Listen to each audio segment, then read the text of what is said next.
The Mystery of the Iron Duke. Written by Fanny Finch and published by Starfall Publications. Book from the Duke's Daughters series.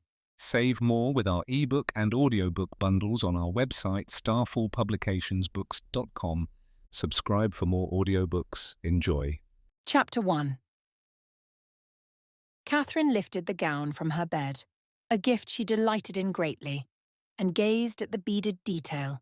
She was surrounded by beautiful gowns in her boudoir, but nothing was so magnificent as this one, and nothing fit her tall, slender frame so well.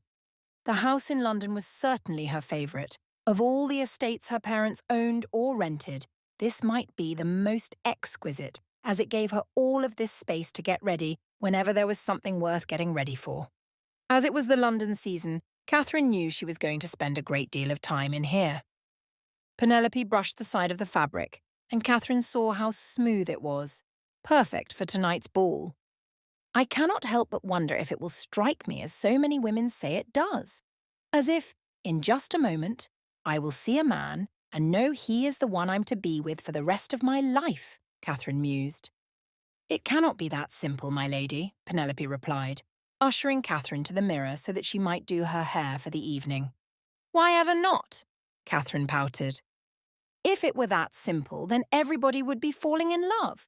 Every time a ball occurred, men and women would leave completely overwhelmed by their affections, Penelope reasoned. You say they do not? Catherine asked. Well, I can't say I've ever been to a ball. Ladies' maids don't typically get invitations, Penelope laughed. Catherine sensed a sadness in her confession. True, it is rather unfair, Catherine commented. But when I was younger, we had dances in our town. Not so grand as those you attend, but good nonetheless. And I never did see anyone fall so deeply in love as they always say about these types of events, she replied. Catherine considered it as she looked in the mirror before her. With each stroke of the brush, her Venetian blonde hair seemed to glow with a shine. Her emerald eyes looked back at her from a heart-shaped face with a pixie nose. She had never liked her nose, deeming it pig-like, although others disputed this comparison. Moreover, Catherine could not refrain from noticing how her cheeks were rounded so much before slimming to the point at her chin. She tried to ignore these things, but it was difficult to do. What sort of love do you wish to find? Penelope asked playfully. Catherine wistfully looked into the distance, imagining him. Mysterious and brave, someone I can be intrigued by. I have no desire for the boring sort, she laughed. What about you? What sort of man do you prefer? Decent and loyal. Someone who will always care for me, be by my side. I appreciate loyalty more than anything, Penelope replied, beginning the updo of Catherine's hair. That is exactly the sort of man you deserve, Catherine agreed. Perhaps you shall find your mysterious beau at the ball this evening. Someone dashing, handsome perhaps, Penelope suggested. Catherine opened her mouth to speak in reply, but was cut off by the flurry of her mother entering the room in quite a tizzy. Catherine, you must be quick. Hurry, we have an urgent need to get to the ball, she rushed, pushing Penelope from the chair and digging her hands painfully into Catherine's scalp to finish the work. Mother? Good heavens, what is all this about? Catherine asked in protest. You are dismissed. Go to your room, her mother ordered Penelope rudely. Catherine looked at her friend and maid apologetically, and Penelope did as she was told, remembering her place. It infuriated Catherine to see how her parents treated the woman she had grown so close to. Mother, what is it that has you in such a rush? I thought we still had more than an hour before we are to depart, Catherine noted, using this as a means to conceal the agitation she felt towards her mother.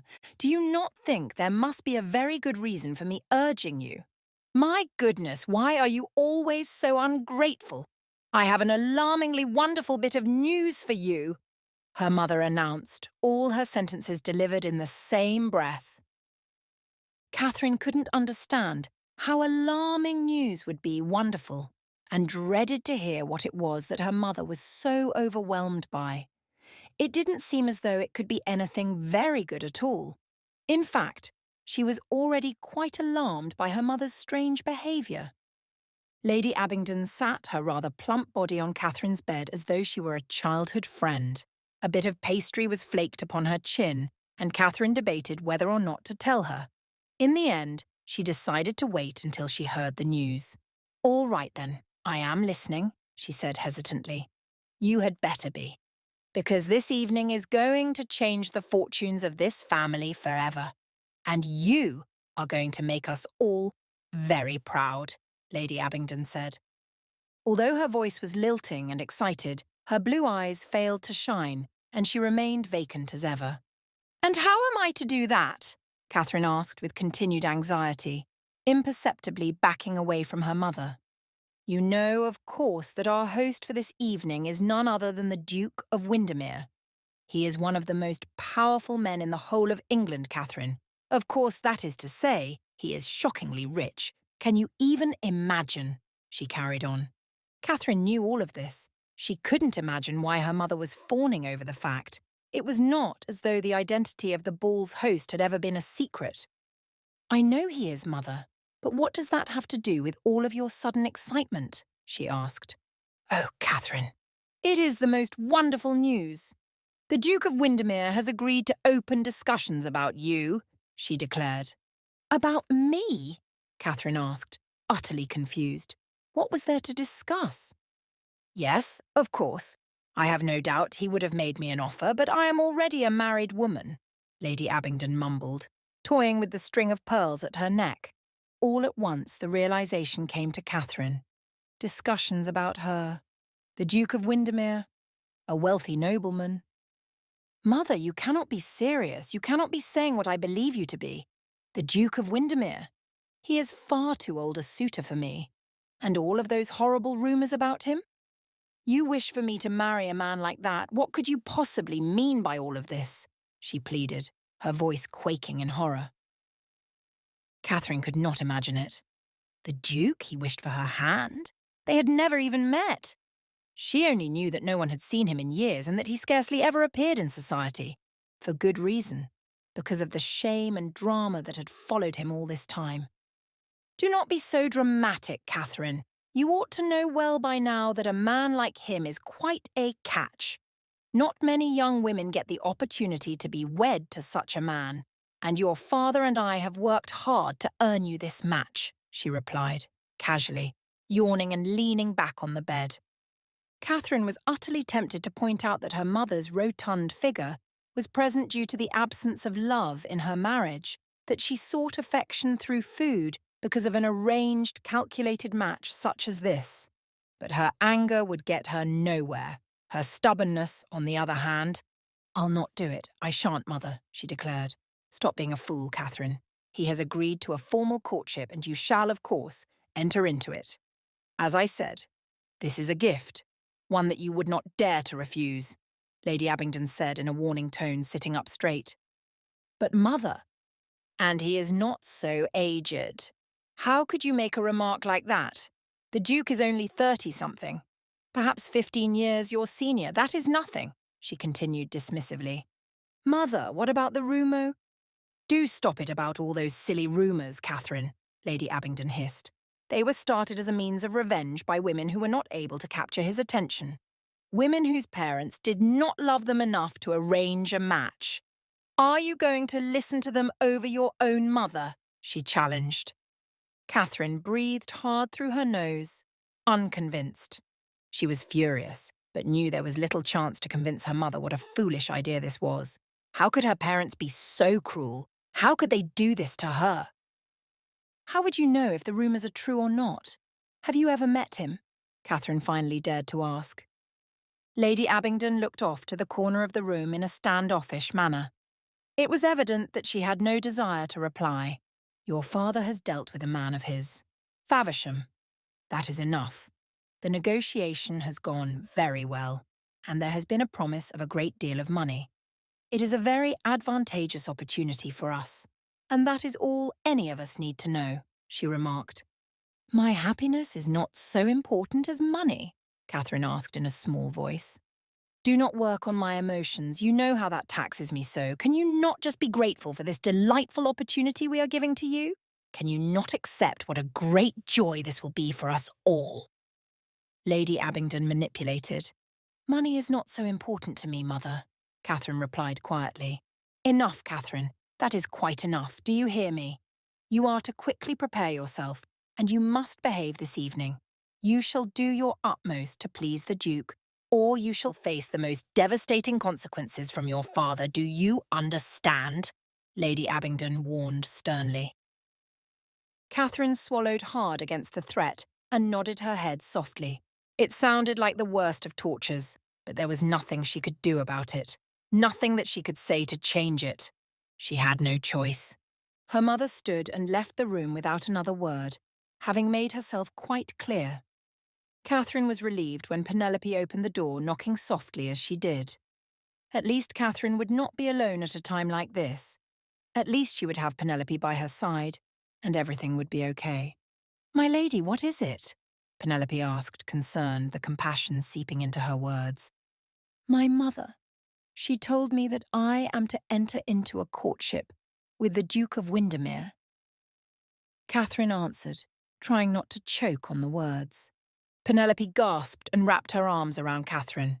The two held one another as Catherine began to sob, not believing that this could truly be so. She told Penelope everything, all of the details of what her mother had banished her into. It was too much. It was too great a horror to fathom. "Perhaps he is not so bad," Penelope tried to comfort her. "Maybe he will even be good, my lady. You never know. It is possible that your mother is right, and they are merely rumours started by jealous women. Do not lose heart. Do not grow faint. All will be well. You shall see," Penelope soothed. "But what if he isn't? What if he is really the horrible old man I've heard he is?" Catherine wept. "Then your parents will not arrange for this match after all. They love you, they care for you, and want whatever is best for you. Surely you know that," Penelope encouraged. A scoff escaped Catherine's lips. "My parents love the idea of wealth and status. That is their passion. Do you truly think they would put me above such a thing? That they would care more about my desires and wants than that? They married one another for the advantage of the match, and nothing more," she said with anger.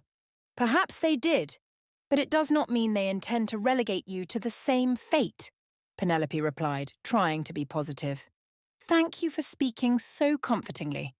I cannot believe a word of it, but I do appreciate that you are trying, Penelope," Catherine sniffed. "You deserve the loyalty you wish for in a husband. Truly." It was time for them to leave, and Catherine heard her mother calling for her once more. She knew she must look a terrible fright from all the crying. "I shall go tell her that you will only be a moment longer. And do not worry. Everything will be all right. We can figure something out. Perhaps this evening a better offer might even come along. You never know. Just have hope, my lady," Penelope urged. Catherine nodded, wiping away the tears and trying to stop more from falling. Her maid left the room and Catherine went over to the mirror. Sniffing a few times and attempting to right herself, she took 3 deep breaths, with each one soothing her more than the last, until she felt she could face the world. At last, she was ready.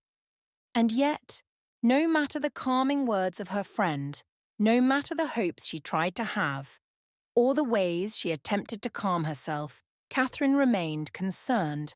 Her worry would not abate. At the forefront of her mind were the rumours she had heard about the Duke. He was infamous, and not for anything good. Indeed, the fact was, every woman in whom the Duke showed interest had one thing in common. They all ended up dead. Chapter 2. Benjamin's eyes took in the view from the window. Surrounded by the smell of books in his library, the room he loved most in his London residence, he couldn't help but indulge in peering out over the city. He hated being in the city. As much as he loved this home, he could not bear the crowds, the society, the noise of London. He felt choked by every inch of it. But that was not the greatest thing on his mind that evening. No, indeed it was only a mild thought, shadowed by greater concerns. Benjamin sighed. He had received yet another marriage proposal. The countless offers were piling up, given by eager parents who would do anything for him to accept their daughter's hand. Parents who cared nothing for the well-being of those daughters but rather craved the wealth and status he offered. And those daughters were equally eager for it. This was simply the latest of those offers. He wondered what made this young woman any different from the others. After all, if he was going to accept an offer from someone, how was he to choose? How was he to decide whom he wanted and whom he didn't want? It seemed a ridiculous expectation that he had to choose between them all. The library door was open, but Benjamin did not need to turn around when he heard footsteps behind him. He knew those steps, and the majority of his other employees were cleaning the estate or baking and preparing the drinks for the evening. "Good evening, Your Grace," Faversham greeted respectfully upon entering. "Good evening, Faversham. Are you ready for all that lies ahead?" he asked, eyes still trained on the city beyond. "Indeed. I have something for you," Faversham replied. From the corner of his eye, Benjamin saw the salver presented to him. A missive lay atop it, and he sighed, taking it in his fingers. Without a glance, he fiddled with the edges of the paper before setting it on the table to his left. "Could you pour me a drink, please, Faversham?" he asked politely. "Of course, Your Grace," the valet replied. He had been an excellent companion. Faversham's loyalty and dedication to Benjamin, through everything, had been unwavering. Benjamin could hardly understand why. Surely he was not deserving of so good a friend. And yet Faversham had stayed with him. In a brief moment, Faversham handed Benjamin a glass of whiskey. He swished it in the glass before swallowing the lot of it. Faversham quickly refilled it, although Benjamin knew he oughtn't drink too much before the ball that evening, only enough to find his courage. He would soon be surrounded by hundreds of guests. It was one of his least favourite things in all the world, having people invade his space. But it had to be done. It was simply the duty of a man in his position. More than that, he needed the world to know he was not the terror they had come to believe him to be.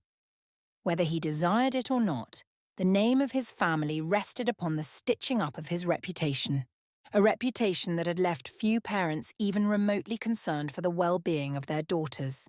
He would never be such a father, of that he was determined. While Benjamin knew he was destined to be alone, he made the commitment regardless, knowing that no child ought to be traded so selfishly. "The letter, Your Grace. You do not wish to read it?"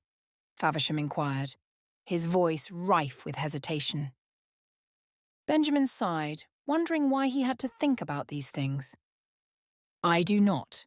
I know exactly what it asks of me. What they all ask of me. To marry their daughters. Am I wrong?" he shot back. "No, Your Grace, you are not wrong. But this is from the Earl of Abingdon.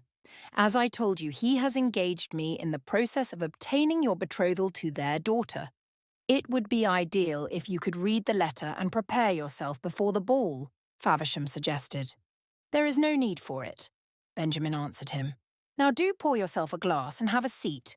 There is a long night ahead, no reason to weary yourself now."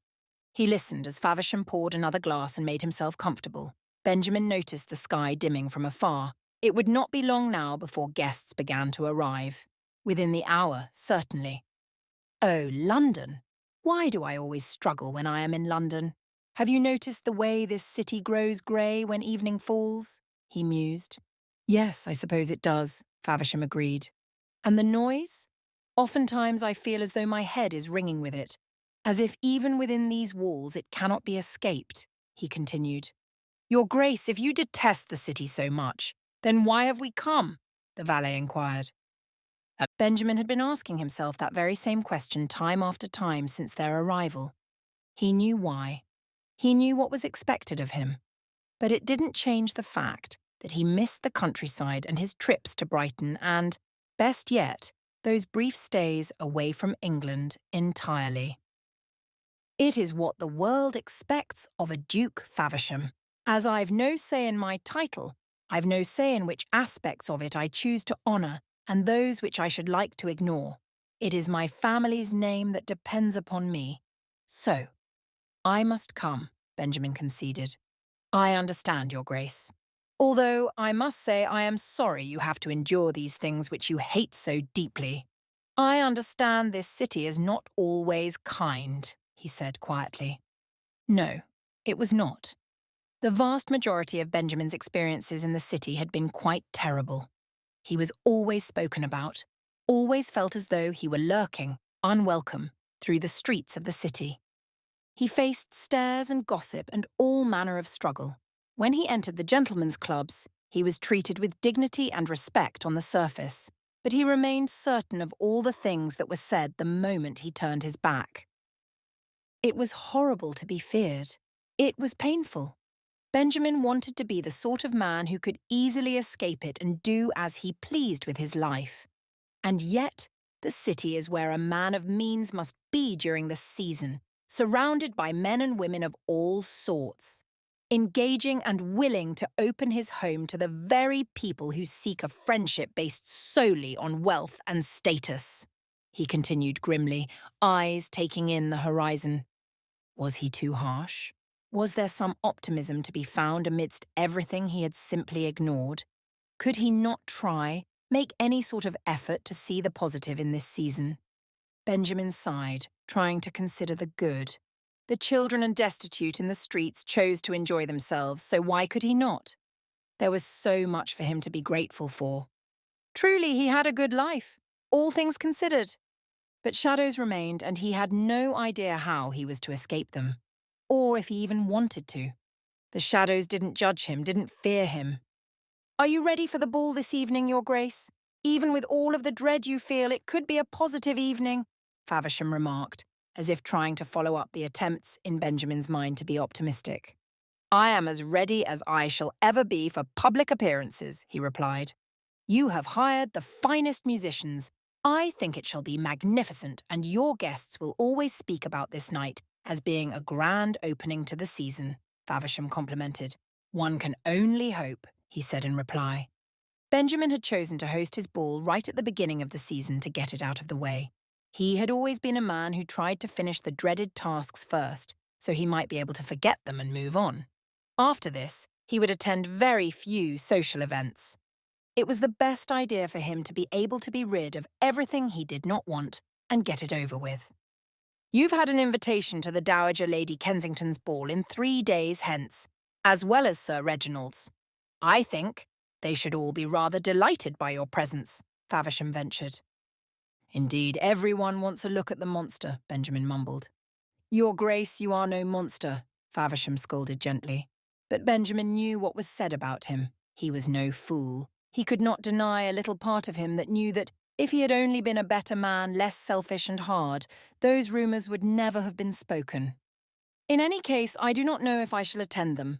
Perhaps once or twice per month I may attend a ball or some other event, but I do not wish to go to 2 or 3 each week. You know me better than that, my friend, Benjamin said. You are not a man for London, Faversham chuckled lightly. Benjamin nodded in agreement, taking a light swig of his whisky when he watched a carriage pass by. Relieved that they did not stop at his home, he exhaled. Indeed I am not, he confirmed once more. As I said, it is not always a kind place. London can be quite ugly at times. But there are some good things in which you might indulge, Faversham hinted. Such as? Benjamin asked dryly. Well, all of those who seek to have you marry their daughters. They hold you in rather high regard, he replied. Benjamin scoffed. High regard? You mean they want my wealth? They want my title? There is very little regard held when I am desired only to elevate the status of another. I do not see that as much import, he said. The conversation was going somewhere he did not desire it to go, and Benjamin distracted himself by watching a few of the young boys, the street urchins, playing with some sort of fabric wrapped up into a ball. Their amusement gave him a sliver of hope for the world around him. Surely that is not the truth of all of them. Perhaps there are those who wish it, but others may truly desire that you be a part of their families, Faversham fancied. Benjamin felt his blood strengthening in his veins, a strength of frustration and anger, pulsing a little faster. He tried to continue focusing on the children, tried to contain himself. If only Faversham would stop talking about all of this nonsense, he would be perfectly fine. Taking a deep breath through his nose, he tried to bear in mind that Faversham simply cared for him. and wished to see him happy. A loyal, dutiful man. He was trying to find the best possible options for his master, and believed betrothals to be one of those. Even though they both knew it was a grave mistake, he still sought to try for a match on Benjamin's behalf. "I ask that you desist with this conversation," he said in a steady voice.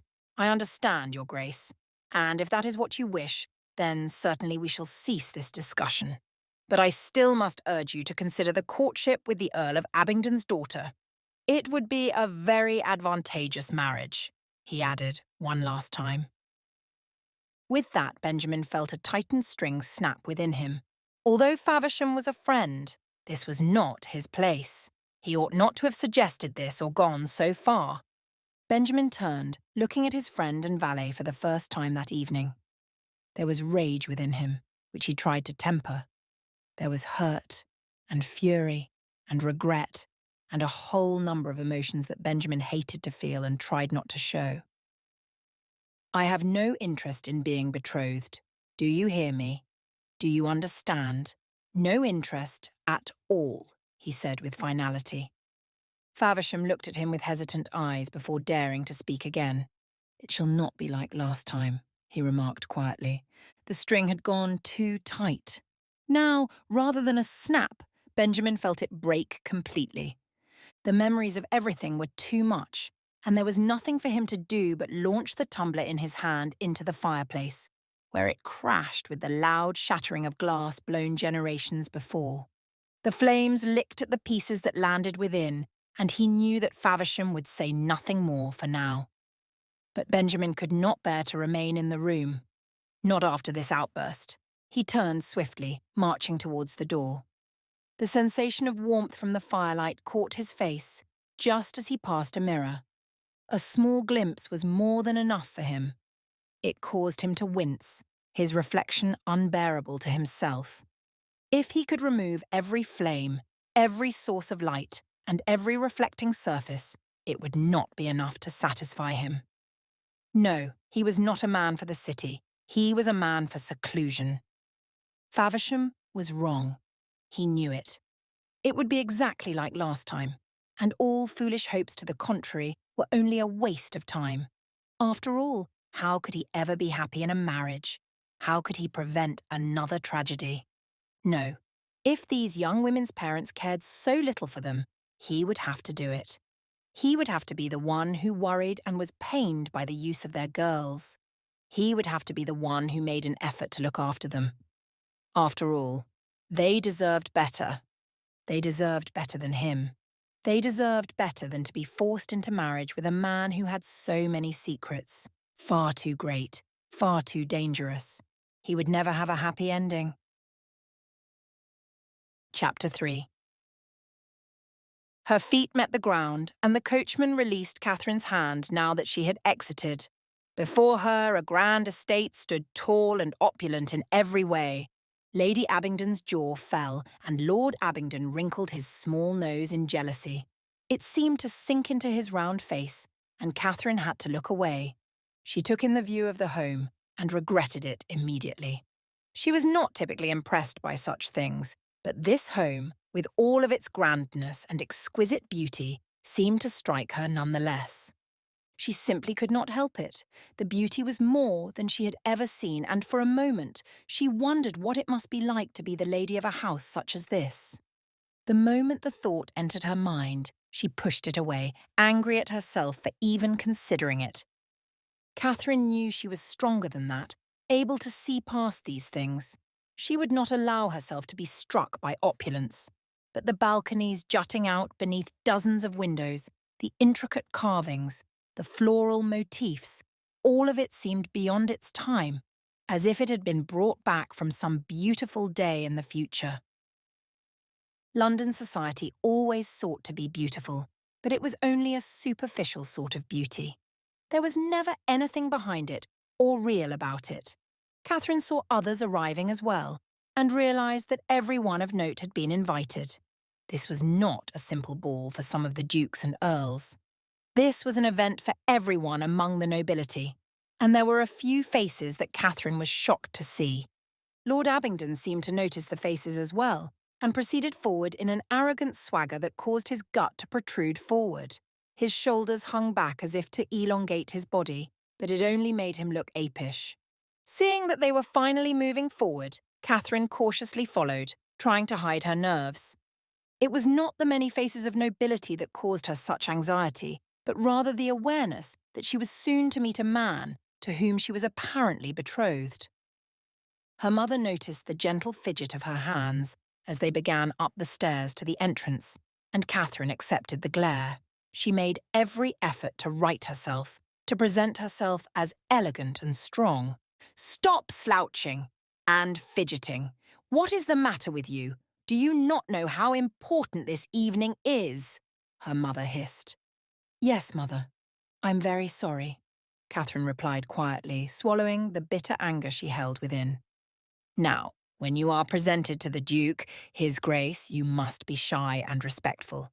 Flutter your lashes like this," her mother demonstrated. Catherine had to press her lips together so as not to laugh at how foolish her mother looked. She did not wish to be disrespectful, but it was quite amusing to see. "Of course I shall, mother," she promised, though knowing full well she would never behave so falsely. "You will curtsy. Use a soft, breathy voice to greet him by his proper title and press forward when you descend so he might catch a glimpse of your assets," Lady Abingdon hinted. Catherine was mortified by this thought. As a slender woman and taller than most of her peers, Catherine had far less to display in that department. But even if she had, it was improper, and her mother was disgracing her by even suggesting it. "Stay quiet unless he speaks to you, and answer only in such a way that shall flatter him. Make statements such as, 'My goodness, what a fine home you keep, Your Grace,' and 'It is my highest honour to be presented before you,' and what not," Lady Abingdon instructed. Catherine nodded, feeling like a fool. Soon, however, they entered the hall, and Catherine had a little bit more room for freedom as her parents quickly discovered the table filled with pastries and drinks of all sorts. Now that they were elsewhere occupied, she took a deep breath. She looked about the room, noting the ample number of young gentlemen and catching the eye of some. It was strange, feeling so on display for all of them to see and notice. She wondered if this was how it would always feel to be a young woman. Before we continue into the story, do us a favor. Like this video and hit the subscribe button because it helps very much with YouTube's algorithm. If you want the audiobooks ads free, visit our website and select our bundles to save more. Thank you again. Now back to our story. As if she was the table full of treats they would like to devour. Her dance card began to acquire names upon it, and Catherine acquiesced to dance with a few gentlemen. They all bored her, and she felt that they were quite possibly too youthful to be of any interest to her. While she did not wish for an old man, they seemed young and immature. The Duke, however, was nowhere to be seen. She heard a few conversations around her mentioning him and the fact that he had yet to come and greet his guests. "I've not seen him yet," whispered a debutante nearby. Catherine subtly leaned her body closer, as if uninterested, trying to learn more. "Do you know what he looks like?" the other young woman asked. "No, nobody has seen him for an age. They say he has spent a great deal of time in the country or on brief travels, probably because of all the shame. After all, he must be quite brave to host this evening when we all know the truth about him," the first replied. Catherine glanced at the young women for the first time. It was a quick look, but she saw that the two wore exquisite dresses, perhaps even more beautiful than her own. Their faces, however, were piggish. A small part of her felt satisfaction at that, not because of jealousy, but because of how they spoke of the Duke so rudely. True, they were the same thoughts she had been having, but she would not go about gossiping when she knew only from the gossip of others. What evidence did they have? While she dreaded any meeting with the Duke, she knew she was to respect him if she was forced into a marriage. Catherine's anxiety intensified then. What sort of a fool was she? Having defensive thoughts for this man? She knew nothing about him other than those very rumours. But was he kind? There was nothing to tell her. No reputation preceded him in that regard. Was he handsome? Still, she had no knowledge. Catherine wished she at least knew what he looked like so she might be able to keep an eye open for him. If she saw his face, she might be able to better prepare herself. She could hide for a moment and then come out when she was ready. "You know that he paid off the constabulary, don't you?" one of the women said then. It captured Catherine's attention all over again. "For what?" gasped the other. "For the deaths of all the women. And in his travels I have heard that everywhere he goes, a body is left behind," said the first. Catherine felt her heart pound. It sounded absurd. But what if it was true? What if he really was a monster that was going about killing women at every turn? "I suppose it is possible. I mean, not that I would ever believe such fantasy, but you have heard what happens to him at night, have you not?" asked the other, sounding as though she very much believed the fantasy.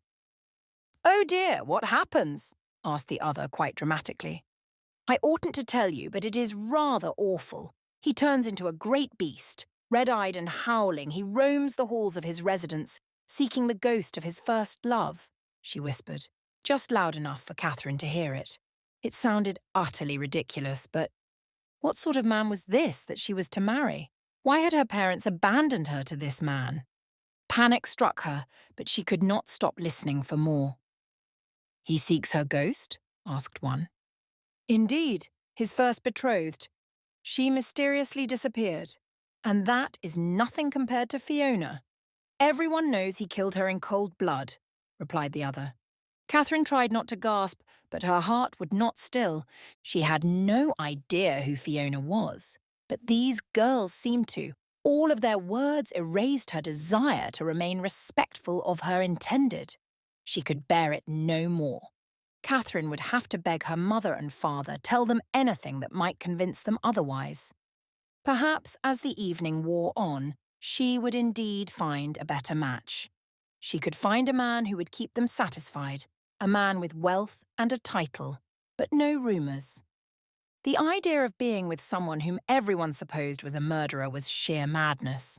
How could her mother and father expect this of her? "He hasn't been to church in ages. If he goes, the Lord might take him then and there, you know. A monster like him. It is only his title which keeps him safe," noted the other young woman. "I have little doubt he would be struck. Perhaps he even made a pact with a demon to become like that," the other sensationalized. "It is quite possible. Perhaps that is how he communicates with his first betrothed. Or maybe he even collects the souls of those he murders." "Oh, do you think it could be so?" surmised one. It was absolute nonsense, Catherine reminded herself, and yet, despite knowing that, she couldn't quite escape it all. The fantasy and madness of it was almost palpable, yet that was the very thing that made it believable. "Who knows, whatever he is, whatever he does, he is sincerely a murderer, and there is no mistaking that," replied the first. "A wealthy murderer, meaning he can easily capture more women and deal them the same death card until there is simply no one left," replied the other. It was too much. Catherine could handle no more. As incredulous as it all sounded, she was unable to abate her fear. This was not the sort of man she wished to marry, and her parents would simply have to accept that. Looking around the room and seeing Lord and Lady Abingdon distracted by those more important than them, she found a chance to leave the hall, desperately needing fresh air. It was against protocol and all proper behaviours of society, but she had to escape and was not the sort of woman who would allow herself to be tied by such ridiculous expectations. She had her own mind, and right now it was determined that she should get away from everyone and everything inside. Her feet led her to a room where she noted the door to the balcony was open. The air called to her, making her eager for a breath and relief from everything she had just heard. Catherine glanced into the room to ensure that it was empty and she would not be caught. If her parents learned she had tried to sneak away during the ball, or that she was found alone, without the eyes of society guarding her, she would surely be disgraced. So would they all. Her parents would rebuke her and marry her off in an instant. But Catherine found the room to be safe. Thankfully, there was no one there. She entered softly, lightly crossing it to the balcony. The moment she stepped out on it, she allowed relief to enfold her. Her relief was short-lived. Catherine gasped when she saw a man standing there, giving her a mere glance and an amused expression from his right side. She'd had no idea at all that anyone was out there, and wished she had been more careful and not allowed herself to end up in such a foolish position. She had been caught after all, and surely this man would be quick to tell her parents about her behaviour. But Catherine allowed herself the briefest of moments to accept that glance from him, and in that time, she drew up her own conclusions about him in return. "It would seem as though you, too, have decided that it is better to disappear out the window than remain inside with the vultures of society," he said, rather directly, in a deep, musical voice. For a moment, Catherine's breath caught in her throat. She knew not what to say in reply, forgetting her typically witty self. Despite the poor lighting and the angle at which he stood, it was evident to her that the man was exceedingly handsome. His hair, nearly black, was gently streaked with greying hairs. His beaked nose, which many would claim to be too large for his face, only enhanced his masculinity. At that amused grin, Catherine noted the sharp edge of his jaw, another asset to his manly appearance.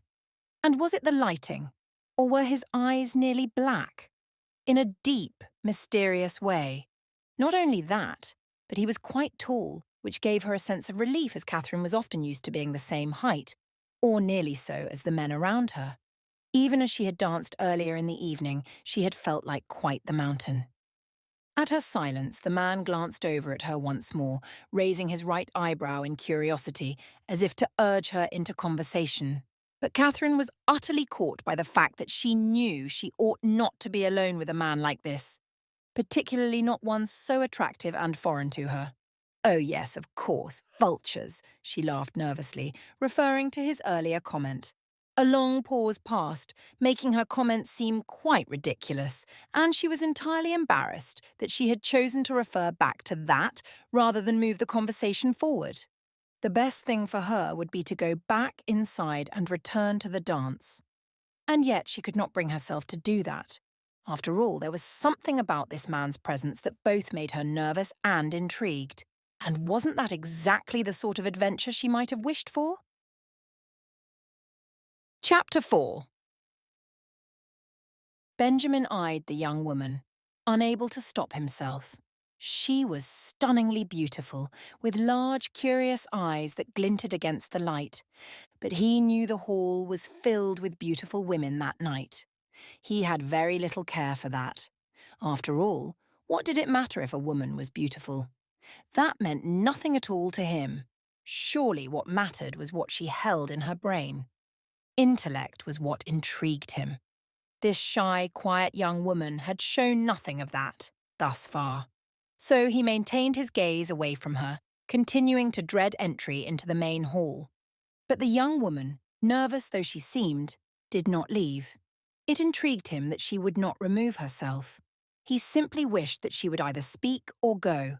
The evening was such a bore, and he had no desire to go inside, so Benjamin decided there was only one option for him. He could make sport of this young woman. He could tease her and watch as her vacancy showed. After all, if she was a young woman at the ball that evening, surely she must have been there for no other reason than to secure a match and make her family proud. "Tell me, what is it about balconies that you prefer to people?" he asked simply. "I beg your pardon?" she replied, evidently uncertain. "Well, something must have brought you out here and away from them. Do tell me, what has you so frightened of being indoors?" he continued. "What makes you believe I am frightened?" she retorted. "You are the daughter of a nobleman," he quipped. "Is it not the duty of all noblemen's daughters to be shy and frightened, waiting for their rescuer?" He waited at this, wondering how long it would take her to look at him with fluttered lashes and confess that she longed for a prince to sweep her away. One of her parents choosing, of course, because she was a good girl. The only thing young women need rescuing from is a society that tells her vultures belong in a dance hall and how it is shameful to depart on one's own, she replied, giving him a cocked eyebrow and a tilt of her head. Benjamin was surprised by this response. He had not expected her to have any sort of mind of her own. After all, young women were trained well to avoid such a thing. "And what makes it shameful?" he asked, curious to see what other thoughts dwelt within her mind. A vulture may pick its prey at any time, but only so long as he has the approval of a young woman's parents. It is their deepest fear that if she should depart, she may come upon a swan instead, she answered him. Again, he was taken aback. This was a young woman who truly did not wish to be picked apart by society and was willing to share that openly with him, despite the fact that such a thing was frowned upon. "You do give your opinion quite soundly," he remarked. Benjamin could not help but wonder more about what this young woman was like. She had already surprised him, and he noticed she was growing more comfortable than she had been moments before when he first spoke with her. "If I'm to be told what to say and do, how to dress and present myself, then I must conclude that my opinion is the only thing I have that is my very own. All else belongs to the rest of London," she confessed. "All of London? Is there anyone in particular?" he asked. The young woman looked at him, and he allowed himself to hold her gaze, turning just enough that she could speak directly to him. "Does not every English girl belong to her parents? And are they not willing and able to exchange her for any goods they see fit?" she challenged him. Of course. Her parents were the sort who sought money and power. No wonder they brought her here. Perhaps they had even seen him standing out here and sent her. Maybe this was all a ruse to get his attention. But he couldn't be sure. He wondered if she was like them and wanted to find out as quickly as possible. He would have to continue in this dialogue until she gave him some sort of answer regarding her own character rather than simply that of her parents. "And do you not desire to have those things? What young woman could be blamed? The safety and security to be found in a title and wealth are certainly a temptation to any man or woman," he remarked casually. "You, sir, have the luxury of saying that. You are a man, but I have been arranged for a courtship at the behest of my mother and father. Without my consent or desire, wealth and power mean nothing to me when I am stuck being committed to some old duke," she said bitterly. "Some old duke?" he asked, curious. A thought began to form in the back of his mind, and Benjamin wondered if she was, indeed, one of the young ladies whose parents had tried to arrange a courtship with him. Yes, a man no one has seen for years. Who knows what he might be like? There is no telling, and no one will give me any hint about him other than the terrible rumours I hear, she sighed. Indeed, he realised, this must be the young woman Faversham was trying to tell him about before the dance. Either she truly had no idea who he was, or her parents had instructed her to play the fool, and she had gone overboard. He was not offended by her remarks, but he could not help being amused by them. It was a good opportunity for him to learn more about what was said about him and how she felt. If indeed, they were truly her feelings and not those she was instructed to have by her mother and father. "Oh dear, that sounds perfectly terrible." "An old man," he began. "Yes, something like 15 years my senior. And a murderer," she added quietly at the end. For a moment, Benjamin's heart broke. The fact that this was one of the only things she believed about him was agony. But he wanted to know more, and he wanted her to realize how foolish all of this was. It bothered him that he wished for her to think better of him. But perhaps, if he could make her the fool for believing such lies, he might find some sort of satisfaction. A murderer? What sort? How could he be a murderer and get away with it? He asked. Well, the rumours are unclear. They say he gets away with it because of his wealth and status, but I have heard a great deal of other things as well, all manner of terrifying things, she said, showing genuine fear. Such as? He asked. Why, just this night, I have heard he made a pact with a demon to become a beast in the night. He howls and calls for the ghost of his betrothed, and he leaves death in his wake everywhere he goes, she told him, trying not to gasp at the words. A demon? Leaving death in his wake? He sounds utterly dreadful, Benjamin exclaimed dramatically. He truly does. I cannot believe my parents wish for me to marry such a man. If even a fraction of the rumours regarding him are true, I shall be dead before the wedding even occurs, she said. He ignored the stabbing pain that she believed this about him, but he was not quite finished with making sport of her. And then what do you suppose would happen? I mean, if you are killed so terribly soon, if such a thing should happen to you, what would become of you? What happens to his victims? He asked her. Goodness knows, if he calls to them in the night as I've heard, howling like a beast, then perhaps he shall keep my soul locked away with all the rest. Oh, it sounds ridiculous, but it is what they all say about him. He is a great beast, she told him breathlessly. Benjamin tried not to laugh, but a small chuckle escaped his lips. He closed his mouth tightly and glanced at her properly. When their eyes met, he noticed the corners of her mouth lilting upwards until she, too, began to laugh. Oh, forgive me, such ridiculous gossip that is. As much as I enjoy reading such things, it does make for poor party conversation, she giggled. Does that mean some of your fears are relieved? He asked, still laughing in reply. I have a great deal of fears that have nothing to do with these rumours, but I must confess it does ease a bit of my worry. Thank you for that. I appreciate you helping me to realise how ridiculous and foolish this is, she told him. It is no trouble at all. I am glad you are feeling more at peace about the matter. Although I sense that it will be quite some time before you fully change your mind regarding this match, he said. Yes, it shall. I cannot imagine it will be easy being married off, even to a man who is not some wretched beast. I know nothing of him. I do not know if he is kind or generous or anything at all, she said. Are those the things you seek in a marriage? He inquired. Of course. Those and many others, she replied. Tell me then, what are the others? You claim it is not simply wealth and status that you desire, so what is your idea of what marriage ought to be? He asked. The young woman sighed dreamily. Certainly kindness. And, rare though it is, I seek a husband whom I can love, and who loves me in return. Not in the fleeting sort of way, not in the way so many young women seek, but a true, committed love, the sort that lasts through challenges and differing opinions, and even the changes of time over one's appearance, she told him. You have thought about this a great deal, he noted. Well, it is difficult not to think about.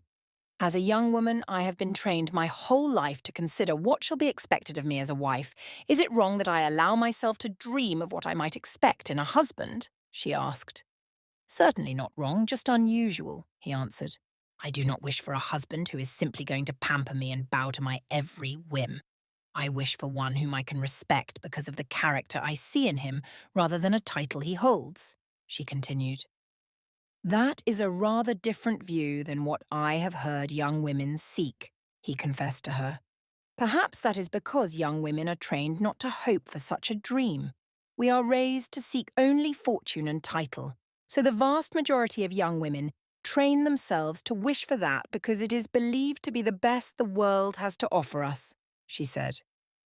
You truly believe so? He asked, ever more taken aback by her honesty and opinions regarding these things. Of course. I would be a fool to believe that such a match could ever take place. And it is painful having dreamt of something different and knowing I shall never have it. Sometimes I wish I could be content with the same things other young women want. I wish I could be content to search for a husband who has wealth and title rather than hoping for love and respect within my marriage one day, she said. You surprise me, he admitted to her. How so? She asked him, looking at the side of his face that was still visible. I have never met a young woman who has thought further on these matters, he told her. Perhaps she was not foolish enough to tell you that she felt such, the young woman retorted. Society demands otherwise from us. Although it was barely visible, he noted a small shudder in her frame. Are you cold? He asked her. She looked at him, caught off guard by that simple question. Perhaps a little, she confessed. Benjamin considered his options. There were a few things he wondered about her still. He could remain outside with her, trying to learn more, or he could ask her to dance. In reality, she seemed very different from how he might have considered her just a few moments before. She was wise and mature, unlike any other young woman that he knew. And yet, it was clear that her parents, Abingdon, was it, were only seeking after his wealth and title. Surely she could not have come by her own thoughts so easily. She must not be so different from them as she seemed. This was all certainly a game of theirs. It was likely something they had come up with to engage his interests and create a bond or connection between the two. But he still wished to learn more about her, and this would give him the perfect opportunity.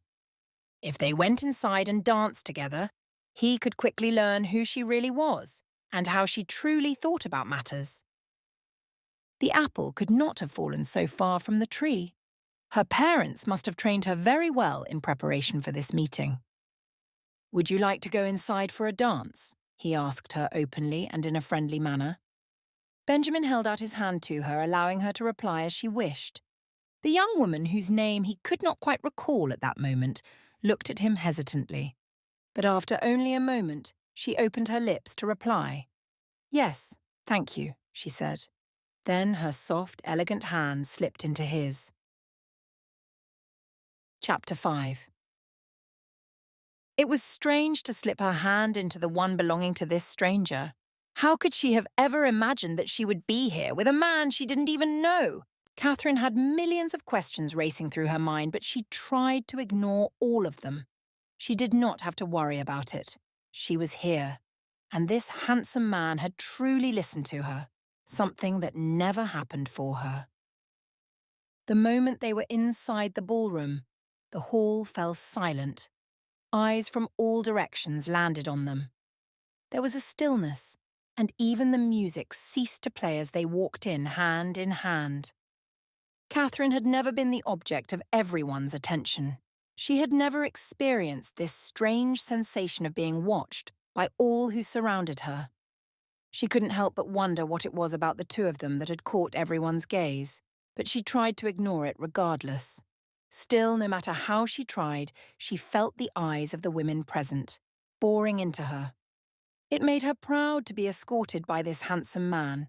It made her feel important to note the whispers that surrounded them, and the fact that the women could not even contain their jealousy as she was being led by such an exquisite man. Certainly they were forming all manner of gossip.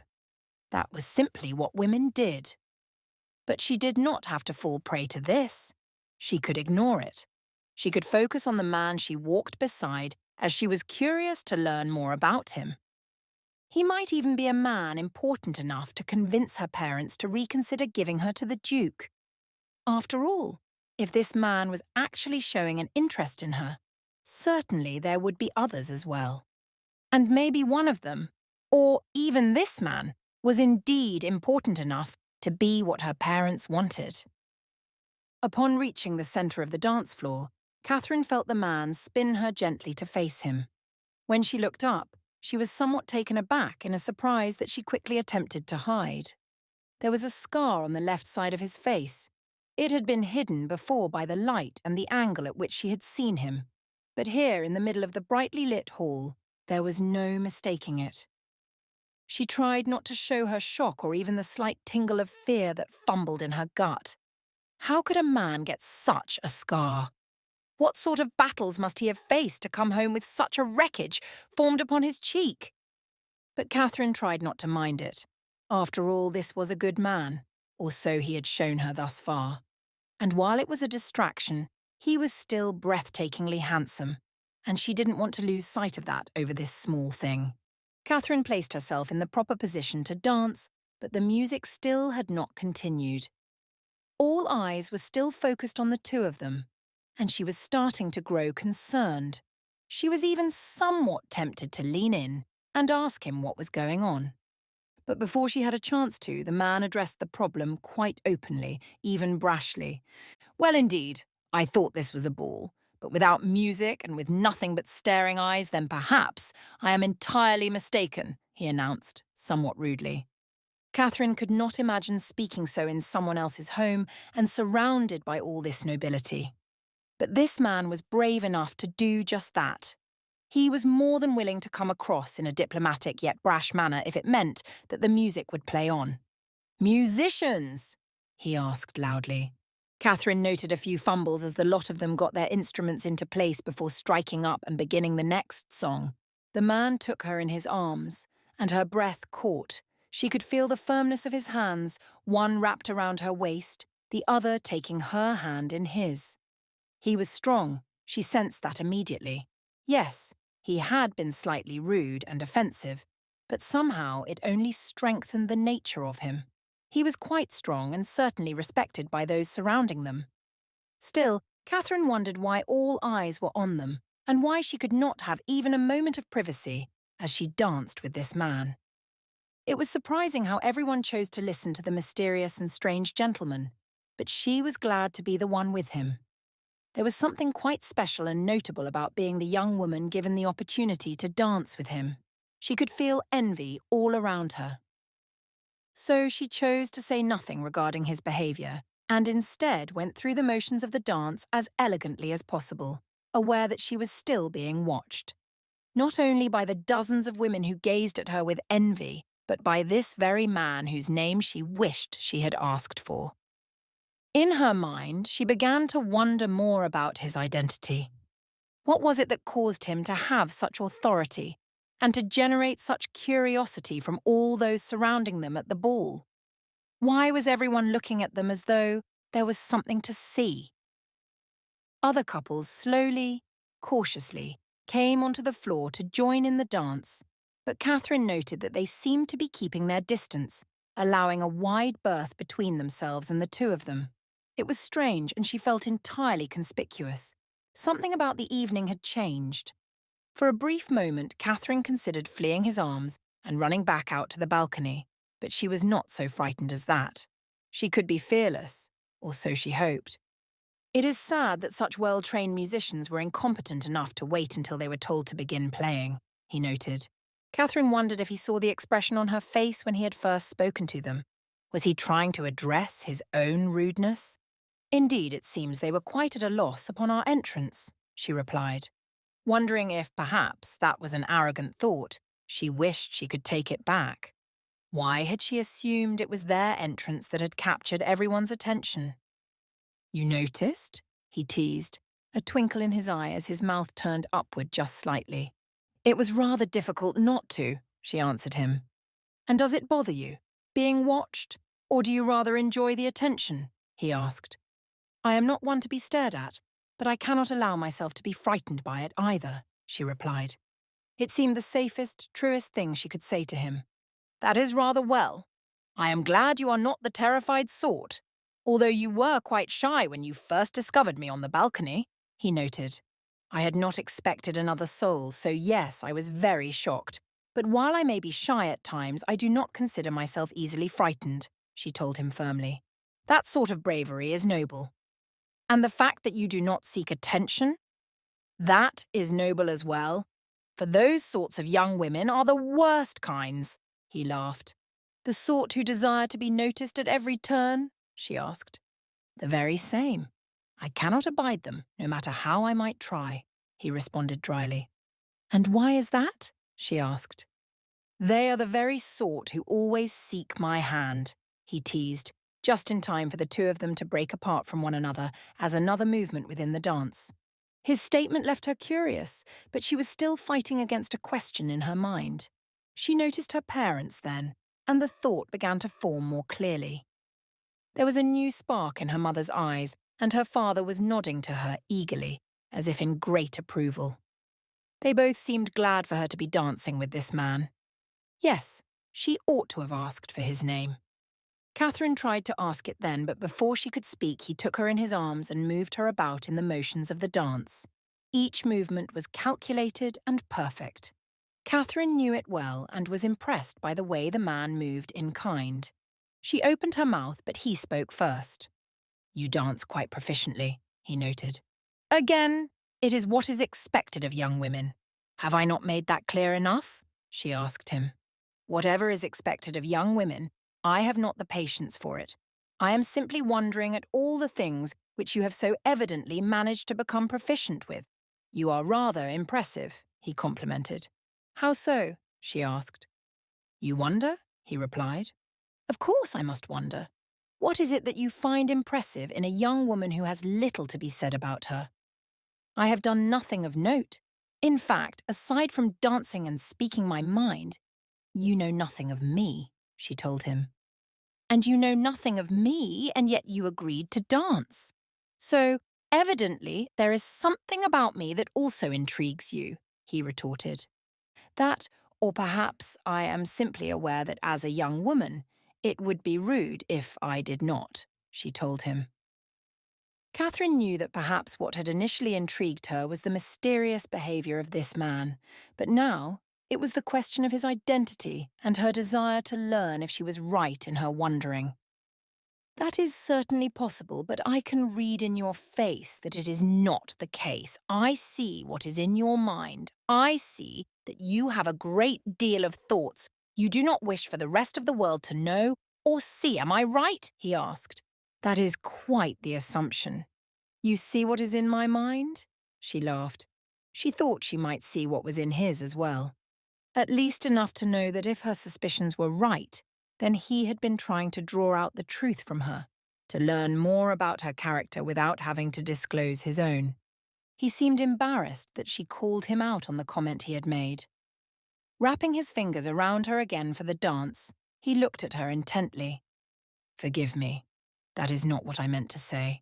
Rather, I was trying to address the fact that you have a great deal more in your thoughts than most of the women here. Therefore, it is easier to see your skills, and it is easier to be intrigued by you, he said. You give me far too great a compliment. I think there is very little intrigue to be found in me, she said to him. In truth, he was the one who was utterly mysterious and leading her to feel such a great deal of curiosity. Catherine wanted to know more about him. She was still eager to ask his name, to see if her suspicions were correct, but they were in the throes of conversation, and it seemed impossible to break through that and come out with her silly question. I have noted your parents over there, he said suddenly, and to her great embarrassment. Then I pity you, she told him, immediately regretting having made such a disrespectful comment. He cocked an eyebrow over one of his black eyes, showing that he was surprised by her brazen comments. Forgive me, that was not the sort of reply a daughter ought to offer, but I am sorry for how they are behaving and how you have had to be a witness to it, she said to him. You are not cheering yourself on in pride for the conquest of this dance as they are, he asked her. I think you understand by now that I am not the sort to cheer myself on for much of anything that society regards as an accomplishment. Unless, of course, you deem me to be merely a mouthpiece for my parents and a temptress at their behest, she replied. The conversation was quick and somehow quite thrilling to engage in. Catherine felt that she had a retort for anything the man had to say to her. She was growing more and more certain of her suspicions, and even began to feel somewhat out of breath from being in his arms as he spun her about. The room around them was nothing but eyes and open jaws and whispers, but Catherine felt a thrill in the midst of it all. She felt strong and brave and assured. There was nothing for her to be worried about, and she was determined that she would not be distracted by the gossip or even her own thoughts. I certainly see you are not that sort of young woman, but it does not mean you have no ambitions of your own. Surely you have dreams, desires? He asked. Did you hear nothing of what I told you regarding the beast I'm to marry? She retorted, seeking his expression. Perhaps you were simply trying to appease me to make me believe you are a stronger woman than you are, to impress me, he remarked. I suppose that is possible from your perspective, but I know full well I am not the young woman who would do such a thing.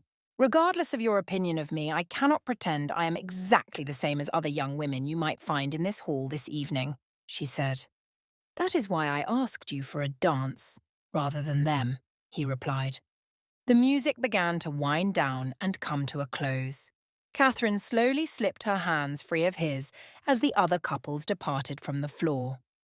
He still held her gaze, and she did not look away from him for even a moment as she finally allowed the question to form on her lips.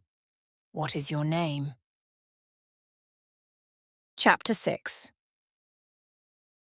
You finally realized with whom you are dancing, and what do you say about your intended betrothed? He questioned, feeling the same amusement playing on his face.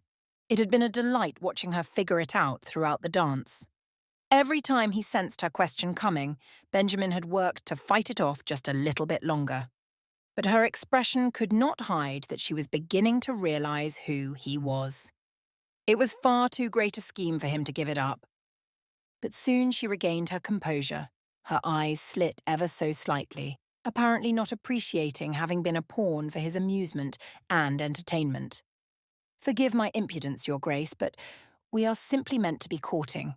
There has been no formal commitment that I have been made aware of," she told him rather pointedly.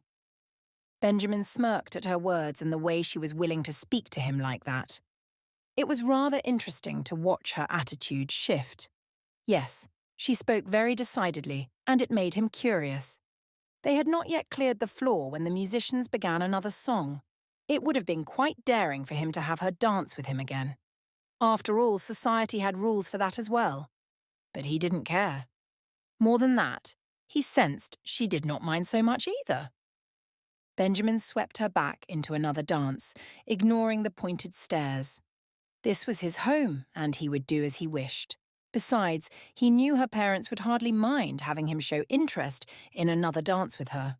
"You think I am to be moulded into another dance so easily?" she asked, moving with him in each motion. "It would seem so," he replied, noting she had done just that.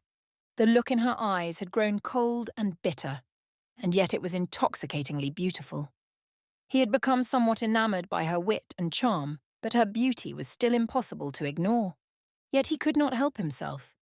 The temptation to provoke her was far too great. "I have 2 questions for you," he began. "Indeed, you have answered mine, though not directly. What can you possibly have to ask me in reply?" she inquired. "The first is that you tell me what I am to call you." "Forgive me, but I was never told your name directly," he said. "I am Lady Catherine," she answered, seeming relieved that this was an easy question to answer. Benjamin was glad he had begun with this one. The latter would be far more entertaining to watch her try and answer. After all, he had not yet finished trying to overwhelm and agitate her. That was far too great a fun. "My second question for you, Lady Catherine, is quite simple," he said. "Then please be quick about asking it," she said to him, the attitude still quite present on her face. "I must ask you whether or not you enjoy this," he said.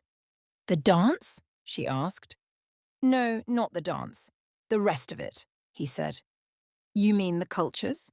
Have we not already discussed this?" she replied. He was having a great deal of fun trying to lead her into frustration before posing his real question. "Oh dear, I have not explained my question well at all, it would seem," he remarked, spinning her until she was facing him directly again. "What I mean to ask, Lady Catherine, is whether or not you enjoy being sold off to the highest bidder like a piece of livestock," he finally said outright. The look of horror and rage on her face was worth it, but Benjamin was not finished yet. "I do detest social climbers. You know, the money grabbers you spoke of before? I absolutely despise them. I know this is how society works, but I can scarcely abide them for even a moment," he said. The look of anger on her face showed for only a moment before she regained herself. Lady Catherine was clearly furious that he had included her in the sort of people he was talking about, and that gave him a small semblance of peace about her, but it was still not enough. Benjamin needed irrefutable proof that she was not like her parents or the others who surrounded them in the room. "Have I offended you?" he asked, knowingly. "Of course not, Your Grace, for you have only confirmed one more thing we have in common. I too hate social climbers and money grabbers. What's more, I often find that the worst of them are those who already have too much and think of themselves more highly than others as a result," she quipped. He sensed the insult she was trying to pay him and was impressed by her quick wit. Lady Catherine was excellent with her words, and she knew how to weaponize them well. The music led to a piece where they traded partners for a few measures, but Benjamin continued to watch her. Lady Catherine smiled at her new partner, although it was a terse smile. There was very little warmth in it. He was enjoying the banter and wanted to continue waiting until she was back in his arms. But the young woman he now danced with was trying to bat her eyelashes at him in the way he had always despised, and he could not get back to Lady Catherine soon enough. When they did switch back, and the dance continued, they were together once more. He was prepared to jump into further quips with her, curious to see how she might reply to each word he threw her way. "Lady Catherine, you do speak rather forcefully. Has no one told you that this too is frowned upon in society?" he asked. "If you recall, I told you my opinions are all I seem to have that belong to me. Shall I keep them to myself, or shall I make myself known?" she asked. Benjamin decided then to give it a bit of a break. He had to give her credit for the fact that she was able to put him in his place and offer a retort for every bit of teasing he threw at her. There was something deeply impressive about it. Truly, he had never met a young woman more capable of speaking to him with such stern bravery as this. She continually walked the border of disrespect, and there was something about her meanness that seemed to draw him nearer to her. It was deeply interesting, and he was enjoying it. And yet, despite it all, he still felt confident he knew her intention. Her wit and boldness could only hold out for so long. He knew what seemed to lie underneath it all, what lay underneath all young women.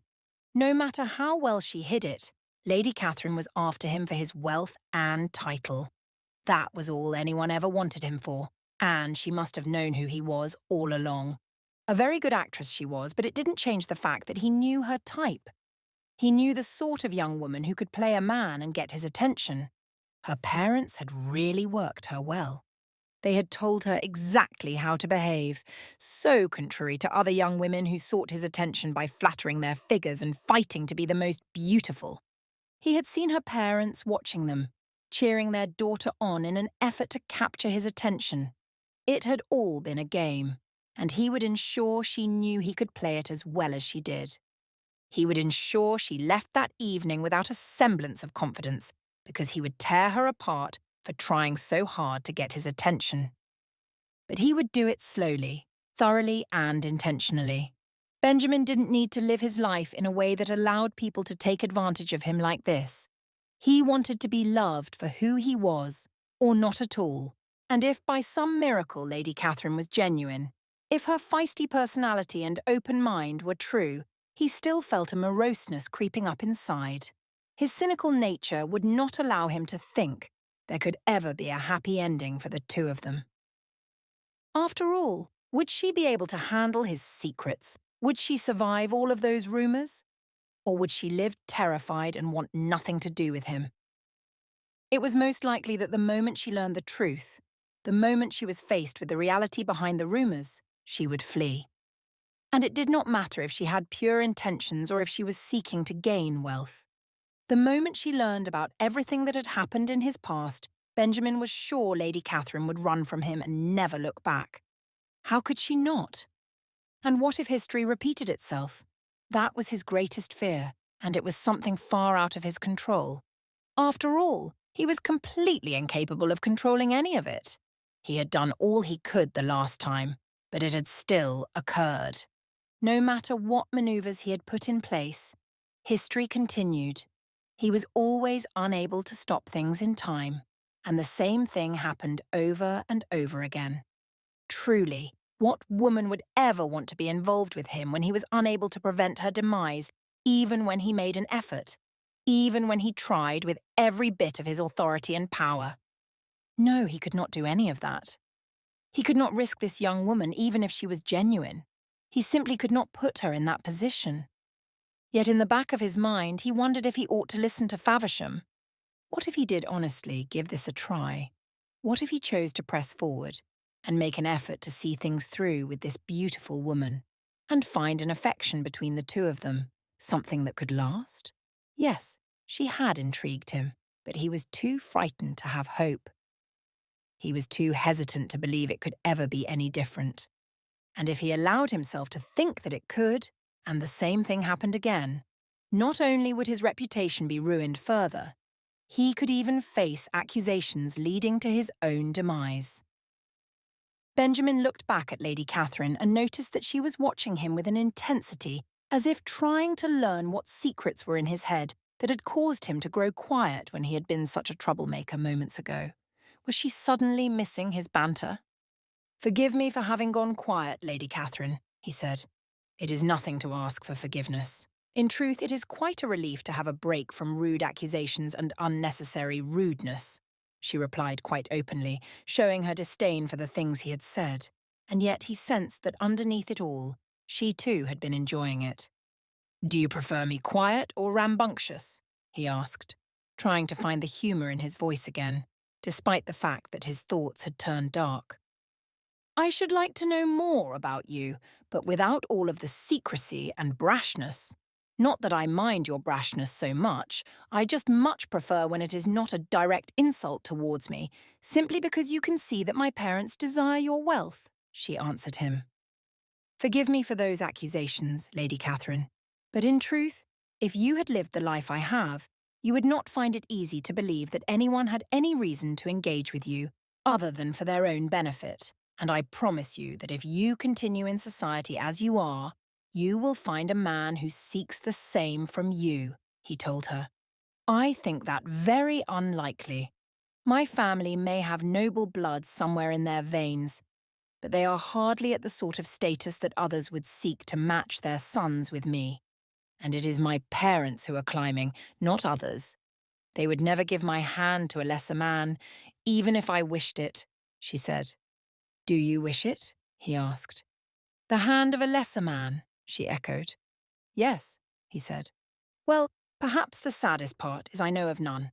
My parents have worked so hard to find me a nobleman that I've not even met the sort who is not of nobility to be able to determine whether or not I might want him," she said. "Does that make you sad or relieved?" he questioned. "I am saddened by any attempt to create a facade that we are better than any other. It is the truest thing I can say in regards to the matter," she replied before going quiet. Benjamin respected this answer. He appreciated the fact she disliked the idea that they could be better than others, and that there was anything special about them merely because of their status and the title her father held. The disappointment welled up within him as he realised he truly was missing out on something if he decided not to proceed with this courtship. But he could not have hope. Hope was a cruel thing, something that would only leave him more wounded in the end. Once more the dance came to a close. The music stopped and he bowed as Lady Catherine curtsied. He had a feeling he would not be able to get her out of his mind. Chapter 7. All of it had been a shock. From the moment her curiosity had been confirmed, Catherine had been unbelievably overwhelmed by the truth. He was the Duke. The very Duke she was to marry. This was the man himself. He was the one who had been teasing her, who she had told about all the rumours and had complained to. It was him. And he had the audacity to behave that way during their dance. What a miserable man he was. She had tried so hard to act accordingly when she learned his real identity, but he had only mocked her. He had made that remark, comparing her to cattle or livestock or whatever it was, and had insulted her so deeply. He suggested she was being sold, and not only that, but that she didn't mind it. The entire time he had played as if he'd known nothing. She could have asked him his name sooner, but he continued the conversation, steering it away from the question. It was evident that he had taken great pains to prevent her from knowing his identity early on. Yes, he had been a terrible liar and a cruel man to lead her into this, to cause her so much grief. And when she had not been able to hold her tongue, when she had spoken out her thoughts, he had all but laughed at her. His amusement was clear and apparent. He was a rude and terrible man for allowing her to put herself into such an embarrassing position. One he had truly enjoyed. And now, here she was, looking into his eyes. She was watching him as he watched her. As they raised themselves from the bow and the curtsy and faced each other all over again. Yes, her parents were proud. Yes, society gossiped. Yes, everyone was jealous but also deliciously entertained by this thing that had caused her so much humiliation over the past few minutes. Why did she even go out to the balcony in the first place? She could have avoided all of this. She could have been properly introduced to the Duke if only she had listened to the rules of a society she hated, and the way he had treated her made utterly no sense at all. Had he not agreed to this match? He spoke poorly of her parents, but he had been the one to accept their proposal of the courtship. How could he be disrespecting them now? Consistently, he mocked her with every breath and at every moment. But he had agreed to this. He had to have. Otherwise, how would it all have come about? And now, after everything that had occurred, he stood holding her gaze, an expression of— was it sadness? Curiosity? Pain? What was underneath the scar and the hooked nose and the deep eyes? There was something that held her, and Catherine wished she knew what it was, but she could not read him. She understood nothing from him, and perhaps that was the most infuriating thing of all. She wanted to know what it was he held in his thoughts, but she would never be privy to them, of that she was sure. Catherine tried to shake it all from her thoughts, but she was unable to do anything until he finally gestured for them to move from the floor. After all, they had already danced twice in a row, which was not usually done. The gossip would already be rife around them, and she didn't want any more of that. She only wanted to be cleared from everything that was occurring. Catherine couldn't handle much more of this. Not from him. The Duke escorted Catherine to the edge of the floor and the side of the ballroom. True, they were still being watched, but at least people were beginning to lose interest and going back to enjoying their evening without regard to what was happening between the mysterious Duke and the daughter of Lord Abingdon. But Catherine's parents were waiting at the edge, as well as a man dressed rather nicely who appeared to be some sort of staff or valet for the Duke. "Your Grace," the valet began, "it is time you made a speech, welcoming your guests. All should be here by now, so it would be the right timing." Catherine sensed that the man was trying to coax the Duke into something he didn't want. When she saw the expression on the Duke's face, she almost wanted to laugh at the dread she saw beneath his gaze. "Yes, I shall, he said dryly. His valet nodded, appeased by the answer. The Duke moved closer to the musicians and rapt everyone's attention. He opened his mouth, and Catherine listened to his blend of eloquence and brevity. "Good evening to all of my esteemed guests. I thank you for coming, and I do hope you all enjoy your evening. It honours me that you should come this evening to my home, and particularly so since I have heard all sorts of reasons why you ought to keep away," he said, alluding to the rumours with humour in his voice and a coy smile on his lips. Catherine expected him to say something further, to give some sort of warmth. But instead, the Duke ended with that comment, just enough to make his guests feel slightly uncomfortable. She glanced at his valet, who closed his eyes in disappointment and breathed slowly through his nose to remain calm and not get overly embarrassed. It was clear that was not the sort of speech he had hoped his master would make. Still, there was amusement in it, and Catherine was not surprised by it, considering how their conversations had gone that evening. She was, in fact, surprised that he pushed it no further. Yes, the Duke was rather frightening. She simply could not deny that. But no matter how he scared her, she was still quite taken by him and overwhelmed by intrigue. The fact that he was handsome helped, but it was not a reason for her to be interested. Yet, she did not wish to confess the interest to herself. Not even a little. She wanted to hide it all, to keep it at bay and forget about it. But when she thought back to earlier in the evening and the rumours she had listened to, she found herself getting somewhat angry for the things that were being said about him. The Duke was hardly the beast the women had spoken of. There was something underneath that, and she suspected she had barely scratched the surface, that there was quite a great deal deeper she would have to go before she found the real man he was inside. No, she had hardly seen even a bit of it. The hardness of his exterior was evidently a guise he put on to protect himself, and having heard all those rumours, she could not blame him. Catherine even felt a little bit sorry for him that people would say such clearly untrue things. He was not the man society claimed him to be at all. But Catherine noticed quite suddenly that her parents had vanished. They were no longer beside her. Only then did she see that they had gone closer to the musicians, waiting for the Duke to finish his speech. Immediately they began a discussion with him. Catherine knew it would be easy for her to be caught eavesdropping, so she moved over quite subtly. Trying to listen as best she could, it soon became clear what was being discussed. Immediately she wished she could run off again. "Well, we are hardly a family of your means, your grace, and she is our only child, a wonderful daughter. I am sure you have noted that she is quite beautiful as well. We've had a great deal of offers for her, and I can't say they have been small ones," her father remarked. Of course, Catherine realised. Her mother and father were trying to haggle over the dowry. They wished to get more for her hand. It was terrible form, a humiliation. They truly were trying to sell her off without a thought. Catherine looked straight at her parents, upset that they would behave like this, but her eyes caught something else then. It was the Duke. He was looking directly at her with an angry glint in his eyes. Humiliated, Catherine began to move closer, hoping she might salvage the situation and get her mother and father to cease in their attempts to negotiate her life away. But before she could say a word, the Duke turned on his heels and left the ballroom. He must have thought she was listening in to ensure a high price.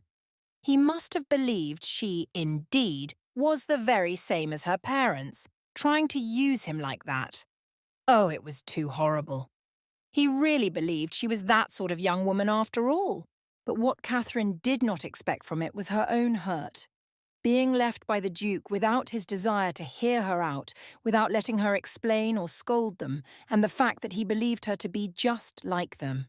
It wounded her somehow. She was not just embarrassed. She was broken that he would have such a low opinion of her after everything she had told him. Her father's behaviour had been terribly inappropriate, but it was not a reflection of herself. And she was angry at her father not just for how he had acted, but for the fact that the Duke was right to have reacted in such a way. He was right to have been angry and upset. What her father had done was inexcusable and only proved her right about what he thought of her. Within a few moments, Catherine noticed another man and his wife approaching them. If she remembered correctly, it was the Earl of Warren.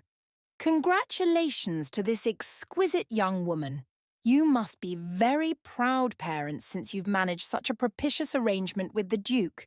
He is not only one of the richest men in all of England, but certainly among the bravest as well," the Earl of Warren remarked. Catherine saw her father's stature shift. He was filled with pride at this acknowledgement, almost as if it had been his own accomplishments being complimented. "Well, we have raised the sort of daughter deserving of nothing less," he remarked. Catherine felt her cheeks warm with embarrassment at her mother and father's behaviour. It was quite unnecessary, but she simply looked down coyly. She wished none of this was happening and pretended she had not noted any of it. "Yes, of course," the Earl of Warren replied, faltering gently at her father's response. "Indeed, we knew her beauty would make it easy to capture the attention of a man like that. How could he resist her? Or us? We are as good a family as any, and he is lucky to have such an arrangement with us," Lord Abingdon said outrageously. Catherine's head jerked up in shock, and the look on the Earl and Countess's faces were also ones of utter shock. Well, that is interesting enough, I suppose. Anyway, we simply wished to congratulate you on the betrothal to such a strong and brave man," he remarked, turning to leave. But Catherine could not leave it at that comment. She had to know more, as she knew very little about the man the Duke truly was. "Please," she said, stopping them. She took a few paces in front of her parents and gave the Earl an apologetic look. "Please tell me, what is it that makes the Duke so brave?" The Earl gave her an appearance of compassion, as if understanding that maybe she was not the same as her parents. "The Duke of Windermere did quite his fair share of duty in battle. He is a national hero. It is not spoken of as much as other things, but it ought to be. He is a great man for our nation," the Earl said. "Indeed?" she asked. "Yes, indeed. He is not the same man as he was before he went off to war, but he is still quite as good as he ever was. Changed, but still a man of great nobility, far beyond a simple title," the Earl added.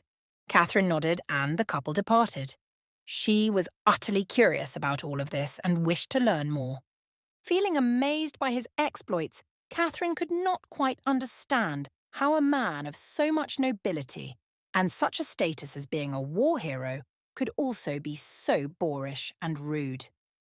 The Duke of Windermere was a great mystery, a mystery she wanted desperately to unravel. Chapter 8. The country estate was refreshing after the events of the days prior. Sitting in his parlour enjoying a glass of whisky with Faversham sitting beside him, he felt more at ease. A bit of relaxation was all he needed. With this, he could propel himself forward, ready for whatever society chose to throw at him next. "I imagine you are thrilled to be away from London again," Faversham noted. "More than you might imagine," Benjamin replied. "Although it had its good points, I cannot blame you for being glad to spend some time here where you are happier," the valet continued. Benjamin knew Faversham was skirting the issue he truly wanted to address. But Benjamin had no desire to discuss the issue that had taken place at the ball, or the fact that he had left so abruptly. He didn't wish to discuss Lady Catherine or her parents or anything else that might pertain to society. He was in his home out in the country, far away from all of it. And it was a great deal better place to be when he had fresh air and quiet. "Yes, I am glad you are free of everything that was tying you down there," Faversham said, hinting all over again. Benjamin released a long, irritated sigh and looked directly at his valet.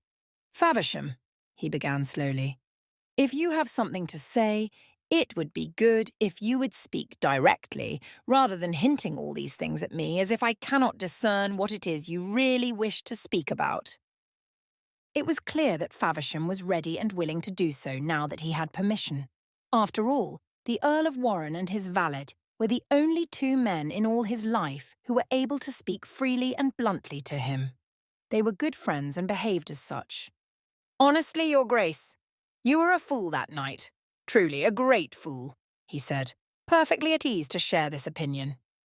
Benjamin leaned back in his chair and took a swig of the whisky.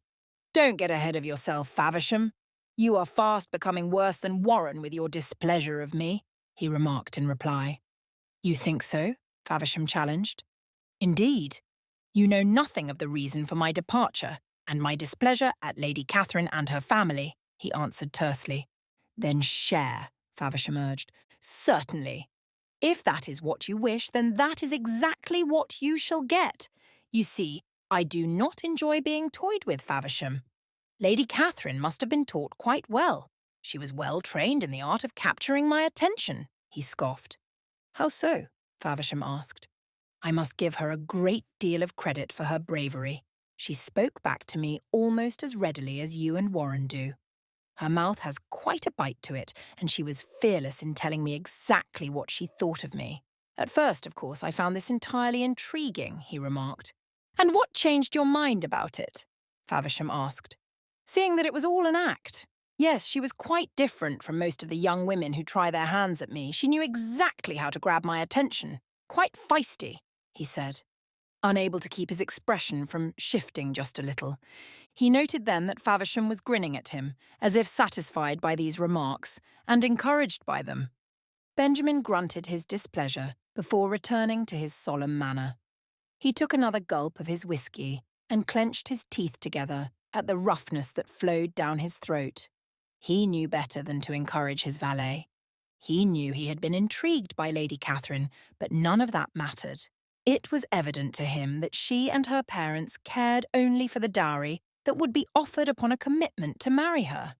Having no intention of being used that way, and angered by the fact he had nearly fallen for her act, Benjamin pushed away all hopes that there might ever be anything between himself and the beautiful young woman. Her wit, cleverness, bravery, and words like arrows, all of it had been false. He could not trust her, and he hated himself for having believed he might. She had made a fool of him, and he didn't take kindly to that.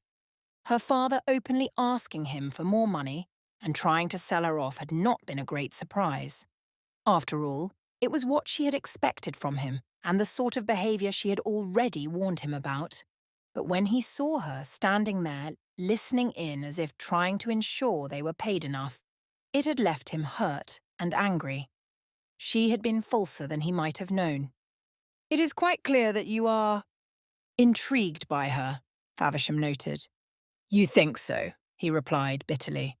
Why do you not at least give her one further chance? You ought to invite the young woman and her family to spend some time at your Berkshire residence. You could get to know her better, away from the eyes of prying society. You might even be able to get her away from her parents enough to learn what she is really like without them, the valet suggested. That is absolutely the poorest idea I have ever heard from you, Faversham. What on earth makes you think I would ever do something so foolish? No, absolutely not, he replied determinedly, annoyed that it was even suggested. Oh, do think about it. You could truly get to know her and you might be entirely surprised. Whatever occurred at the ball, you most likely misunderstood something. I know what you think about young women in her position, but some of them are genuine and good, Faversham noted. Yes, I am sure some of them are, but she is not one of them. Why is that so difficult for you to believe? Benjamin challenged him. Because I understand that not all young women are terrible, something you seem to continually miss, he replied. Did I not just agree with that? Benjamin pointed out. But you said she is not one of them. It is my firm belief that she is. And I think if you gave her a better chance to prove it, you might be pleasantly surprised. You might find that she is even better than you might have ever imagined, Faversham replied with great encouragement. Benjamin looked at him with hesitant anger. He did not wish to mention what he knew must be said if Faversham was ever going to cease this ridiculous line of thinking. No matter how it hurt him to bring it up, he had to. Don't you remember what happened the last time we invited someone? He asked darkly. Benjamin knew his low, ominous voice was only going to cause Faversham to be frustrated, but he didn't care. He was angered at even having to bring it up. It was horrible that he could never live his life freely as he wanted, thanks to these dark things from his past that he had not caused. But it had to be said, otherwise Faversham would never cease.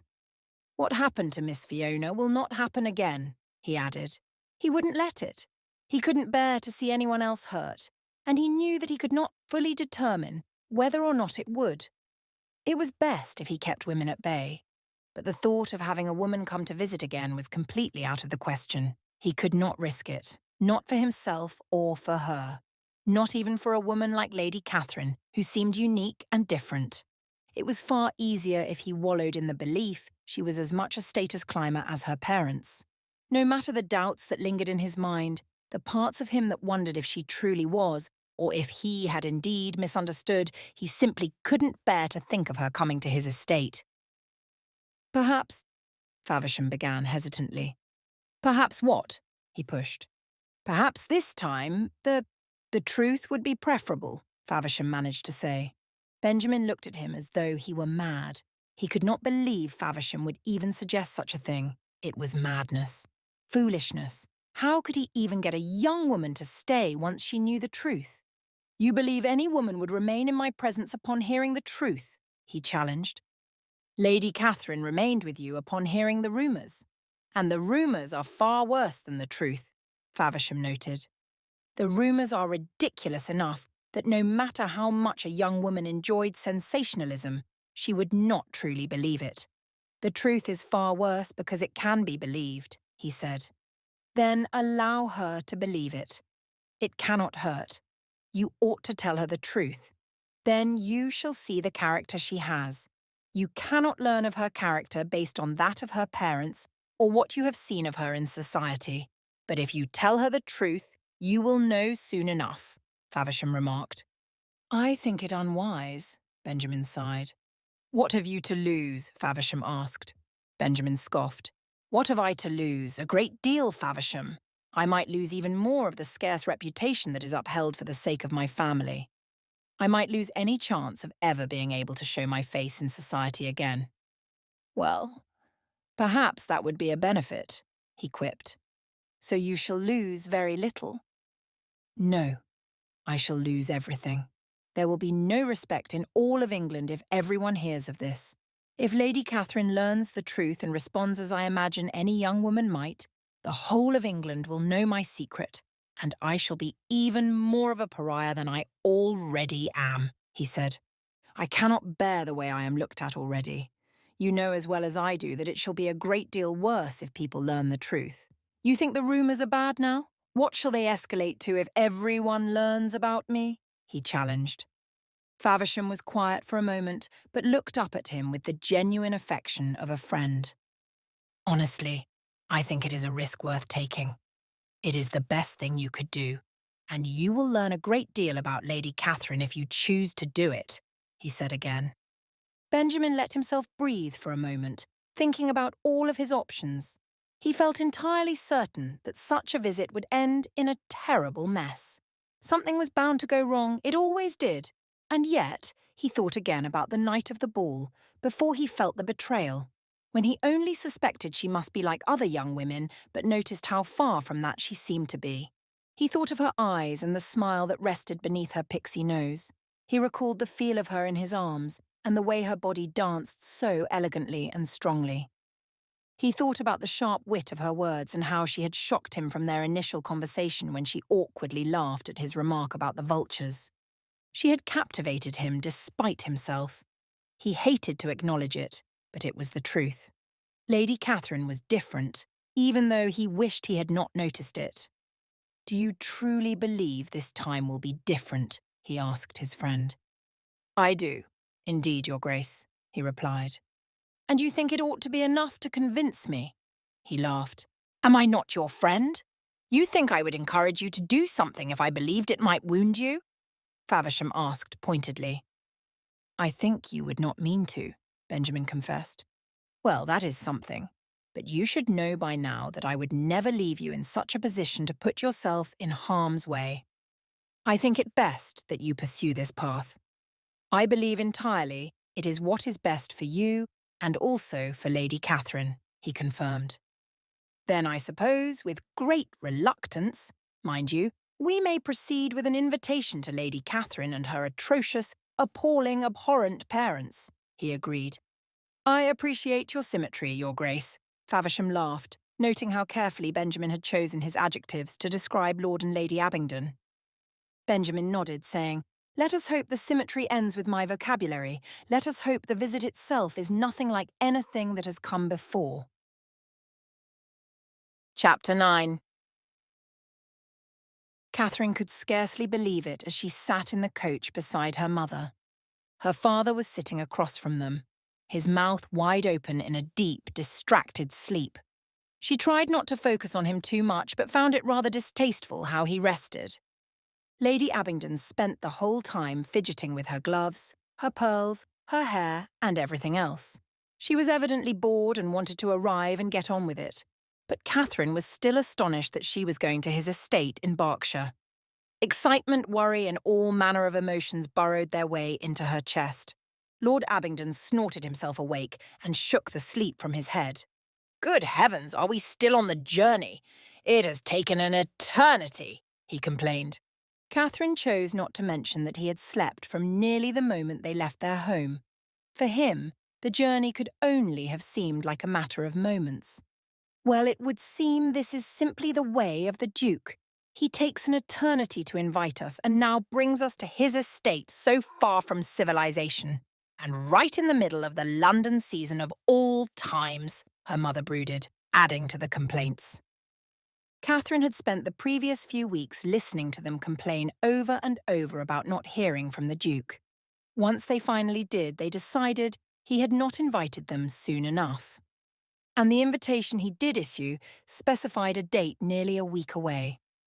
In every effort he had made, her parents remarked that it was not quite good enough.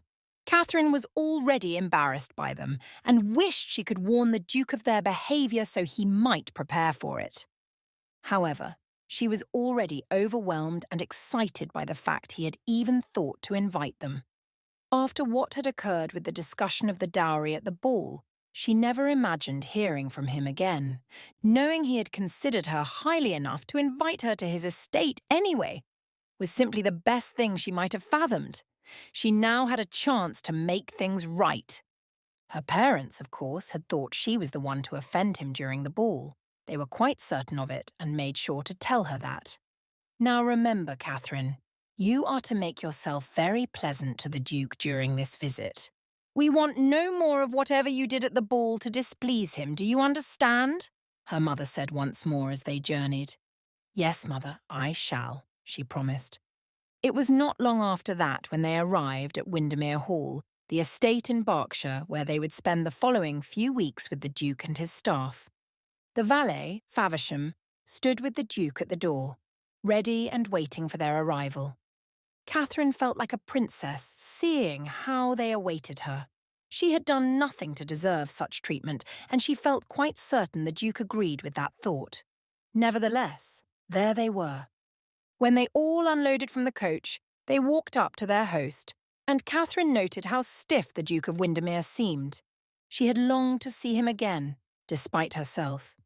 In fact, it caused her to cringe that she so wanted to see him again. But here he was, looking rather unpleasant. It seemed as though he truly did not wish for them to be there.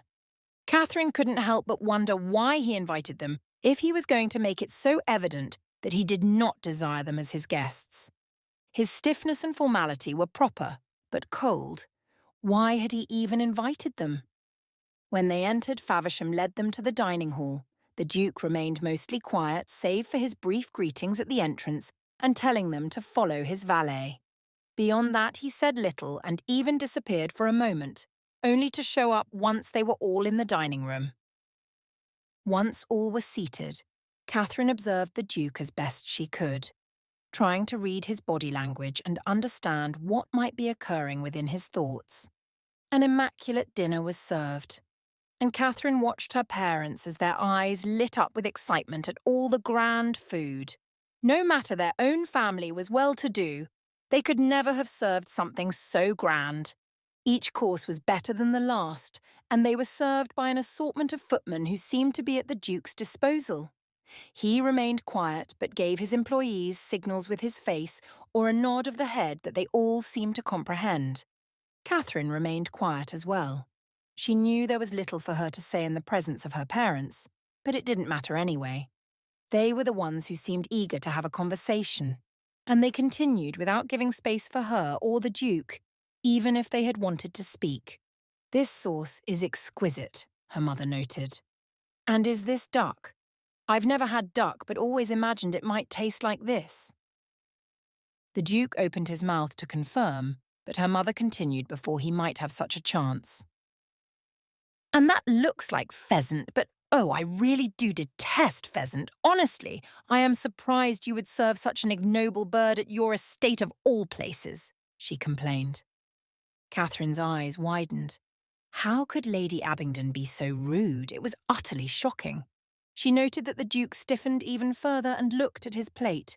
His nostrils flared slightly at this offence, but he chose not to make any remark in reply.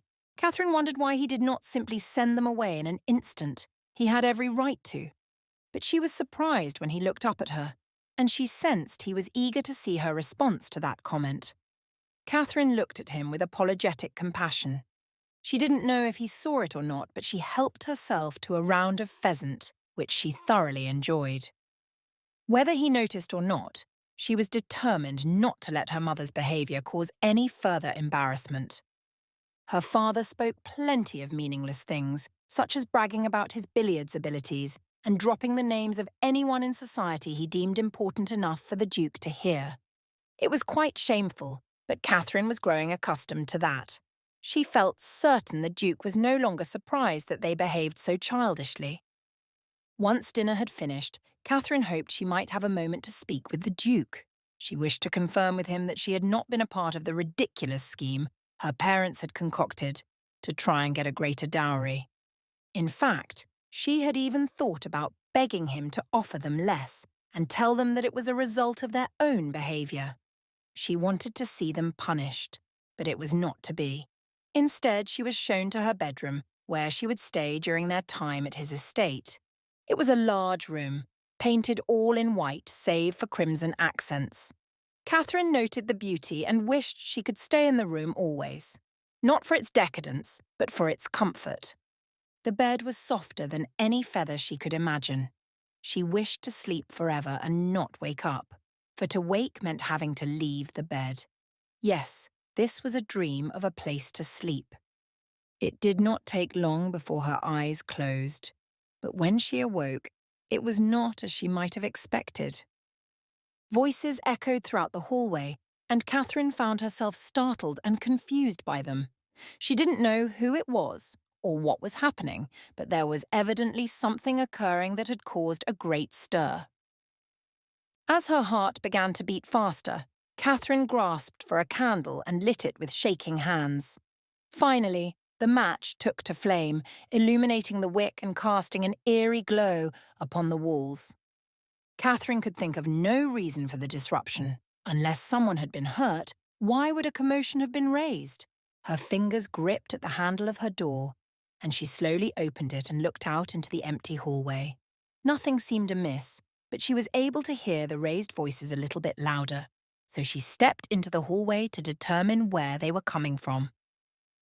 Catherine lightly tiptoed down the corridor towards the stairs, but stopped at a window when she realized the noise was louder there.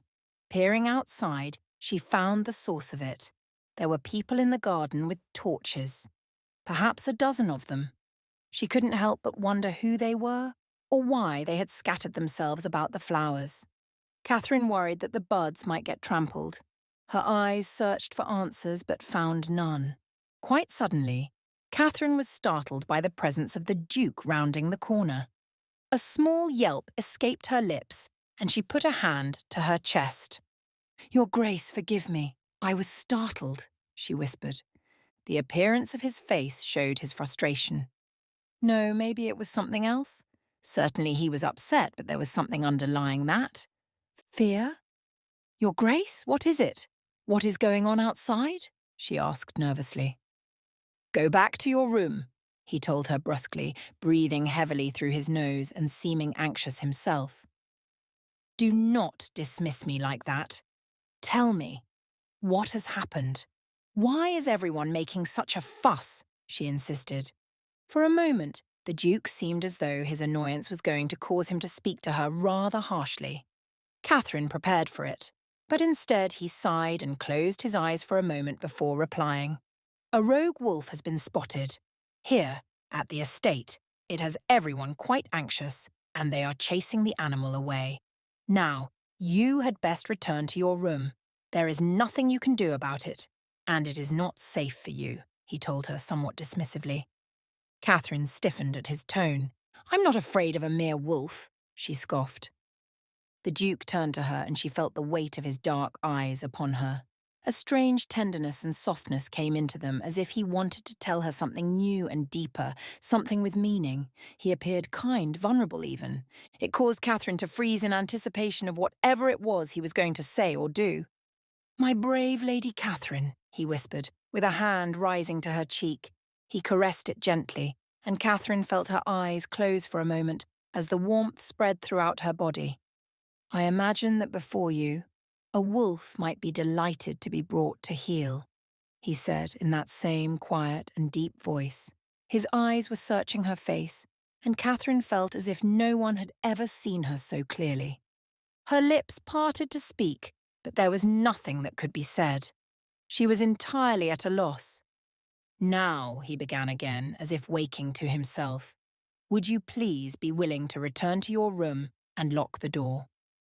With his gentleness and genuine concern, Catherine nodded silently, cautiously turning from him and making her way back to the room.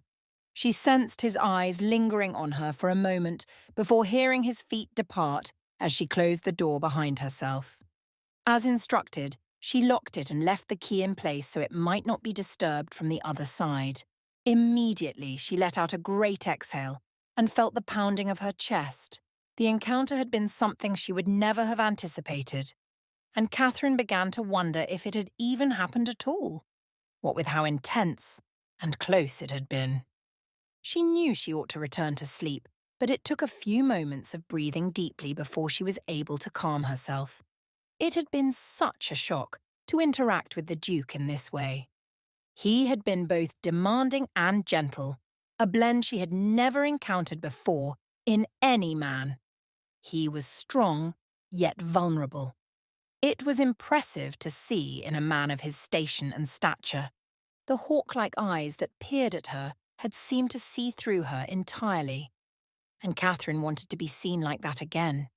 She wanted to feel what it was like to be noticed, even by this strange man who was so insistent upon her remaining indoors.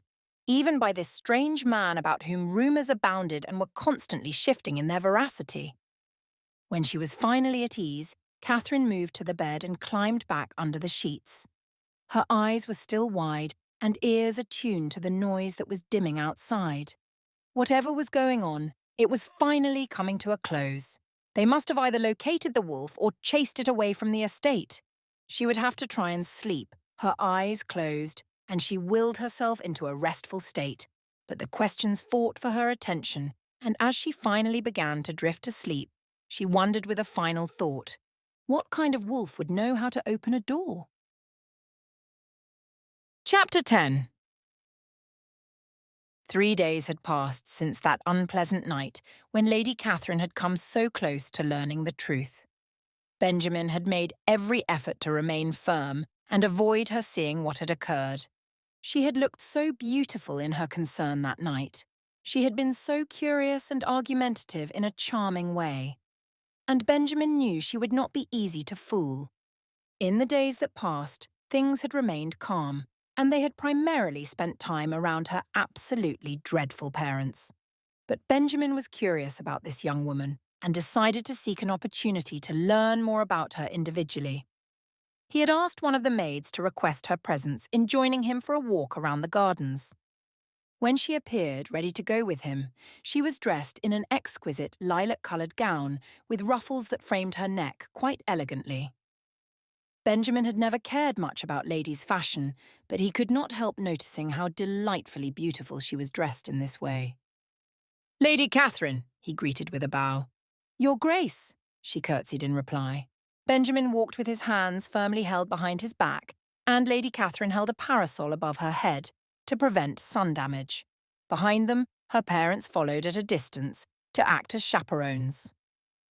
"You seem to be doing quite well here," he noted as they went through the topiaries. "I do enjoy the air," Lady Catherine replied. Benjamin felt a sense of anxiety in his chest, and he couldn't quite place it. The small chat with Lady Catherine was dull, and not at all how he wanted their talks to go, but it was also necessary for the sake of propriety. He wondered what it would be like to speak with her freely and openly. The past few days, they had frequently verged upon openness, but her parents continually prevented them from having such freedom. And yet, despite all that, he had clearly seen that in addition to her beauty, Lady Catherine was deeply clever. She was well-spoken, even so far as to put him in his place at times. It intrigued him how fearlessly she would scold him or point out little things, always to the dismay of her parents. And he had seen how she enjoyed trying new things. Not only the exotic foods he provided at dinners, but the simple activities throughout the days. She had explored sections of his library that she claimed to never have engaged in previously, like language and history. She had also brushed the manes of his horses despite telling him that her parents had always tried to keep her from beasts. But it continued to be Lord and Lady Abingdon who caused problems for him. The two were so constant in their attempts to sell him their daughter, and he didn't know if he could live that way forever. Benjamin felt quite certain he would be unable to handle the constancy of having to buy her from them or to catch her as she was thrown in his face. He knew well that this was simply the way society worked. This was how it always went. Nevertheless, it was terrible, and he hated that she was treated as a commodity and he a consumer. It seemed utterly foolish. Yet these were the rules of society, and while he had become a great man thanks to those rules, a man of power and wealth, it left him uneasy. "Well, now that we have spoken of the air, what is there for us to say?" he asked with a halting laugh. "I suppose you could comment on the flowers or the taste of dinner last evening, or even that my mother has such a lovely hat," she replied, giggling at the last part. Benjamin couldn't hide his choking laugh, although he caught it quickly. Lady Abingdon, indeed, had a ridiculous beast upon her head, black and bedecked with white feathers and pearls that he knew must be made from paste rather than the real thing. "Forgive me, that was not the sort of thing a young woman ought to say regarding her mother," Lady Catherine noted, still trying to hide her smile. "And I ought not to have laughed. But society's rules are hard to follow," he he sighed. Indeed, they can be at times, she agreed. For instance, we must first speak of nothing of import if we are to engage one another in conversation. Not merely a man and a woman, but all who meet one another in polite society, he educated her. To his surprise, Lady Catherine replied with full understanding. Well, of course. If we spoke of anything that had import, we might reveal ourselves too quickly or too deeply, and society was not made for depth. It was made for the outward show. And what is seen on the outside of a man or woman must be seen on the outside of society, she said. And what is it that society requires to be seen of you? He asked bravely. Her face took on a cynical gaze as she looked out at the flowers beyond. Of those rose bushes up ahead, which is the most beautiful? She asked in reply. Benjamin looked ahead. He knew his garden well, and he knew those bushes, but it seemed a pointless question. They are all beautiful, he answered in gentle confusion. Precisely. And for a young woman in London society, to be counted among the all beautiful is the greatest of failures, she told him.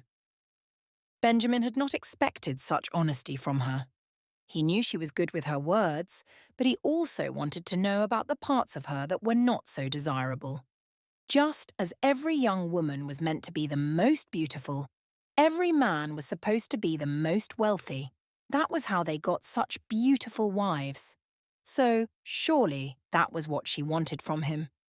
He needed only to get her to expose herself as her parents had already.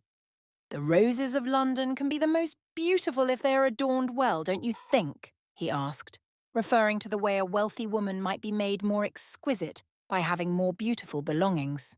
With this question, he might learn her motives regarding his wealth and if she wanted to be that shallow woman. Lady Catherine leaned ever so slightly towards him and whispered, I believe we already addressed that upon discussing my mother's hat.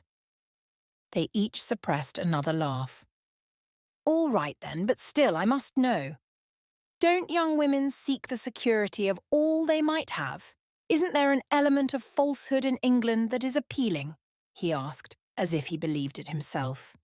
Keeping her composure and not showing any sense of agreement, Lady Catherine shook her head slowly and sadly. All who have a station of some sort may benefit from society's rules. The falsehood provides a great deal for us, but it does not make it appealing. You, yourself, have benefited through this arrangement, have you not? And yet, you do not seem so entirely keen on it, she expressed. Once more, Benjamin was surprised by her answer. He had expected her to take the bait he placed before her. He had expected that Lady Catherine might have agreed with him purely for the sake of appeasing him. But his lie had not managed to catch her in the trap he had set. So you truly do not wish for any of those things? He asked. She looked at him with a wan smile. All women seek security, and I believe all men do as well. But rules and falsehoods are not the way to finding them, and are certainly not how they might be maintained. So how is security to be maintained? He asked, intrigued all over again by the intelligence of her mind and the way she saw the world. Loosely, she laughed. So long as we cling to security, we shall ache if ever the day comes that it is gone. And it is a slippery thing indeed, so it makes sense not to grow too utterly attached to it. I have never heard it said that way, he confessed. Perhaps you need to broaden your acquaintanceships, she challenged him. Oh? Does it never get boring, having the same monotonous conversations with those equal to you in society? Do not those of a lower class also have value worth listening to and engaging with? She asked. Benjamin knew exactly what she meant and could relate to it entirely. And yet, he had begun this conversation in an attempt to trap her, not be impressed by her. Instead, he had only made himself appear ignorant to the things she so clearly and evidently believed. Benjamin began to feel at ease with her, seeing as she was being perfectly honest and genuine in her remarks.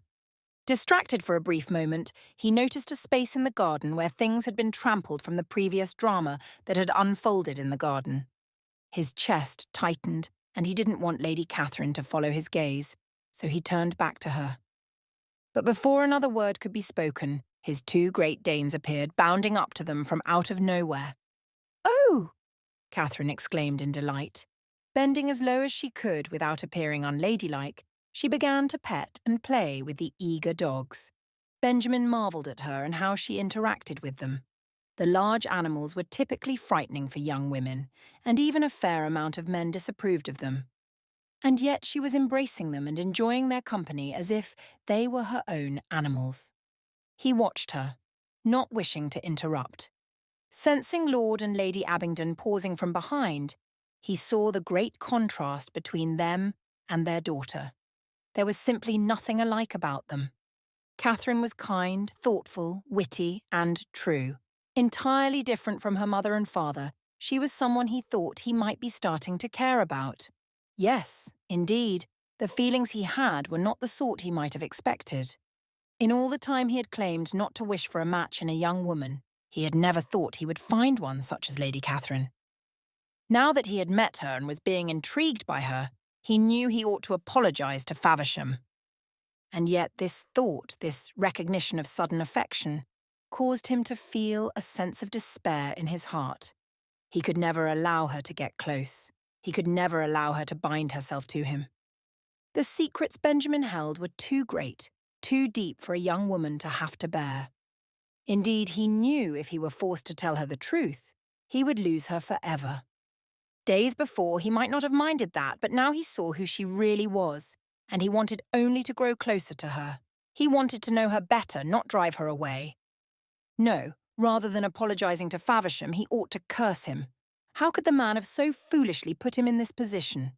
Surely his dearest friend must have known by now that introducing him to a young woman he could actually care for was only going to cause him problems.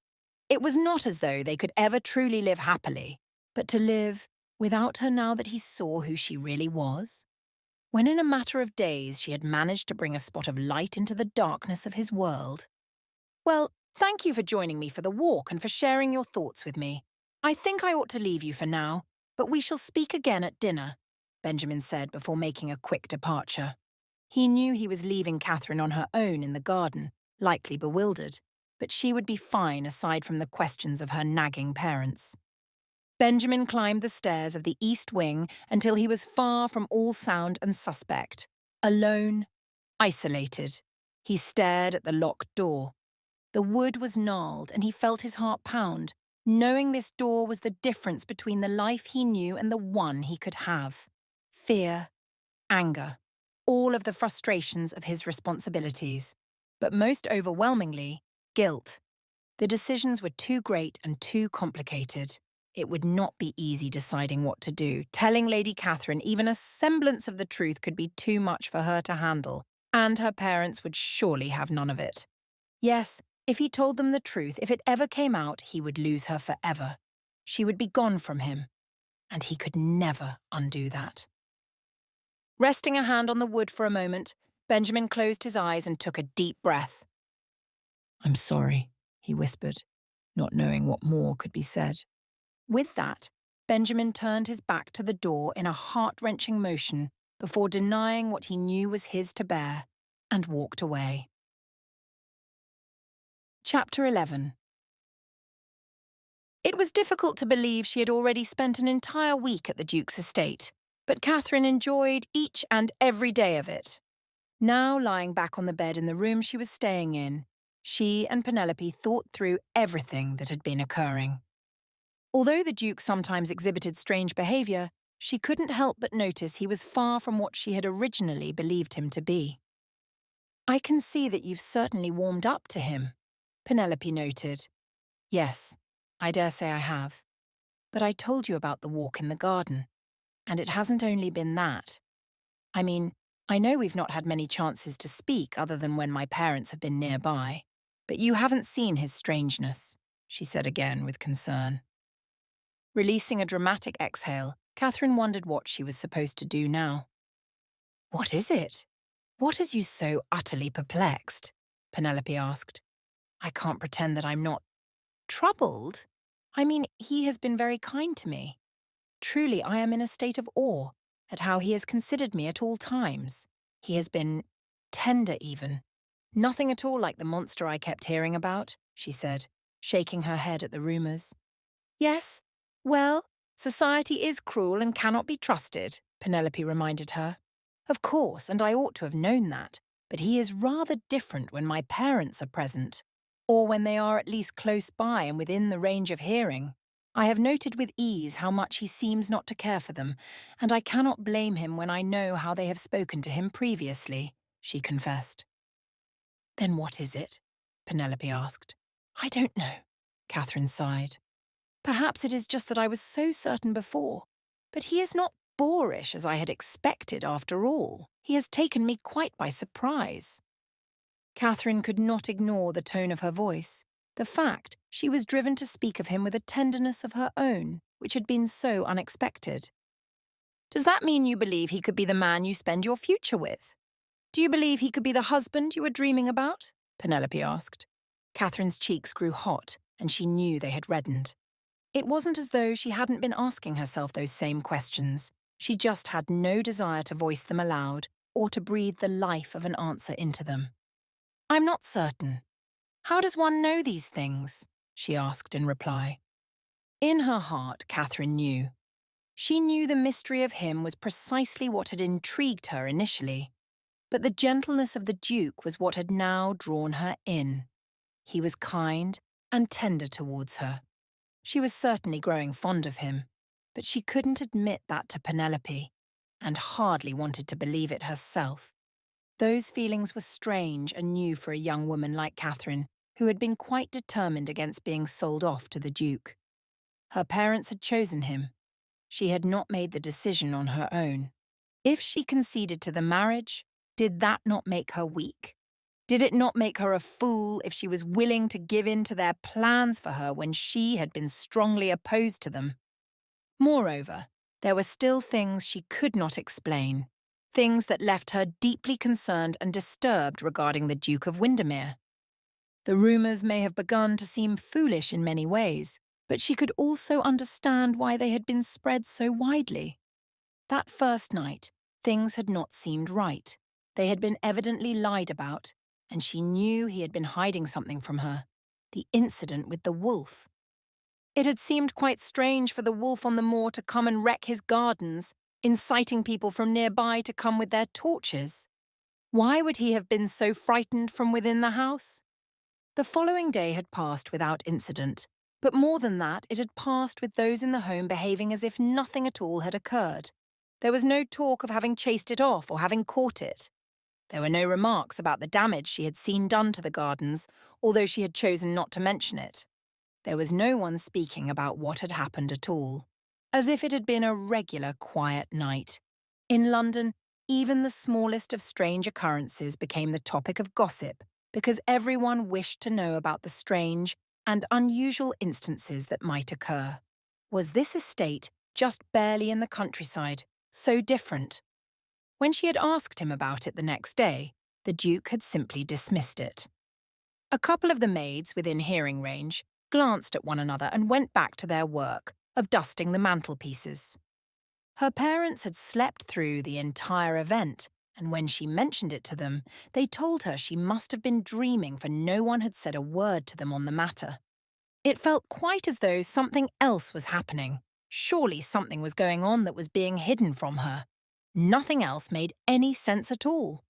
However, no other bizarre incidents had occurred since. Nothing else had taken place to cause her any sort of grief or curiosity, and she wondered if she was being foolish or was simply hoping for something strange and macabre. There were times in the night when she thought she could hear the sound of someone wailing, a strange, uncomfortable, and mournful sound. But she knew it was most likely the wind. Even with her imagination, Catherine could not deny the logical explanations for some of these things. There was no sense in trying to seek out a strange incident where there was likely none at all. The wind, a dream, that sound could be anything. It was only the curiosity within her that wondered about, or perhaps even hoped for, something darker. What is it? I can see there is a great deal on your mind, Penelope noted, and Catherine felt herself being watched. Yes, I suppose there is. If you must know, my imagination is running rather wild. I cannot express the ways I am caught up in these thoughts that are likely foolish and childish for me to be having. After all, I cannot continue wondering about him as I have been, she said. Wondering in what way? Penelope asked. How it does not make sense to be so overly cautious about something that is probably nothing at all. You know the rumours as well as I. And if I allow them to prevent me from learning the truth about the Duke and his character, then I am placing him at an unfair disadvantage, she conceded more to herself than to her friend. I ought to remain cautious, to be sure. I must wait and see what it is that happens after all. You know, there is very little means of determining what his character is like without getting to know him, she continued. And Catherine was confident that getting to know him was a great desire for her. She was not merely hoping to see him in such a way that she might learn of his character, but because she truly enjoyed spending time with the Duke. She was hardly able to take her mind off of him and how he had surprised her. She was also quite content thinking about his face, its rugged handsomeness, and how even the scar had grown charming to her. Anyway, she said then, trying to speak of anything other than her own business, I have noticed another thing. Oh, what is it? A greater concern regarding the Duke? Penelope asked. Oh, hardly that. In fact, it is something that brings me quite a bit of joy, Catherine grinned, eyeing Penelope with great suspicion and amusement.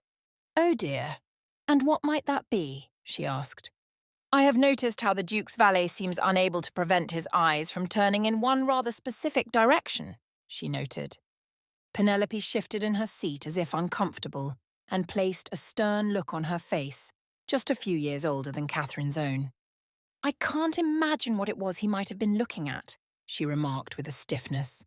Why, I do believe he was staring directly at my own dearest Penelope, Catherine said, widening her eyes in delight at the end. Penelope tutted and looked away from Catherine, but the blush in her cheeks was undeniable. It appeared as though she was fighting quite hard to hide any emotion she might be feeling at Catherine's notice of the two. Surely you don't mean that? Why, he would never consider something so ridiculous, she snorted. But as she tried to hold her ground on the matter, Catherine saw the smile tugged at her lips. Stop being so bothersome, Catherine teased. It was then that Penelope could no longer hide her emotions. She was truly feeling a great deal of joy at the thought of it, and her delight finally broke through her face. You know, you are allowed to have the feelings of a woman, Catherine reminded her. I never said I could not, she answered, and yet you are trying utterly hard to allow your duties to prevent you from enjoying the fact that the rather dashing young valet, well, perhaps not so young, but still dashing, was clearly taken with you, she remarked. He is quite handsome, in a rather crow-like way, Penelope laughed. The very portrait of a reed, to be sure, but still a kind gentleman, and his eyes are quite striking, don't you think? Catherine asked. Indeed, Penelope sighed with satisfaction. Well then, I think it ought to be quite settled. You and the valet, I meant Faversham, shall make quite the suit, and I shall find myself the bride of a man who may or may not be a beast and a liar. Catherine chuckled. It was difficult to imagine it, but the rumours were out there. They must have come from somewhere, and if he was thought to be a beast, perhaps he was the very wolf he claimed had been running along the property. That thought struck Catherine. Could it be true? Was he a villainous wolf that could turn at night? Is that why he wished for her to lock her door? He had been on her very floor. Catherine shuddered and reminded herself it was foolish to even consider that. She had to stop wondering about these sorts of things and move on with reality. Oh, do not allow yourself to wonder about such silly things, Catherine. You know as well as I by now that he is no such thing. The Duke is a good man, and that is all there is to it, Penelope said with certainty. I have hope, but it is difficult to say. After all, there would not be so many rumours about him if he were as ideal as all that. Nor would he still be a bachelor. What woman would not have been swept up by him if he were truly as wonderful as he appears to be? She asked, voicing some of the doubts in her mind. Women from a society that loves to believe in the failures of others. And I think we can agree we live in such a society as that, Penelope said, her expression grim in the reality of it. Yes, Perhaps that is so. Catherine sighed. The two continued in their dialogue about what might come ahead for them. Could they have happiness with these wonderful men, or was it all a dream? What if everything fell apart? What if they were basing their hopes upon lies? There were a great many possibilities, and it seemed likely they were being foolish and dreamy. But Catherine didn't mind so much. She liked thinking about the possibilities of the future and the chance that it was not only she who would find happiness. Penelope might as well. In truth, things had not begun well between Catherine and the Duke. She knew that with certainty. They had been at odds, he had lied to her, and she had been suspicious of him. Then he had clearly been trying to decipher whether or not she was as greedy as her parents. And he seemed unwilling to believe anything other than that as being a fact. And if they could not trust one another, what sort of future could they possibly have together? Yet Catherine was unwilling to discount the possibility of happiness merely because of something that happened in the past. She was learning who he was now and was eager to discover whether or not he was the sort of man she could really love. The most important part seemed to be learning whether or not the rumours were true. No matter what she thought of him, Catherine could not make a decision, for better or worse, until she knew if there was a good reason to trust him or not. If those young women had died at his hands, she had a right to know about it, and if they did not, it was her duty to put an end to such lies. Chapter 12. When dinner came, Benjamin arranged so he might dine alone with Lady Catherine. Upon speaking with her parents about the matter, they seemed quite pleased with the suggestion. After all, a dinner alone for the two might increase bonding, and it was surely evidence he was interested in her. Benjamin knew this was the idea that would strike them, and he had been quite pleased when it had been successful. Truly, Lord and Lady Abingdon were miserable failures when it came to hiding their wants for this union. They so evidently desired nothing more than to make a mint of the arrangement that it was almost humorous. But Benjamin remained so utterly disgusted by it all that it prevented him from finding the full hilarity of it all. So, when he called for Lady Catherine to join him, her parents had already finished their meal. They would have no interruptions save for the maids who would silently deliver their food and serve as evidence of propriety. Benjamin was relieved by the prospect of having some time alone with Lady Catherine in order to learn more about her. He had been enjoying it immensely and considered that they were quite similar in some ways, although they had so many things that appeared different for them on the surface. Benjamin waited in the dining room until Lady Catherine appeared, cautious and straight-backed, as if frightened to allow herself to be at ease. He couldn't help but eye her, trying to interpret what was taking place in her thoughts, or how she might be thinking of him. And yet, although he had come to know her goodness, he still saw that she was suspicious of him. A small part of him was frustrated by it, knowing she didn't trust him, but another part saw it as an opportunity to show her who he truly was. It was possible he might finally be able to interact with a woman who was willing to give him a chance again without having to worry about her running away. Then again, perhaps it would have been better if she did. Or if she had never come in the first place. He still often wondered about this idea of Faversham's. It was a mighty risk. "Please, have a seat, Lady Catherine," he instructed as the maid pushed her chair in before departing to the kitchen.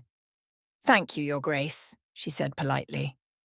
"I believe they have arranged for a special dinner," he told her, trying to make conversation. "I am sure it shall be exquisite, Your Grace. Every meal has been tremendous," she complimented in reply, as expected. "Your parents have already eaten. Did they inform you this dinner would be the two of us alone?" he asked. She seemed to sigh and ease a little at this.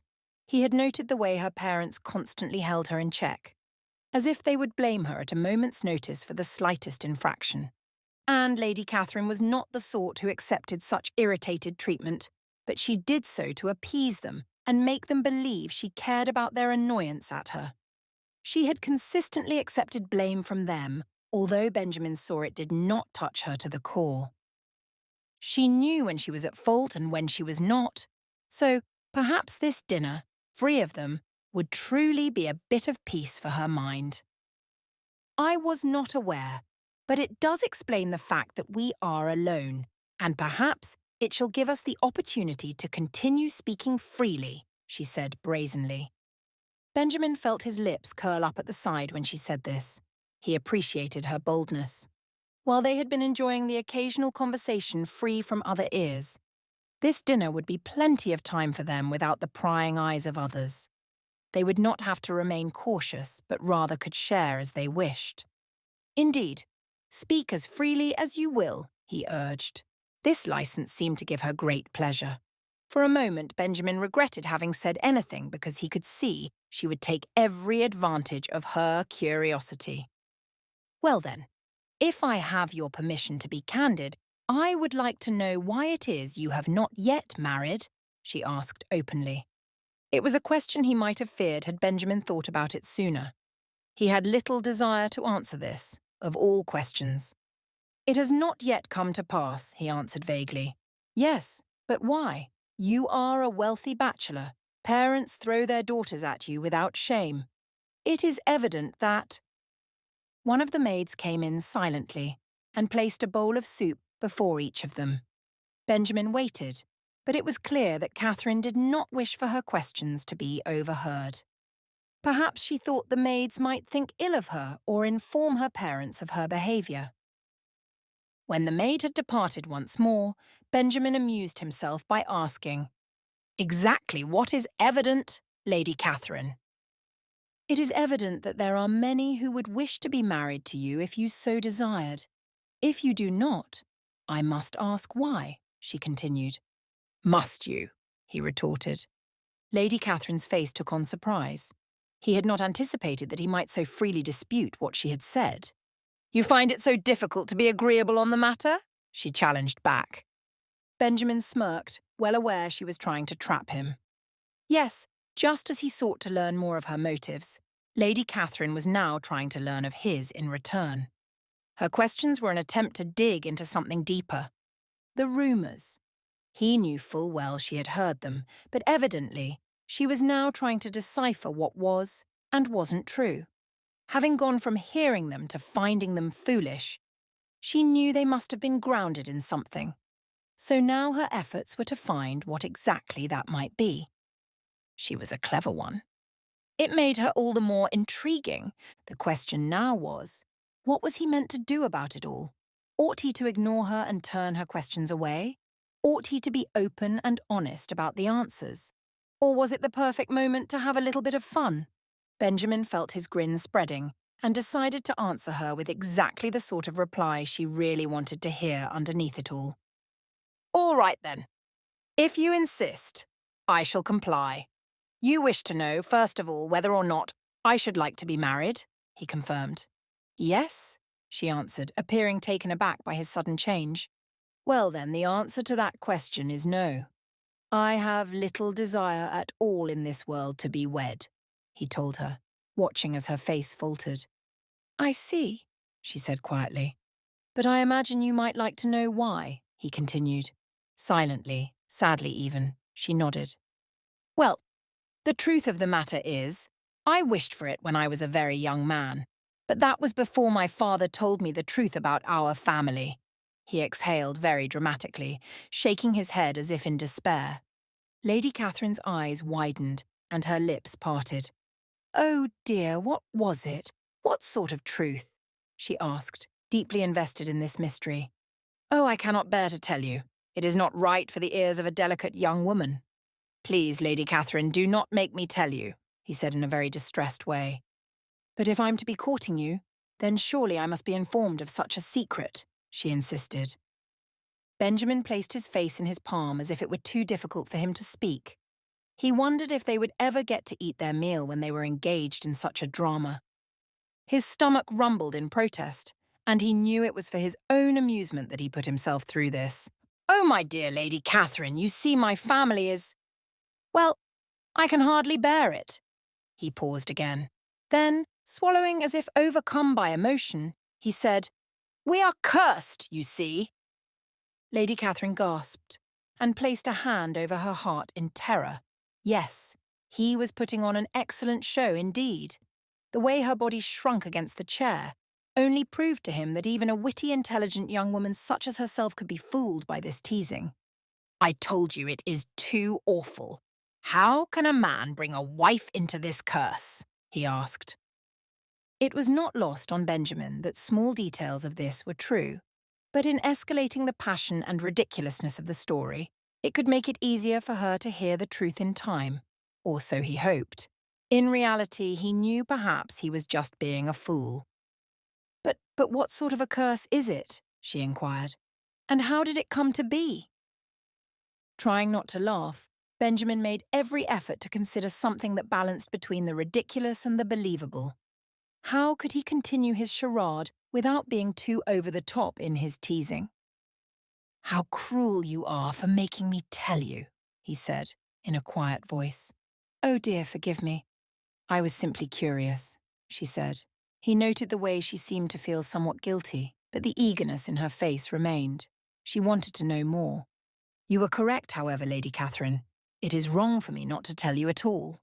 I must answer for the failures of my family that have kept me from love all this time, he said, deciding he wanted to continue the game after all.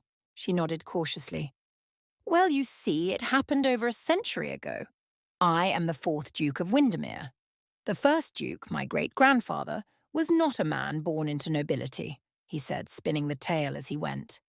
No, rather, he was a very poor man, a man who was barely surviving, orphaned by his own parents. But he fell in love with a noblewoman. She was grand and beautiful in every way, so he felt he had no choice. My great-grandfather made his way to the gypsies who lived nearby, a powerful and dangerous people. He had to beg them to cast a spell that would turn him into a nobleman so he could wed the woman he loved, Benjamin continued. Lady Catherine eyed him with intense and devout interest. Large and unwavering, those stunning eyes did not move. It only made it more difficult for him not to laugh. She had believed every word so far. But the gypsies had a high price for this request. They told him that anything that might bring love was a great fee to pay, but he told them he would pay anything at all if it meant he was able to marry her, he said with a sigh and a pause. Benjamin slowly shook his head as if remembering the tale that had been passed down to him, a tale ending in disappointment. Lady Catherine, he paid that price, and now we have been paying it ever since, he told her, a forlorn expression on his face. But what was it? She asked in intrigue. Feigning further emotion, he finally prepared for the culmination of it all. My great-grandfather agreed that every generation after him would continue to pay the price, that once every month when the moon is full, he might pay a tribute, a sacrifice. And that sacrifice would keep us entitled to our wealth and our title, he said with great seriousness. Oh my, she gasped again in horror, unsure if she wanted to learn anything further. What sort of sacrifice? A sacrifice of love. All went silent. Lady Catherine was terrified, and he saw in her eyes the question as to whether or not she would be next. In reply, Benjamin politely grasped his spoon and began indulging in his soup. Casually, unfettered, Lady Catherine couldn't move. She was utterly terrified, bringing him immense joy that his plan had worked to cause her to give pause to the strange rumours. So, he let the silence linger a little bit longer, waiting to see whether or not she ran from the room. But although she did not touch her food, she did not leave him. When he had finished his soup, he finally decided to speak again. Well, Lady Catherine, I for one am quite hungry, but I think I shall eat in my study, he told her. Standing and making his way towards the door, he paused and turned back to her. By the way, you might wish to know that you should never consider a career as an investigator. Not that women partake in such endeavours, but if they did, it would be a grave risk in your case. You see, your gullibility is going to get you into trouble one day, if it has not already. With that, Benjamin turned on his heel once more and exited the dining room, leaving her alone to realise the foolishness of her questions and belief. Yes, he was intrigued by this woman, but if she suspected him to such an extent that she would even believe this, perhaps he had overestimated her after all. Chapter 13. Catherine had a painful awareness of her own foolishness. She could hardly believe she had gone about things in such a terrible way. It was evident the Duke considered her a child. As she had been so suspicious of him, now he had been suspicious of her. He had seen through her games. Indeed, he had understood her motives even before she did. And he had mocked them, just as he had every right to. She had tried too hard, and it had discredited her. Retiring to her room, Catherine wished she could take it all back. She wished she could redo the dinner all over again, but she had ruined it. The Duke was an intelligent man.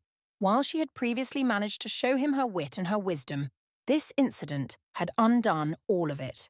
She had caused him to be disgusted with her, to find her worthless and gullible. Catherine had never been called gullible in all her life. Why was she falling so easily for the rumours and tales about the Duke? Was she really no better than those young women she often mocked for their childish gossip and relentless attempts to ruin the reputations of others? At the very least, Catherine wished she had been more tactful. She could have done this in a number of ways rather than playing her silly little games. On the one hand, she could have asked him more directly. She could have simply come out with her questions and inquired as to the origins of the rumours. Of course, if she had not been brave enough to do this, she could have sought answers by other means. No matter what she did or how she tried to learn, she ought to at least have known he was fooling her. There was nothing about his tale she ought to have believed. Catherine prided herself on being better than that. After a few moments of lying on her bed, looking up at the ceiling, there was a knock at the door. Catherine slowly went to it and opened it, relieved to see it was Penelope. "Oh, thank goodness it is you and not my mother," she sighed. "Whatever is the matter?" "Why are you so tense?" Penelope asked, apparently observing Catherine's frustration. "I have been the biggest of fools, Penelope," she replied. "How so?" she asked. Another knock came to the door just as Catherine opened her mouth. She went once more, fearing it really would be her mother this time. However, the maid on the other side of the door held a tray of food that had been prepared for dinner, as Catherine had left the dining room immediately following the confrontation. "Excuse me, Lady Catherine, but His Grace requested your meal be brought to your room," she said, keeping her eyes down respectfully. "Oh, thank you," Catherine said, taking the tray. She did not know what to say in reply. A surge of humiliation coursed through her. Did all the staff know what had occurred? Had she embarrassed herself for all to know and hear about? Or had the Duke simply given them instructions, knowing she would not remain there to eat on her own? Once the maid was gone, Catherine closed the door again. "What is it?" Penelope prodded. "Well, as you can see, the Duke and I did not dine together," she began. "Why not? What happened?" Penelope asked. Catherine stared at the tray once she shuffled onto the bed and set it in front of her. There was a vast array of meats, which she assumed to be exotic, as well as vegetables, potatoes, and a delicious-looking cake for dessert. "Eat with me, I cannot possibly finish this on my own," she said to Penelope. "I ate already," she replied with an apologetic tone. "All right then. I suppose I shall finish every last bite in my misery. What does it matter? I have no need for beauty when I've ruined all chance of romance with the Duke after all," she moaned. Penelope looked at her with impatience, and Catherine knew she had to tell her friend exactly what had happened. "Well, all right then. Here it is. I've been a complete fool," she began. "I allowed the rumours to get the best of me. I allowed them to cause me to ask the Duke about silly things, and he decided to play games with me as a result. He knew exactly what I was trying to discern," she confessed. "Oh dear, did you ask him if he was a beast?" Penelope inquired. "I think it might have been better if I had. Instead, I was trying to learn about him through silly little questions, but he saw through all of it. He knew I was being ridiculous, so he decided to play a game right back at me. And, Penelope, I believed every word of it. I believed the tale of his great-grandfather making sacrifices to gypsies for his wealth," Catherine scoffed. Penelope tightened her lips and widened her eyes, embarrassed on Catherine's behalf. "Oh, don't look at me that way. I know it was positively ridiculous. But I believed it nevertheless. Can you imagine? I was that big a fool. I allowed him to trick me because I had believed the lies of others." Oh, the betrayal in his face! You can't imagine how it wounded him when I believed it all, she said sadly. You think it wounded him? Penelope echoed. Certainly. He was so angry I did not trust him, that I believed he really was this creature who was living out the sacrifices of his past generations. I tried so hard to learn of him, but I did it in such a way that he was truly offended, she admitted. I am sorry it went so poorly. But Lady Catherine, you do have to learn the truth, and it may be a challenge for him, but you also know the rumours came out of something, did they not? She asked. Don't be wise. It is not the time for it, Catherine complained. It is always the time for wisdom, but this is not wisdom. This is my concern for you. I do not wish to see you tied to a man who keeps his secrets. You ought not to wish that for yourself either. It is not good for a young woman to agree to a marriage and not know if the man is of good character. Do you think it clever to accept this without knowing why people have said such terrible things about him? Penelope asked, without needing any sort of response. Catherine nodded, understanding the truth of that. She couldn't allow the marriage to take place, as long as she didn't trust the Duke, and she could not trust him until he was honest with her. So long as he continued to behave this way, she had every reason to suspect him. And while Catherine knew she had to take responsibility for the foolishness of her own actions, she was also frustrated that he had used the opportunity to mock and tease her. He could have been a bit more polite about that. He might have taken better care to speak with her openly as she ought to have done with him. The Duke knew there were rumours about him out there. How could he mock Catherine for having heard them, rather than addressing their roots?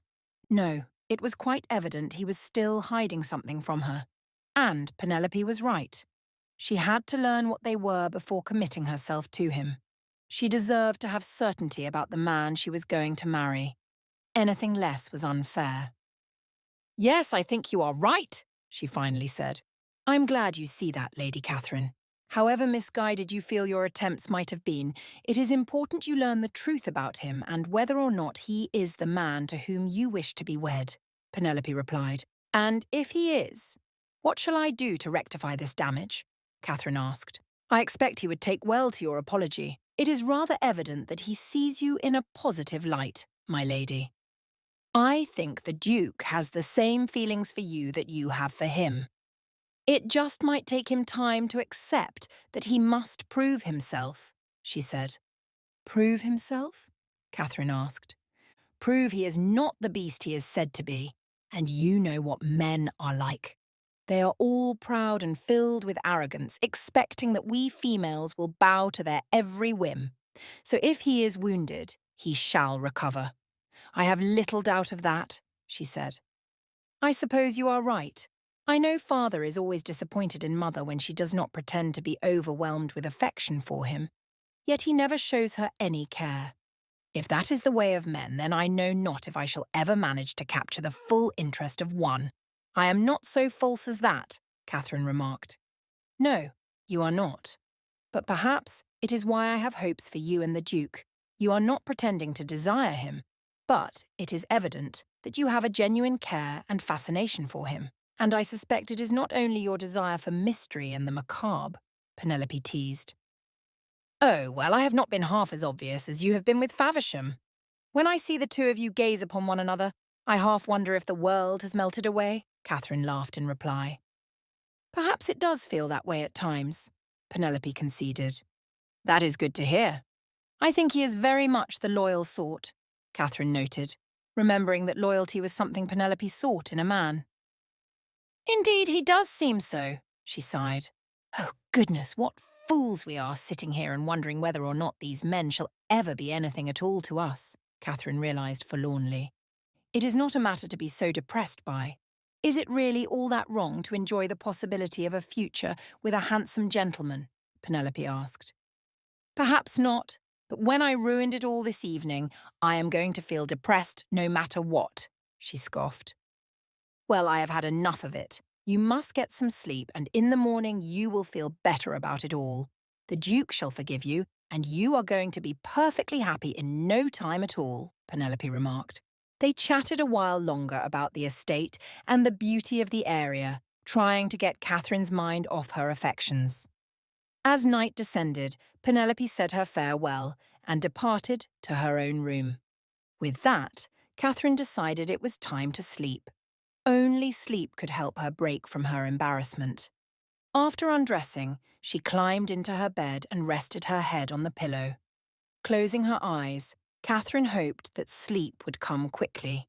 But it had rarely come quickly in her time at the Duke's estate. A shuffling sound outside of her door grasped her attention. It was not very quiet, but had she been sleeping, she would not have been disturbed.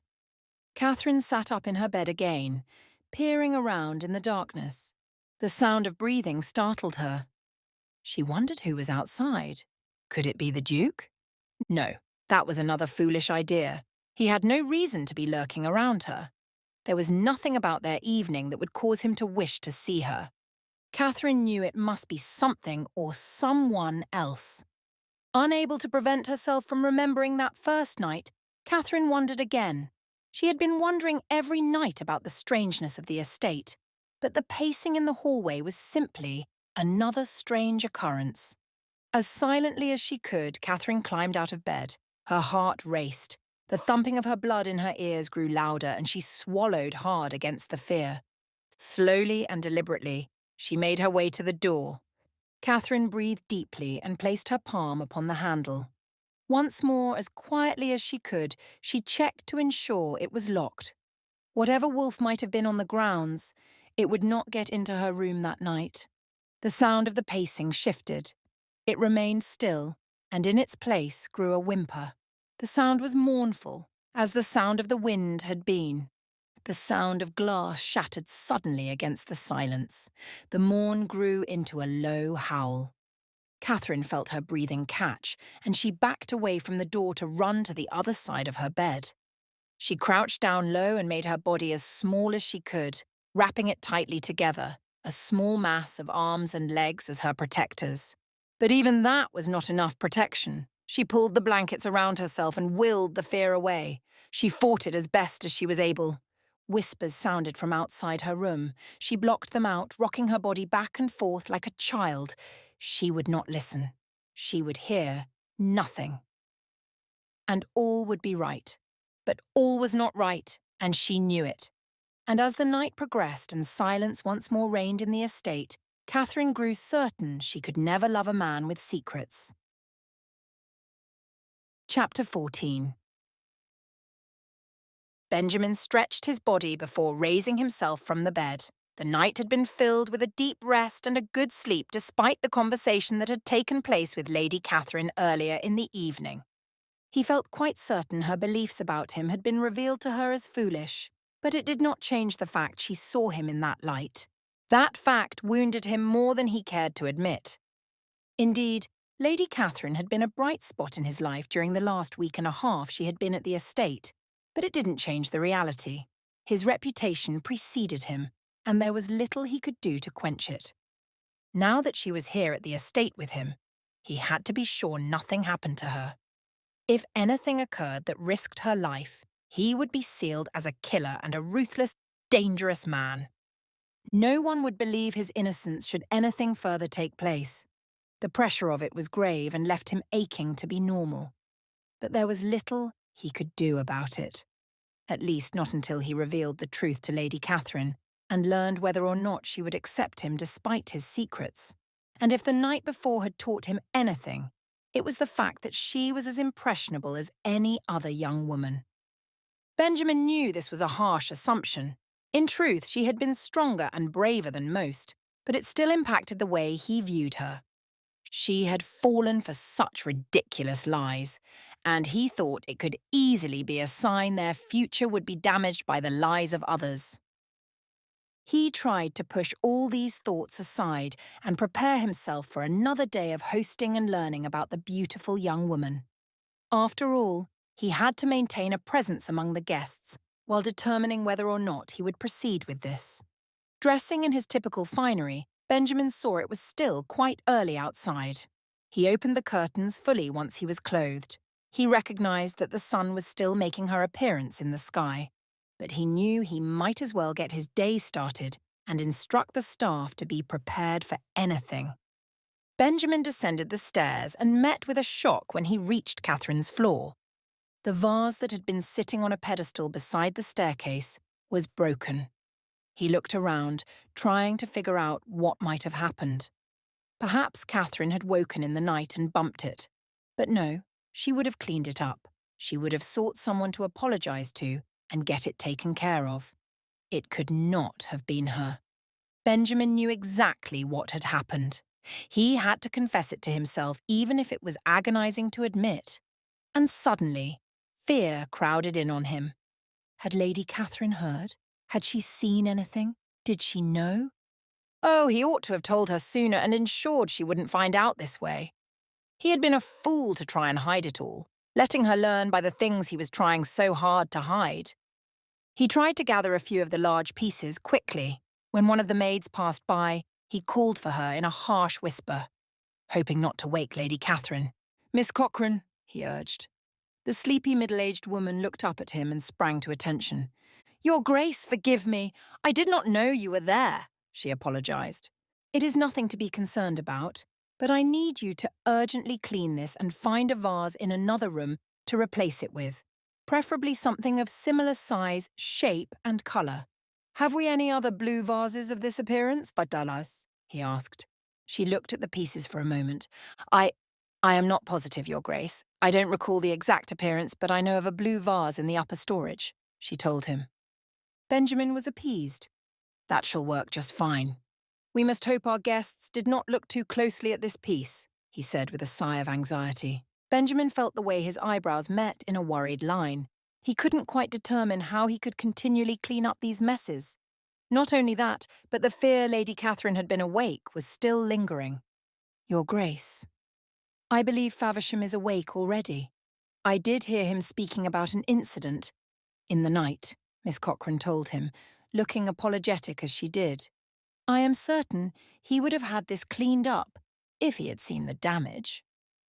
"Yes, well, I shall speak with him right away and learn of the incident," he said, breathing out the last word. Miss Cochrane nodded in understanding and made her way past him, up the stairs he hoped in search of a new vase. In the meantime, he continued to try and pick up all the pieces as quietly as he could. Knowing the maid would clear the rest, he took what he had gathered down the stairs and placed them in the rubbish in the kitchen before greeting the cook.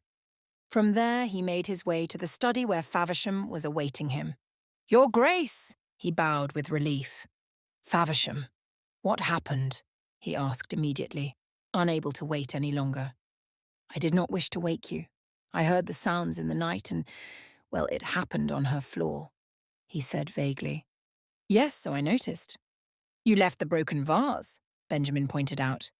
"Oh dear, forgive me, Your Grace. I was rather preoccupied at the time. I must have forgotten," he apologized. "No matter. We got it taken care of, and Lady Catherine does not appear to have come out of her room yet," he said. "That is a small gift," Faversham nodded. "Small indeed.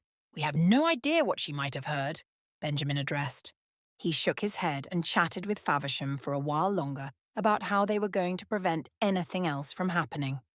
They knew well that these incidents had to stop in order for him to be honest with Lady Catherine, or to hide from her, whichever he decided to do in the end. Once they had finished their strategizing, Benjamin realized he had best go to the dining room and wait for Lady Catherine and her parents, as they could come at any time. As anticipated, it was Lady Catherine who arrived first. Benjamin had easily noted how her parents seemed rather content to sleep long hours away, but she was far more interested in not wasting the day. "Good morning, Lady Catherine," he said quickly, standing to greet her. There was a grim set to her face and shade beneath her eyes. It was evident she had not slept well. Benjamin knew what this must have meant. Yes, good morning, Your Grace," she replied slowly. Benjamin tried to catch her eyes, but they remained trailed away from his own.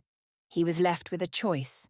He knew he could be out with it all right at that moment, to comfort her and give her peace by telling her the truth. Well, not that it would bring much peace, but at least it would be an answer. But he also knew he had humiliated her the previous night, and she was unlikely to want to interact with him much. She might not trust him at all. She might still be angry at his treatment of her. Yes, he had put her in a difficult position. "Lady Catherine, I can see that you are unwell," he remarked. She swallowed before answering him, allowing her eyes to meet his for a brief moment. "I did not sleep much, Your Grace," she replied. "Yes, I imagine not," he told her with sympathy. At this, Lady Catherine looked at him with a sense of relief, as if it had been the first honest information he had given her. As if she knew he would not divulge more, but he was confirming that she was not a fool, nor insane, and that was the small bit of comfort he wished to give. "I am sorry for having teased you so last evening. I know you are facing a number of difficult circumstances at the moment, many things which are confusing and difficult to comprehend. But Lady Catherine, it was wrong of me to take advantage of that," he outrightly said. She nodded silently in reply, and Benjamin knew there was a great deal more that needed to be said. He would say it in time. He promised himself that he would, but now was not the moment. "I thought I would ask you if we may enjoy this day. Your parents are undoubtedly still asleep, and I expect they would not mind so much if the two of us spent time together, with a chaperone, of course," he suggested. Lady Catherine showed a hint of a smile at that request, and nodded sweetly. "Yes, Your Grace. I think I should like that very much," she told him. "I am glad for it," he sighed in relief. "Do you think we could take a walk around the property and then enjoy a bit of riding?" "Riding?" she asked in eagerness. Benjamin recalled that her parents were rather strict with her about horses. They might not approve, worried at risking their commodity of a daughter. But he would not restrict her in these ways. He would give her the freedom to enjoy the things she so clearly desired. "Indeed," he grinned at her. "I should like that a great deal," she told him. "Very well then, let us enjoy our breakfast, and I shall have your lady's maid sent for to chaperone." "I imagine she has ridden?" he asked. "Yes, she has regaled me with tales of a former charge who rode quite often." "I would be delighted to finally try," she replied. "Very well, then. It is what we must do, and I think you are going to enjoy it. There is nothing quite like the feeling," he told her. As they ate breakfast, Benjamin gave Lady Catherine advice on how to ride, promising her that she would pick up the skill rather quickly if she remembered those few things. After they had finished eating, they walked while the stable hands prepared the horses for them. Followed by Miss Penelope, they enjoyed a lap around the estate and back to the stable, where Lady Catherine was given a few moments with his calmest, most peaceful mare. "I promise you, you shall be safe with her," he assured Lady Catherine. "I trust you," she laughed. Before her face suddenly went serious and she looked directly at him. She had spoken too easily. Lady Catherine did not trust him, and he knew it. The moment she realised her mistake, it was clear she wished to take it back, but Benjamin desperately wished she had meant it. They shook it off, going on the ride instead, followed still by Miss Penelope, who seemed to enjoy it wholeheartedly. It had not escaped Benjamin's notice that Faversham had been eyeing the young woman quite intently. "How do you feel?" he asked Lady Catherine. "Like a queen," she laughed. "You certainly appear to be one. You are not uncomfortable?" he asked. "Mildly, but I imagine I shall overcome it. So long as we do not ride all day and night, I think there will be no problem. To be sure, I am enjoying it enough that I hardly notice the discomfort," she laughed again. "That is very good to hear. You are a natural at the sport. It is clear you were born to ride," he remarked. "I think that is because you have given me your tamest mare. I expect I would not do so well on the giant you ride," she said. Benjamin laughed, rubbing the neck of his Arabian. "Raksha has been with me for 10 years. His father belonged to my own, and his mother was chosen for her speed. You are right. He is not the sort of beast one ought to ride their first time," he agreed. "But he is rather beautiful," she said. "Yes, and that is why he is worth so much. His speed, his strength, they are the value I place on him. But most people only see his appearance and suggest I use him for that purpose," Benjamin said, looking at Lady Catherine, who knew all too well what it was like to be used for beauty. She looked away, shyly, and after a time they returned to the estate. "Thank you for that wonderful experience.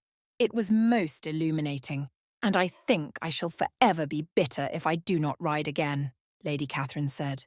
"It was my pleasure to accompany you. Now, I imagine lunch is prepared and I shall spend some time with your father after. But perhaps this evening we might dine alone once more.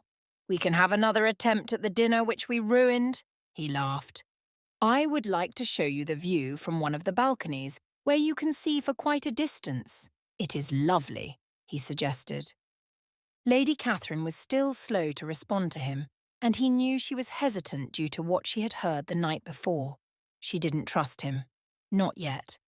"That would be wonderful, thank you," she conceded. Benjamin was thankful to know he would have another opportunity with her that evening. He might even be able to tell her the truth. But even if he didn't, he could at least try once more to convince her of his worthiness. Chapter 15.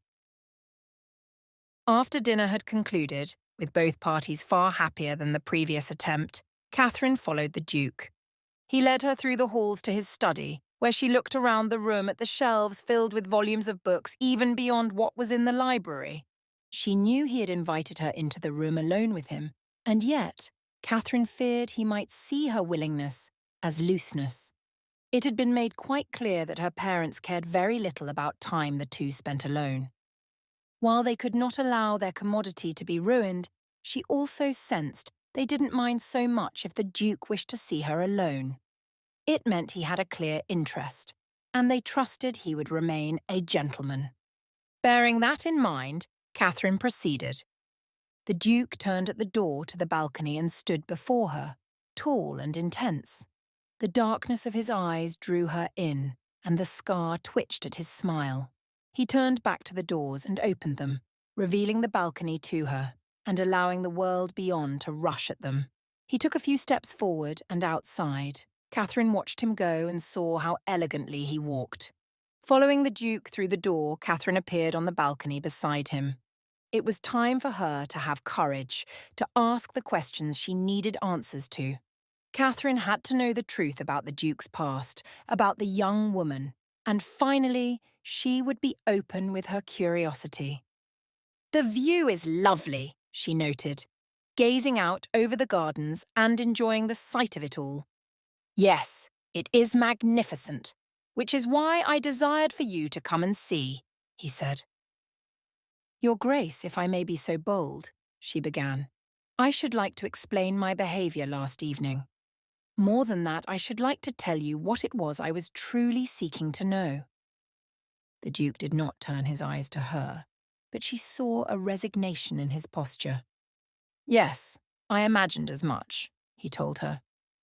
"Then it shall come as no surprise?" she asked. "None at all," he answered. "Very well. As you know, there are a great deal of rumours said about you. Many of them are quite ridiculous, as you are aware. Others, however, are somewhat more difficult to dismiss," Catherine said. "Certainly. I have noted that," he said. "Those that are difficult to dismiss are those that have details no one ought to know unless they are quite true," she continued. "Lady Catherine, is there a particular rumour that has you pained?" he asked, finally turning to her for a moment.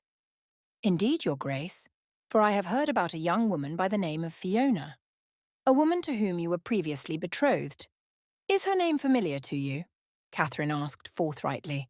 The dark eyes of the Duke turned downward, and he moved his gaze back out over his land.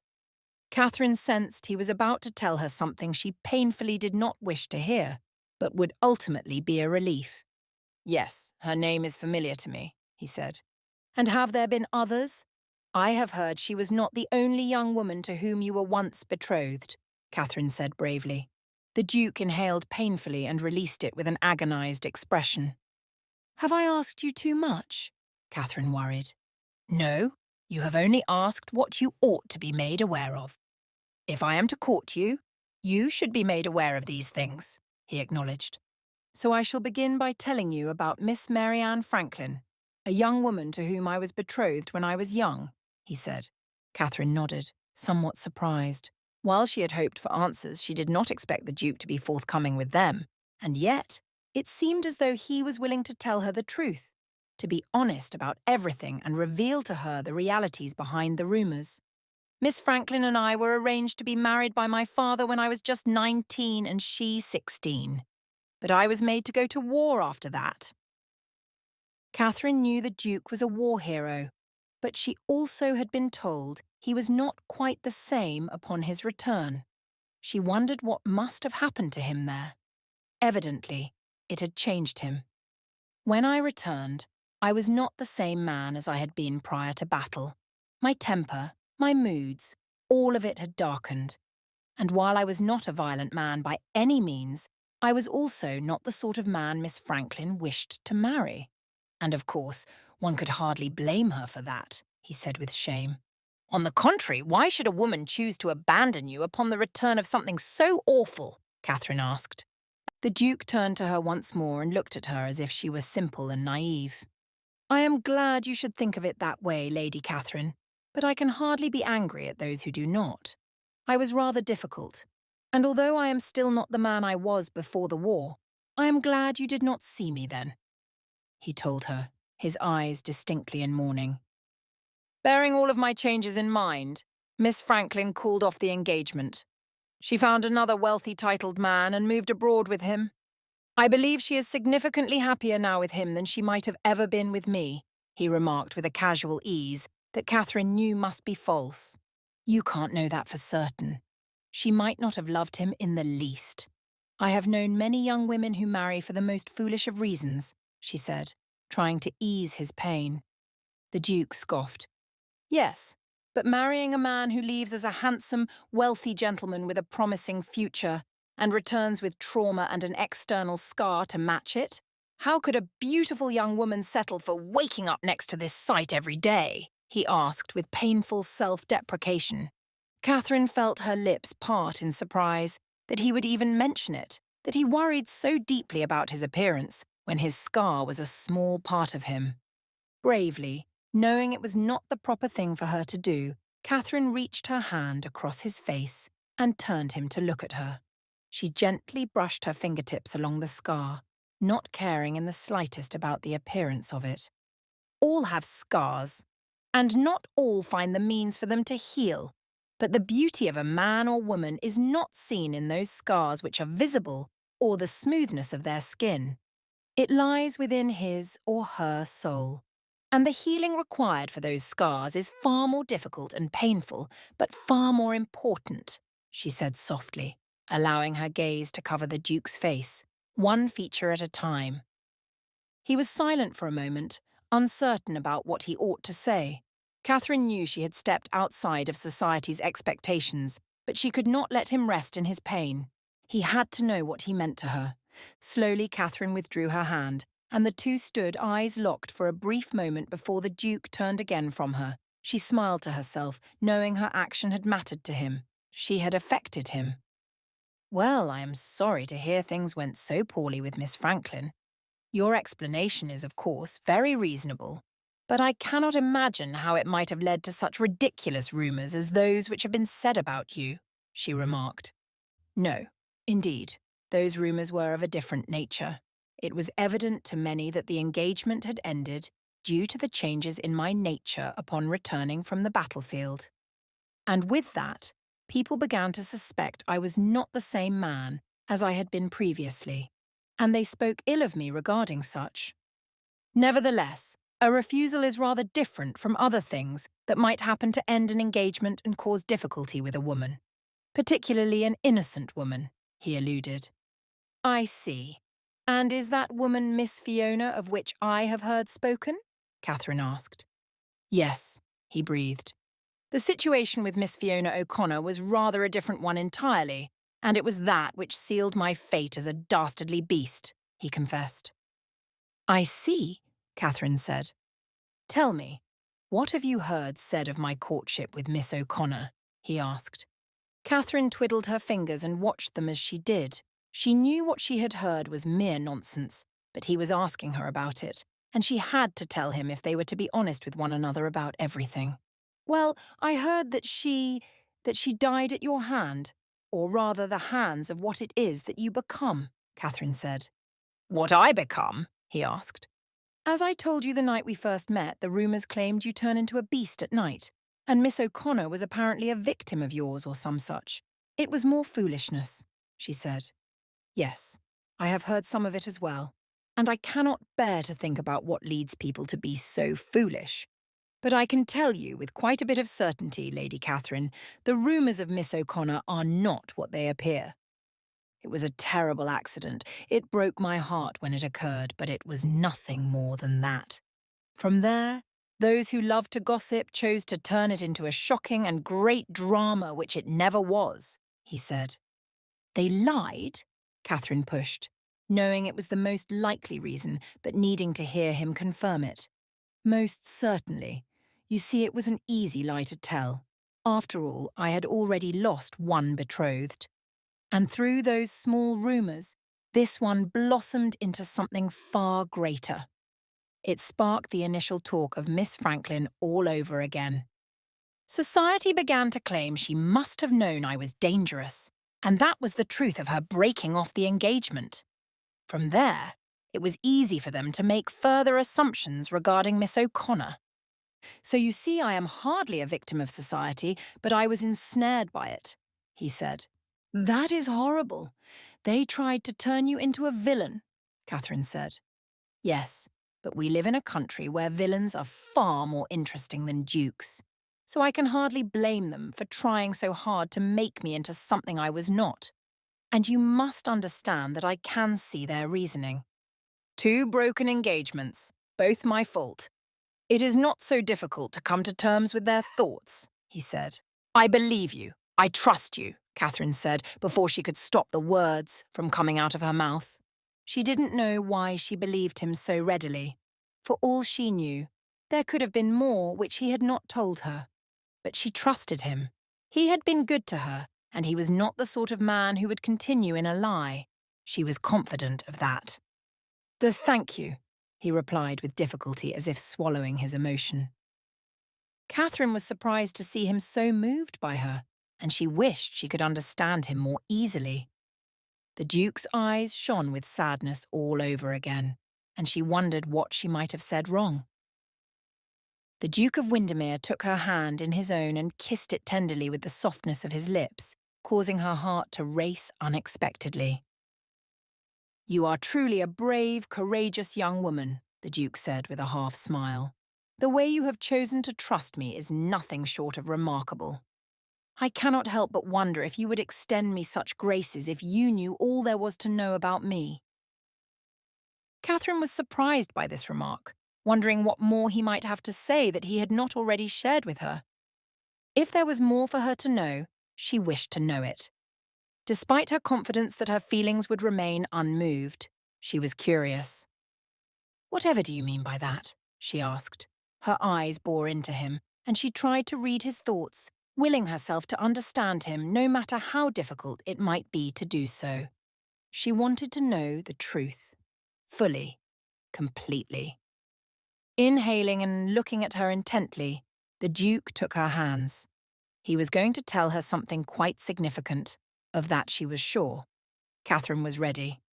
My dear Lady Catherine, I must tell you the thing that lies behind all of this, the truth behind the worst of the rumours. I have teased you in the past, but you deserve to know it, truly, he said. Catherine nodded eagerly. A knock sounded on the Duke's open door, and Catherine startled, her eyes darting to it.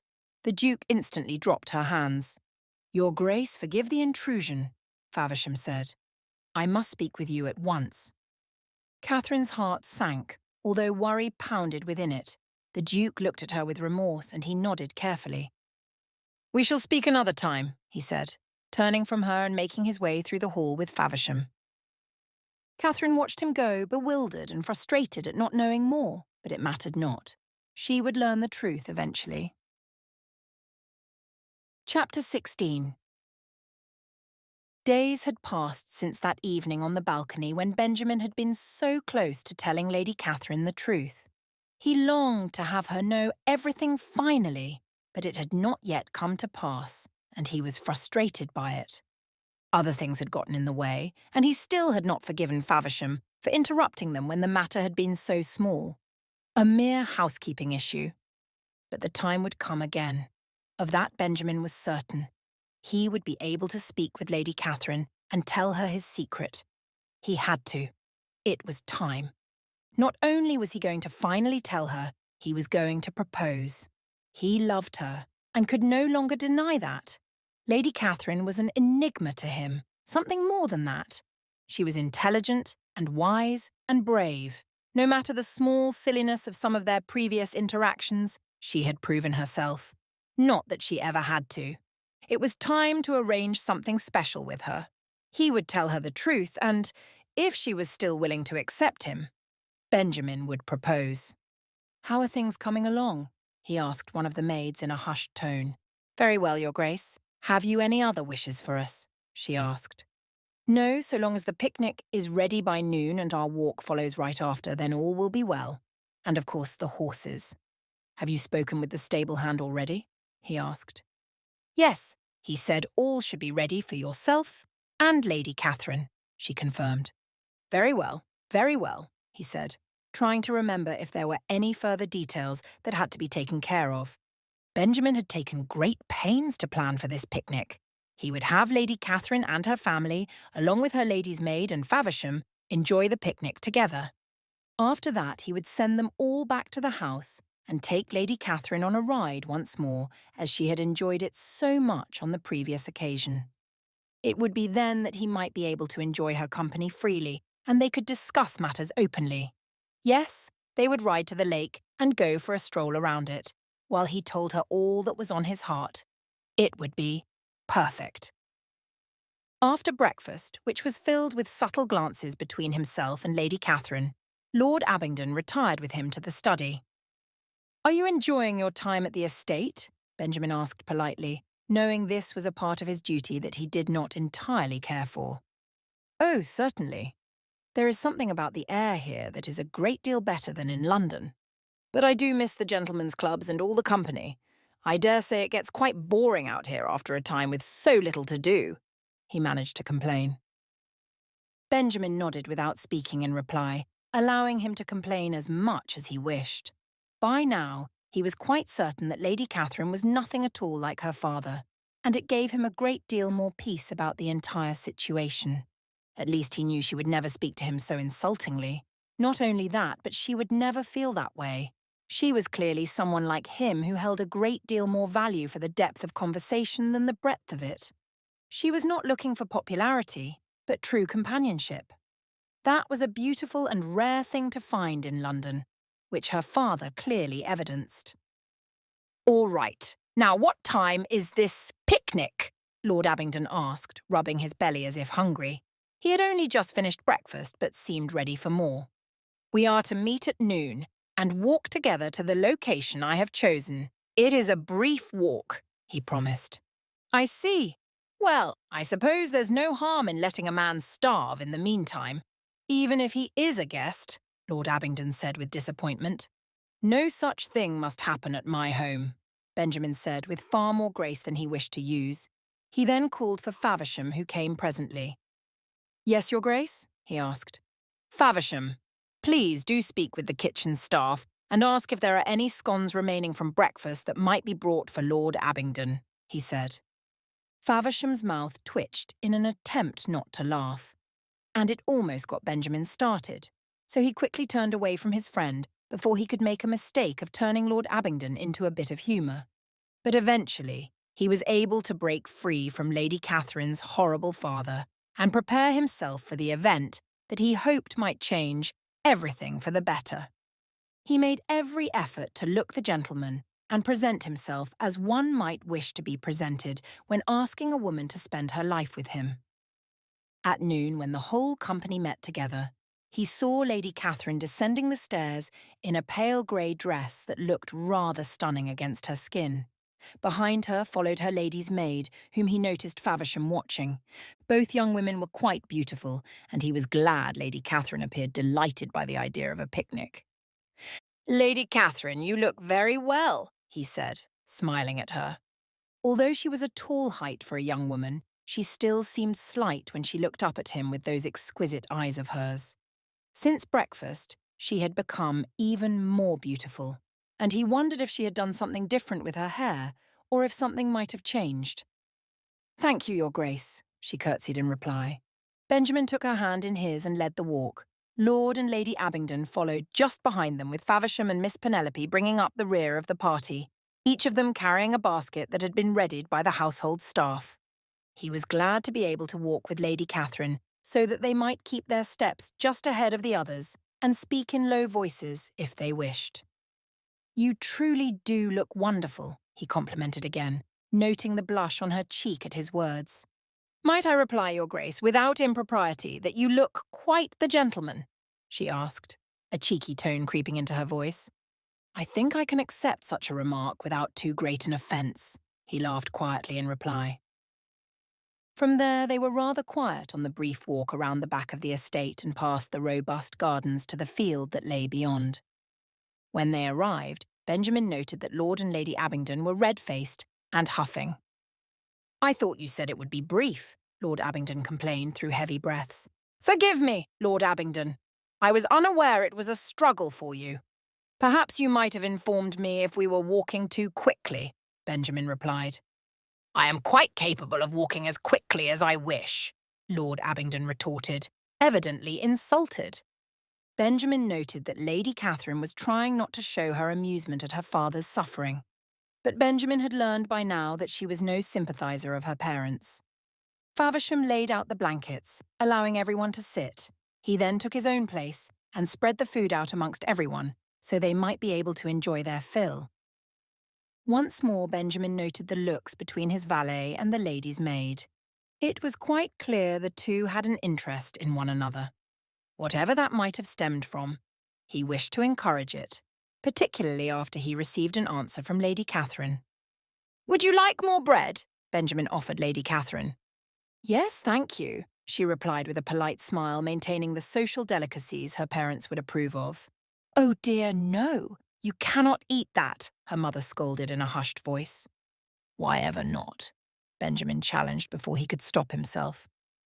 Lady Abingdon looked at him in shock that he might question her. "Because a young woman must maintain her figure, Your Grace," she said tersely. Benjamin tried not to laugh at the hypocrisy of hearing those words from a woman like Lady Abingdon, who was quite a glutton. He had known many women who had not kept their figures according to society's perfection, and had never once given it a thought.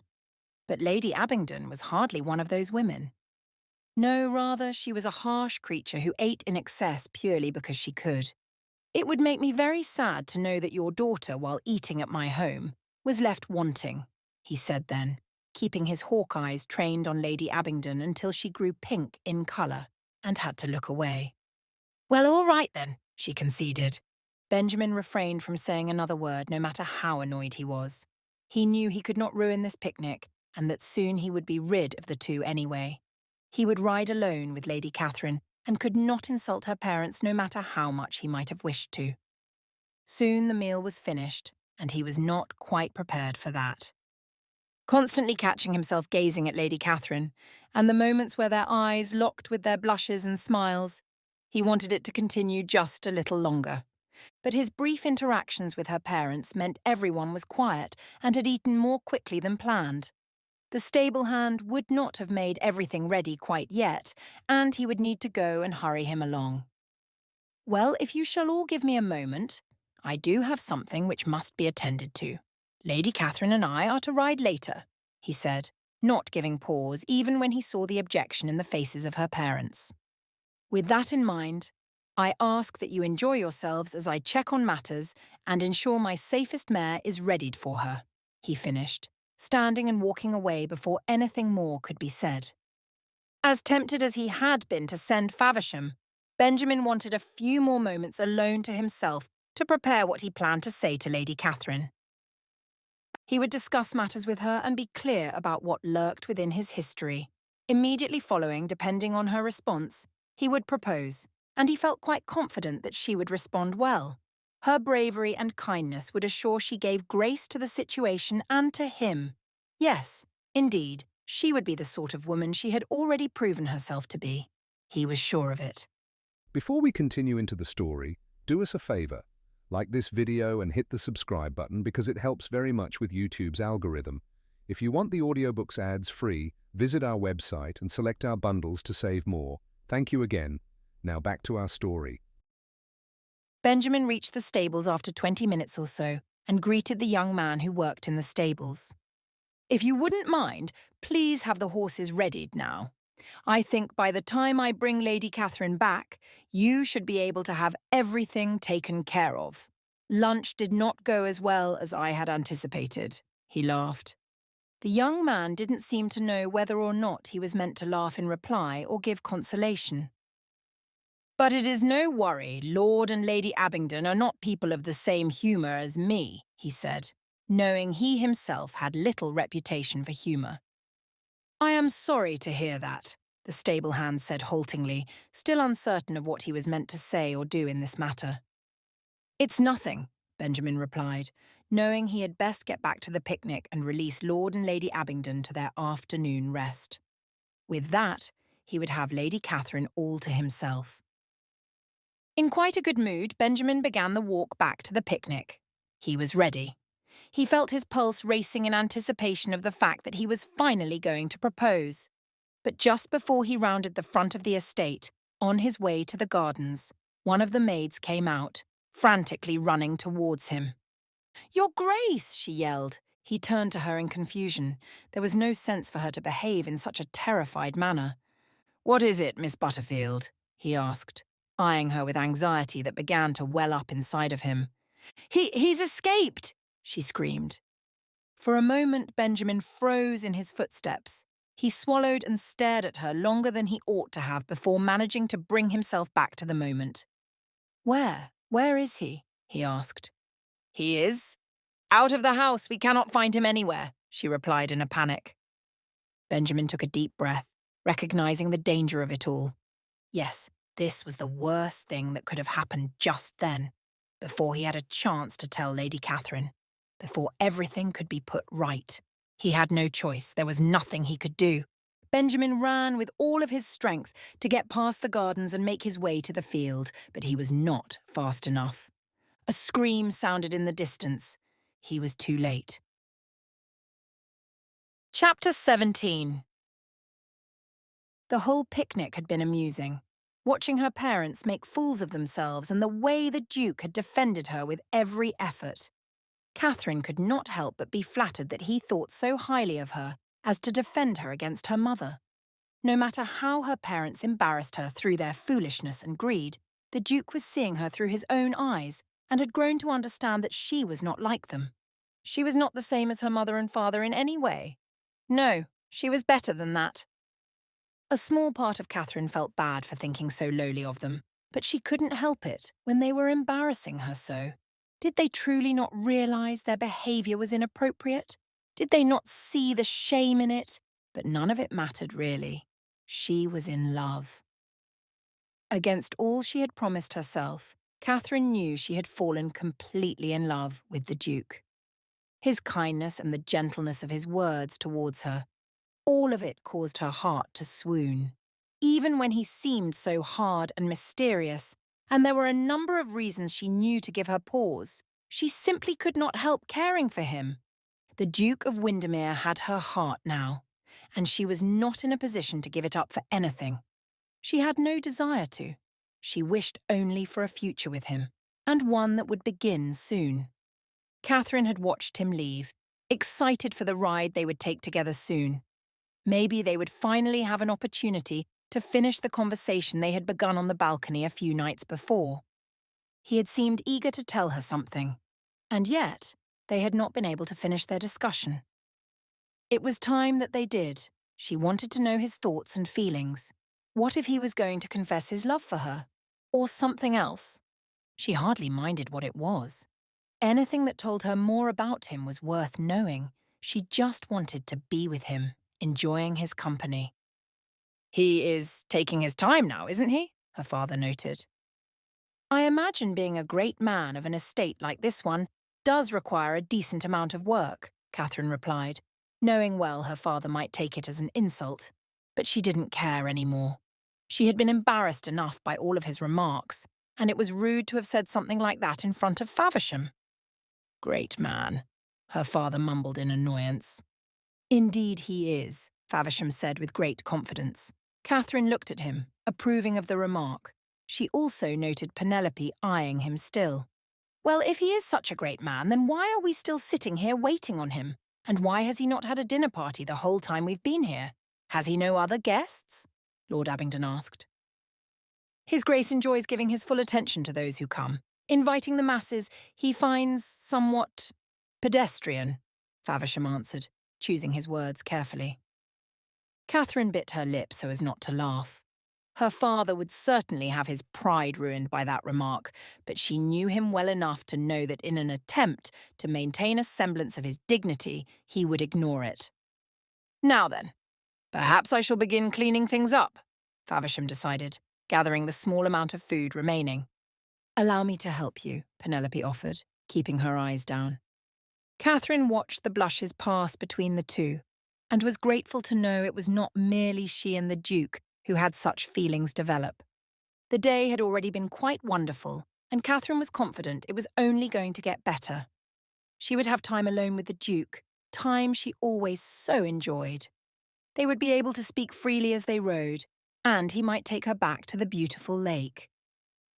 Catherine allowed herself to drift into the daydream, ignoring everyone around her. In the midst of it, she quite suddenly sensed someone coming towards them from the house, and Catherine turned, hoping to see the Duke. Instead, the sight that greeted her was a tall, hawkish man like the Duke, but running at them with gangly limbs and animal-like sounds, his head slightly misshapen in the centre. Catherine screamed as the man came headlong for her. All at once, everything seemed to become a blur. She did not see where everyone scattered to, but Catherine ran towards the gardens, hoping that if she was able to get near enough to the estate, she might find someone to help her. She glanced to the left and right in hopes that Penelope was with her, but Catherine saw no one, and she continued to run, confident that Faversham would protect her lady's maid. Her parents were likewise nowhere to be seen, but Catherine felt certain they would find a way to avoid the man who was coming for them. Her father, at the very least, would have enough pride to yell at the man if he tried to come too near. Catherine only hoped she hadn't missed some violent weapon that the man might have been wielding. No, she hoped they were not at such a risk. Whatever it was, whoever he was, this moment of terror was more than Catherine felt herself capable of understanding. Had he gone after her parents? Was Penelope all right? Who was he? The questions raced through her mind faster than she could comprehend to ask them. It was too much. All of it was just too much. And where was the Duke? Did he know there was a madman on his property? Would he be able to find them? Catherine felt her limbs slow as she tried to race up the hill that led to the home from the gardens. She was not fast enough. She could not outrun the man. For a brief second, she dared to turn.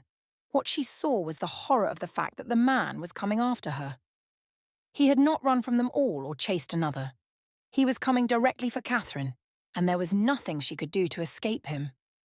His legs were long, and despite their clumsiness, there was a strength to them. He was catching up to her. She would not be able to keep away with any ease. Catherine had a few choices. She could continue trying to run, knowing she was too slow to escape the madman, or she could run into the gardens and hide. Yes, that was her only real choice. She would have to hide. Taking a dart to the right, Catherine entered into the gardens.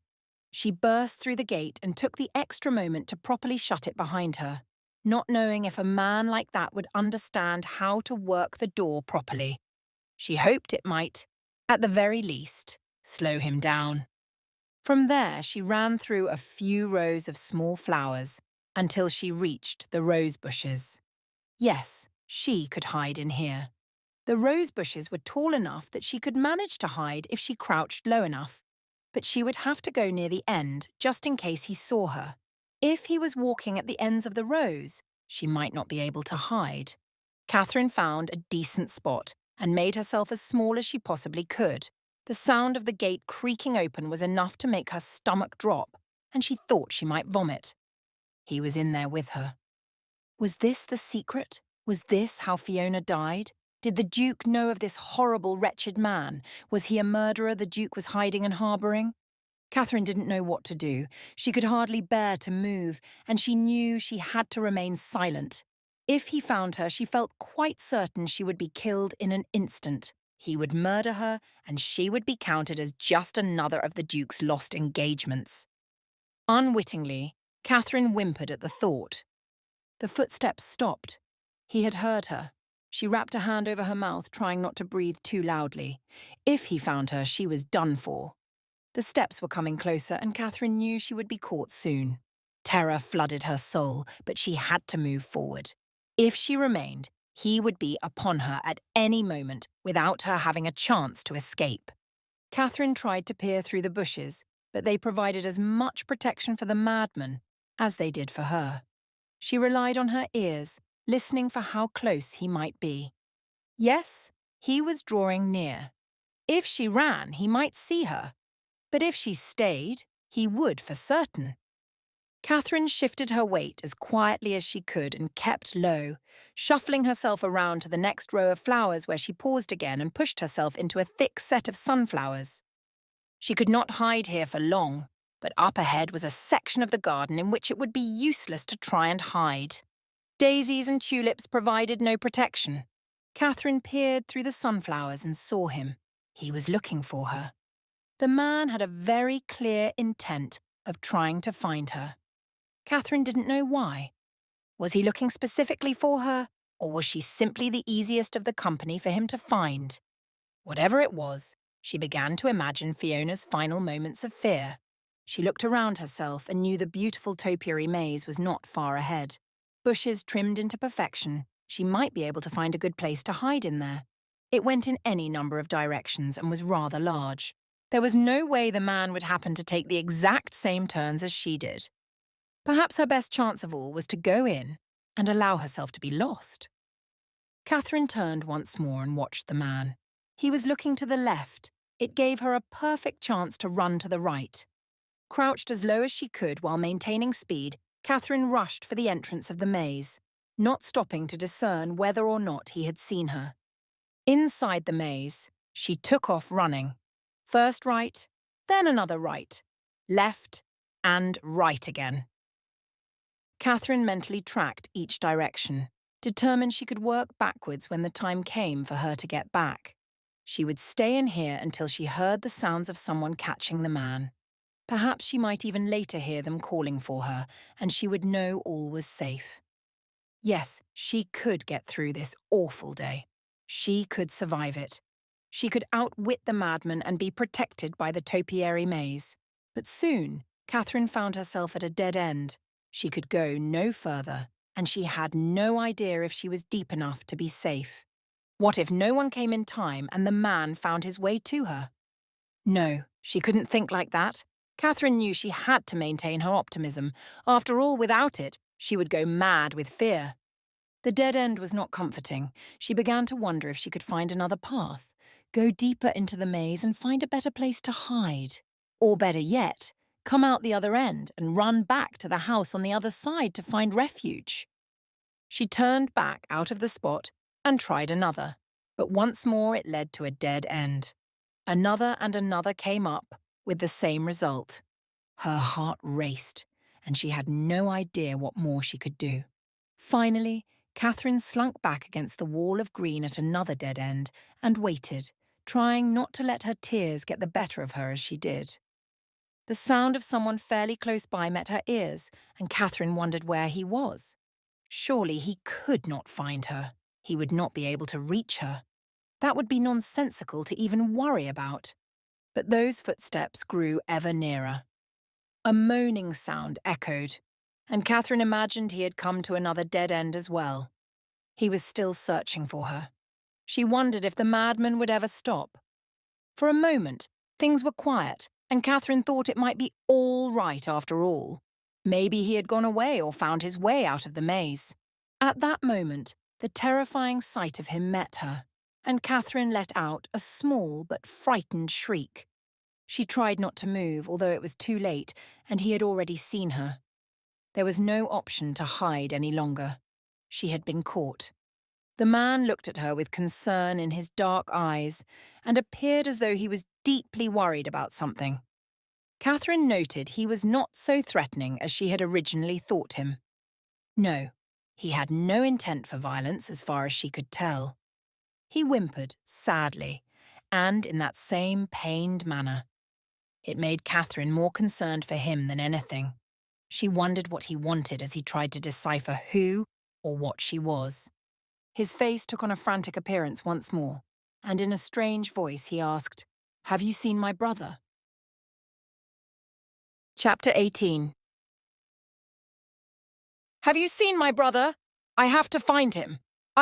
I have to make sure he is safe," the man told her in a childlike manner. Catherine felt her mouth go limp in surprise. This madman was not threatening in any way. Rather, he seemed innocent and youthful, but not entirely present.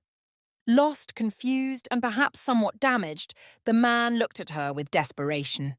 The dent that ran in a line along his head had seemed to heal long ago, but it was clear the damage had been done.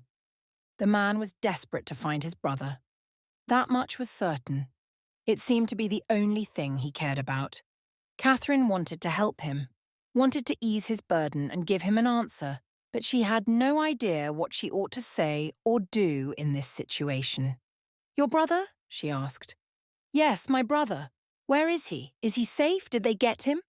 "Oh, please, you have to help me find him," the man moaned once more. Catherine opened her mouth again to tell him she would be happy to help him search for his brother. But before she could say the words, the man put his head in his hands and gave a loud cry. He let his body collapse on the ground and shifted into a pose that appeared like a child. His face remained covered by his hands, and he let out heaving sobs.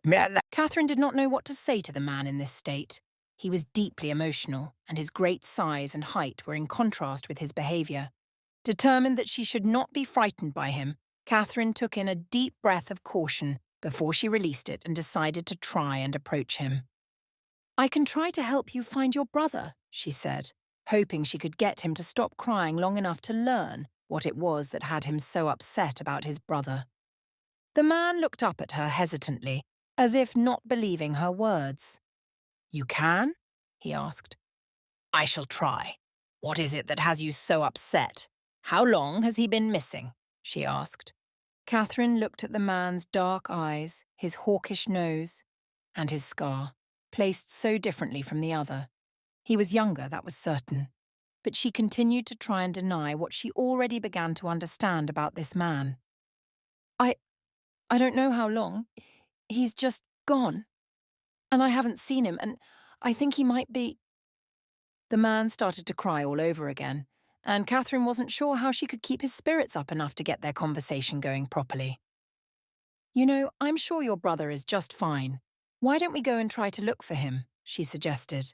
Fear still lingered in her heart, but Catherine was figuring out there was nothing much to be afraid of. This man, whoever he was, and however much she tried to reject her suspicions, was still just a man, and he was a man in need of her help. That would be nice," he nodded in agreement. Catherine smiled at him and tried to give him a sense of ease. "I think that would be good. And we can enjoy the beauty of all the flowers as we go," she continued, the man nodding even more enthusiastically. "Oh, I do love the flowers. They are my favourite," he told her with a sweet innocence. "Me too. Let's go, you and me," she said again. Catherine made her way forward, and the man started to follow her. He remained in his sweet innocence, but finally, seeing him up close as he walked, she could not let go of what she had known the whole time. This was, indeed, the Duke's brother, the very brother she had believed was killed during the war. A chill made its way down Catherine's spine at the recognition of this. Her skin prickled as if the air was suddenly terribly hot around her, and she began to feel suffocated. She ought to have known. Of course this was his brother, but why would the Duke have lied? Why would he have claimed his brother died during the war? All this time, Catherine had grown to believe the Duke was forthcoming and honest with her. He had seemed as though he had begun to open up about the aspects of his life that were more difficult to explain. He had even shared with her about the betrothals which were ended and the reasons for them. Or was that even the truth at all? This Duke, the man Catherine had found herself falling in love with, was apparently nothing at all what she had thought him to be. He was deceptive enough to claim his own brother had died, and this was evidently untrue. But the man before her was whimpering all over again, and Catherine was caught up in her concern for him. She placed a hand on his to lead him away when she heard the sound of the Duke calling for her. That's my brother," the man said, his eyes lighting up and a burst of energy in his limbs. Catherine smiled at him with tenderness. His joy at hearing his brother come was palpable and charming.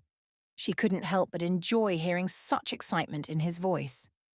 "We must go to him then," she replied as they took a few turns toward the entrance of the maze. Catherine knew it would be difficult to find the exact path, but she tried to steady her mind. "Lady Catherine," the Duke called again. "Who is Lady Catherine?" the man asked loudly. "Daniel," came the Duke's voice near them. "Your Grace, we are nearby," Catherine replied, a coldness creeping into her voice. "We are trying to find our way through the maze." I'm here," the Duke replied, relief flooding his voice, although Catherine detected the deep concern in it. A few more turns and they stumbled towards one another. The Duke's face was white with fear, and Catherine expected her own was not far off. She locked eyes with the Duke for a moment, just long enough to allow him to see the look of betrayal in her eyes. She registered his regret and felt a sense of satisfaction, but before she could say anything further, the Duke became frenzied. "Oh, Lady Catherine, I am so sorry. Are you all right? Have you been harmed?" he asked in a rush, taking her hand and searching her figure for injury. "Please, Your Grace, I am fine. There is nothing wrong. I was not harmed in any way," she replied calmly, pulling her hand from his eager grasp. "Are you certain? Nothing at all? He did you no harm, did he? Even unintentionally? He wouldn't have meant to, but if he did harm you, I could never forgive myself," he continued, words still spilling rapidly from his lips. "I am certain, Your Grace, all is well. He merely frightened me at first, but it all turned out just fine. He is a rather docile man and hardly such that would incur an injury towards a woman," she assured him. But you must tell me if anything happened," the Duke said again. Catherine could see in his eyes that his worry would not be appeased. He was entirely convinced something horrible had happened, and her reassurances meant little to him.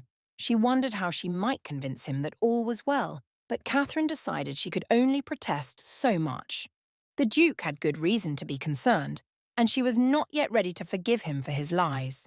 If he wished to prevent all of this, he could have been honest with her from the start. But the man was pawing at his brother, eager for attention, and the Duke turned to him. "Daniel," he said quietly. Catherine observed the two, seeing the pain in the Duke's eyes as he tried to console this man, this Daniel. He was divided in his concern for Catherine and his worry for his brother, and she was glad for a moment she was no longer the object of his worry. She saw the compassion and sadness the Duke felt for his brother, but wondered why he could feel such a thing and still keep him a secret. Wishing she could demand answers, Catherine tried to hold her tongue until the time was right, knowing she would have an opportunity later. The whole ordeal seemed to be quite a mess, and Catherine was unsure how the Duke intended to get himself through it all. His brother was in a terrible state of sadness. Catherine could not help but continue to pity him, but the Duke seemed strained and in pain at having to interact in this moment. She wondered if it was because he disliked his brother, or if it was a matter of worry for him. After all, Catherine had never seen him before, and she could not help but wonder where he had been all this time. Once they had made their way through the greater part of the gardens, Faversham appeared, his eyes wild with anxiety, as if an entire charade had finally been exposed. "Your Grace, allow me to assist you," he said, glancing at Catherine as if trying to keep his manners in front of her. He took Daniel's arm gently and tried to urge him along. Continually, Faversham and the Duke glanced at Catherine as if awaiting a negative reaction from her. She kept her face unchanged and without emotion. She could not allow them to see what she was thinking or feeling. She would leave that for later, leave that for a time when she could be given the answers she desired. No, no, I don't want to go back, Daniel said, shaking his head rapidly like a spoiled child. Catherine's heart ached for him all over again. A grown man, stuck with the mind of a child, broken as he was. She could hardly imagine what his life must be like or where he was kept. Where were they going to take him? Wondering what his life was like, Catherine found it increasingly difficult to keep quiet. She wanted to know if they kept this man locked up somewhere, or if he had any sort of freedom. Curiosity was overwhelming, and her compassion was even more painful at that moment. But the Duke looked as though he were trying to keep tears at bay when he saw the frustrations of his brother. "We have to go back to the house, Daniel," the Duke insisted softly, rubbing a hand on his brother's back as they proceeded. "But I don't like it there. I like the flowers," he retorted. The man looked back at the gardens, almost as if he were ready to break free and run into them, as if he would not be held back from the thing he truly wished for. Catherine couldn't blame him for that. Not knowing what his life was like, she wished they could give him just a moment to indulge in the air and beauty of the gardens they were trying to leave. "Now, you must listen to your brother. He knows what is best for you, Mr. Dunbar," Faversham added. Daniel, or rather Mr. Dunbar, seemed to appreciate Faversham, and he eased into his guidance moving forward. Catherine watched, and the Duke continually glanced at her to ensure she was well and that she was following them towards the estate. It appeared as though he thought she would run off and away to escape the whole ordeal altogether. But Catherine wanted answers. Not only that, she wanted to stay, to remain with the Duke despite his lies. She wanted to ensure Mr. Dunbar was treated well and that he would be settled in just fine. But the fear and shame in the Duke's eyes gave her pause. She wondered if he was ashamed at having lied to her or ashamed of having a brother who was not right in his mind. Could he think her shallow enough to judge him for that? Regardless of the reasons, Catherine had to remain until he gave her answers. She had to know what had occurred between the Duke and his brother and what might have happened to lead up to this. "Very good, Daniel. Keep walking with Mr. Faversham. You are doing excellently," the Duke encouraged. Daniel looked at him and grinned, glad he had done something to please his older brother. Faversham patted him on the arm as an additional encouragement, and he kept walking forward. "Can we come back to the flowers another time?" Daniel asked. "Of course. Just be patient," the Duke replied, a breathy voice attempting to appease him. "I promise you, we will come again, but you cannot come without me, all right?" Daniel nodded, but the Duke seemed no less worried. He remained unconvinced that Daniel would be obedient to these rules he had been given. But then another sound rang in Catherine's ears, one far worse than anything else occurring before her. The voices of Lord and Lady Abingdon calling her name. Catherine flinched and turned, seeing them rushing up the hill towards them as they were ready to round the corner to the front of the estate. With a dread she could not express and a fear that would not be verbalised, Catherine knew exactly what was to follow. Chapter 19. The air in the study was tight, as if all breath had been pulled from the room. Benjamin tried to resist the tension, tried to speak calmly, but it had made no difference thus far. He was stuck, making every effort and failing along the way. Faversham stood silently in the corner, the only piece of comfort Benjamin had. Yet he knew there was little that could be done even by his friend. "What sort of travesty is this? Who do you think you are, roping our innocent daughter into this madness?" Lord Abingdon spat in fury. His words came out less as questions and more as demands. Benjamin allowed his gaze to fall for a moment before Lady Abingdon made a tisking sound in disapproval. "I understand how you must feel about what you have seen, but I can assure you... You can assure us of nothing. This has all been a disgrace. Your lies, for one, were an atrocity. Do you not know who we are? You may believe your title brings you greater power than us, but we are society members as well. We have our place in England just the same," Lord Abingdon argued. "And none of that, not our title nor our wealth, shall ever be associated with that abomination, he shouted in conclusion. Benjamin took in a sharp breath. His brother was no abomination. It had been a terrible thing for Lord Abingdon to say, regardless of what had occurred. No matter how terrible it had all been, it was hardly Daniel's fault that he was wounded so horrifically while fighting for his country. The engagement must end, Lord Abingdon insisted. Now, my lord, do not be hasty, Faversham interjected, speaking up when Benjamin might have least expected it. Lord Abingdon scoffed. It is not bad enough that we are insulted by the Duke of Windermere. Now we must answer to his useless manservant. You might as well dismiss yourself. After all, you were the fool who attempted to arrange all of this, and no wonder. Clearly, no one else was as dim-witted as we were in accepting your proposal on behalf of the Duke, Lord Abingdon insulted, staring down his fat nose at Faversham. My lord, I must ask you to please remain calm, Faversham continued, ignoring the slight, although Benjamin saw the wound. Did you not hear me? Lord Abingdon demanded. I told you to remain quiet in the presence of your superiors. Once more the tension was pulled and the room fell quiet. There was nothing but seething anger on one end and painful regret on the other. Benjamin wondered if it would ever settle into anything where he could speak rationally with Lady Catherine's parents. For the moment it seemed rather unlikely. Benjamin had been shocked at what had occurred. His greatest fear was Daniel might unintentionally hurt Lady Catherine. No matter how angry her parents were, he lived in great relief that she had made it through okay.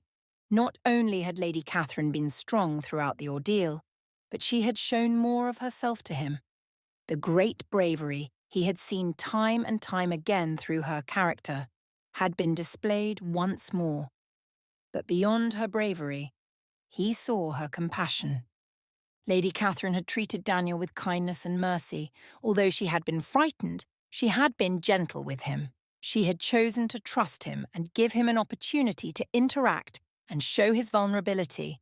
These were things Daniel had been denied for very long. And yet, everything had been ruined. Benjamin knew his mistakes were too great to be undone. His lies had been too bold. His hidden secret had been too shocking. And his brother had been too shameful. Lord and Lady Abingdon would never forgive him. This was a humiliation for their family. This was the sort of thing they could never overcome. And yet, Benjamin knew they were right. It was not merely a matter of propriety and society. It was a matter of safety. They had to protect their daughter. They had to keep her safe from both the scandal and the danger. The silence was broken by Catherine's father, who spoke in a low, steady voice for the first time since his rage had begun. The courtship with my daughter shall end here. You shall have no further contact with her. And it must all be broken off, he said through his hot, angry breath. Darling, you know what would come of that, his wife noted in a harsh whisper, her eyes wide in anger and glancing at the Duke as if trying to communicate some secret to her husband. That is true, Lord Abingdon nodded, looking as though he were completely stuck. Her reputation must remain secure, Benjamin added passionately, understanding the concern of her parents. But how can it? You understand society. If the courtship is ended, our daughter shall immediately be thought of as the cause. Society will question her virtue. She shall be thought a wanton woman, or that something else must have displeased you, Lord Abingdon noted, quite rightfully. It was true. In every way, Benjamin had compromised her. Either she would be blamed for the ending of their courtship, and the elites of England would think her unwholesome, or she would be ruined by associating with a man whose brother was mad. We shall find a way. I shall ensure Lady Catherine's virtue is not questioned, Benjamin promised. You can make no such guarantee. You are a man, and as such, can do no wrong in the eyes of the world around us. You know it does not work thusly for young women, so you must do better than that. We cannot allow our daughter to continue in her association with you, and we shall never allow her to marry you, Lady Abingdon said, speaking before her husband was able to. It was evident to Benjamin that Lord Abingdon was both annoyed his wife had spoken up, while also approving of what she had said. "Indeed, you shall have to do a great deal better than that. If our daughter is to suffer as a result of your foolish decisions, of your lies, I cannot say how we might respond," Lord Abingdon threatened vaguely. Benjamin could hardly bear the thought of Lady Catherine being blamed for something that was not her fault. She could not risk the ruination of her reputation for his sake. It was evident through the seething nostrils of Lord Abingdon that Benjamin would have to pay for this. History continued to repeat itself. Once more Benjamin was ending a courtship and was aware the problem was his own. His heart ached with the knowledge, and yet he knew there was a solution. He knew he could take the blame upon himself, tell some sort of lie. He could ruin his own reputation if it meant saving Lady Catherine's. "Well then, I believe there is but one solution left to us," Benjamin began. "And what might that be?" Lord Abingdon asked in a challenging manner. "I cannot allow society to learn about my brother. For his own safety, I must keep it a secret. But as we cannot allow Lady Catherine to take the blame for all of this, we shall have to arrange a lie. One which damages my own reputation rather than hers," Benjamin suggested in a decided manner. Lord Abingdon's eyes lit up, as if in approval of this solution. Benjamin wondered if he approved because it was the best choice, or because it would damage his name, a name they now hated. "What sort of lie shall we come up with?" Lord Abingdon asked. "Well, that is the question, really. I ask that you give me time to consider something. Perhaps it could be about my temperament, since there are already those who believe I came back from the war quite changed. Or we could suggest that I have a secret betrothed, thus ensuring no one should question your daughter's virtue on that matter," he added. It broke Benjamin's heart to say these things, to know he was destroying all future happiness he could have found with Lady Catherine. But these were the only ways in which he could prevent her name from being slurred, and it mattered little as his own was already so heavily tainted by rumour. "There is no need to suggest such immorality.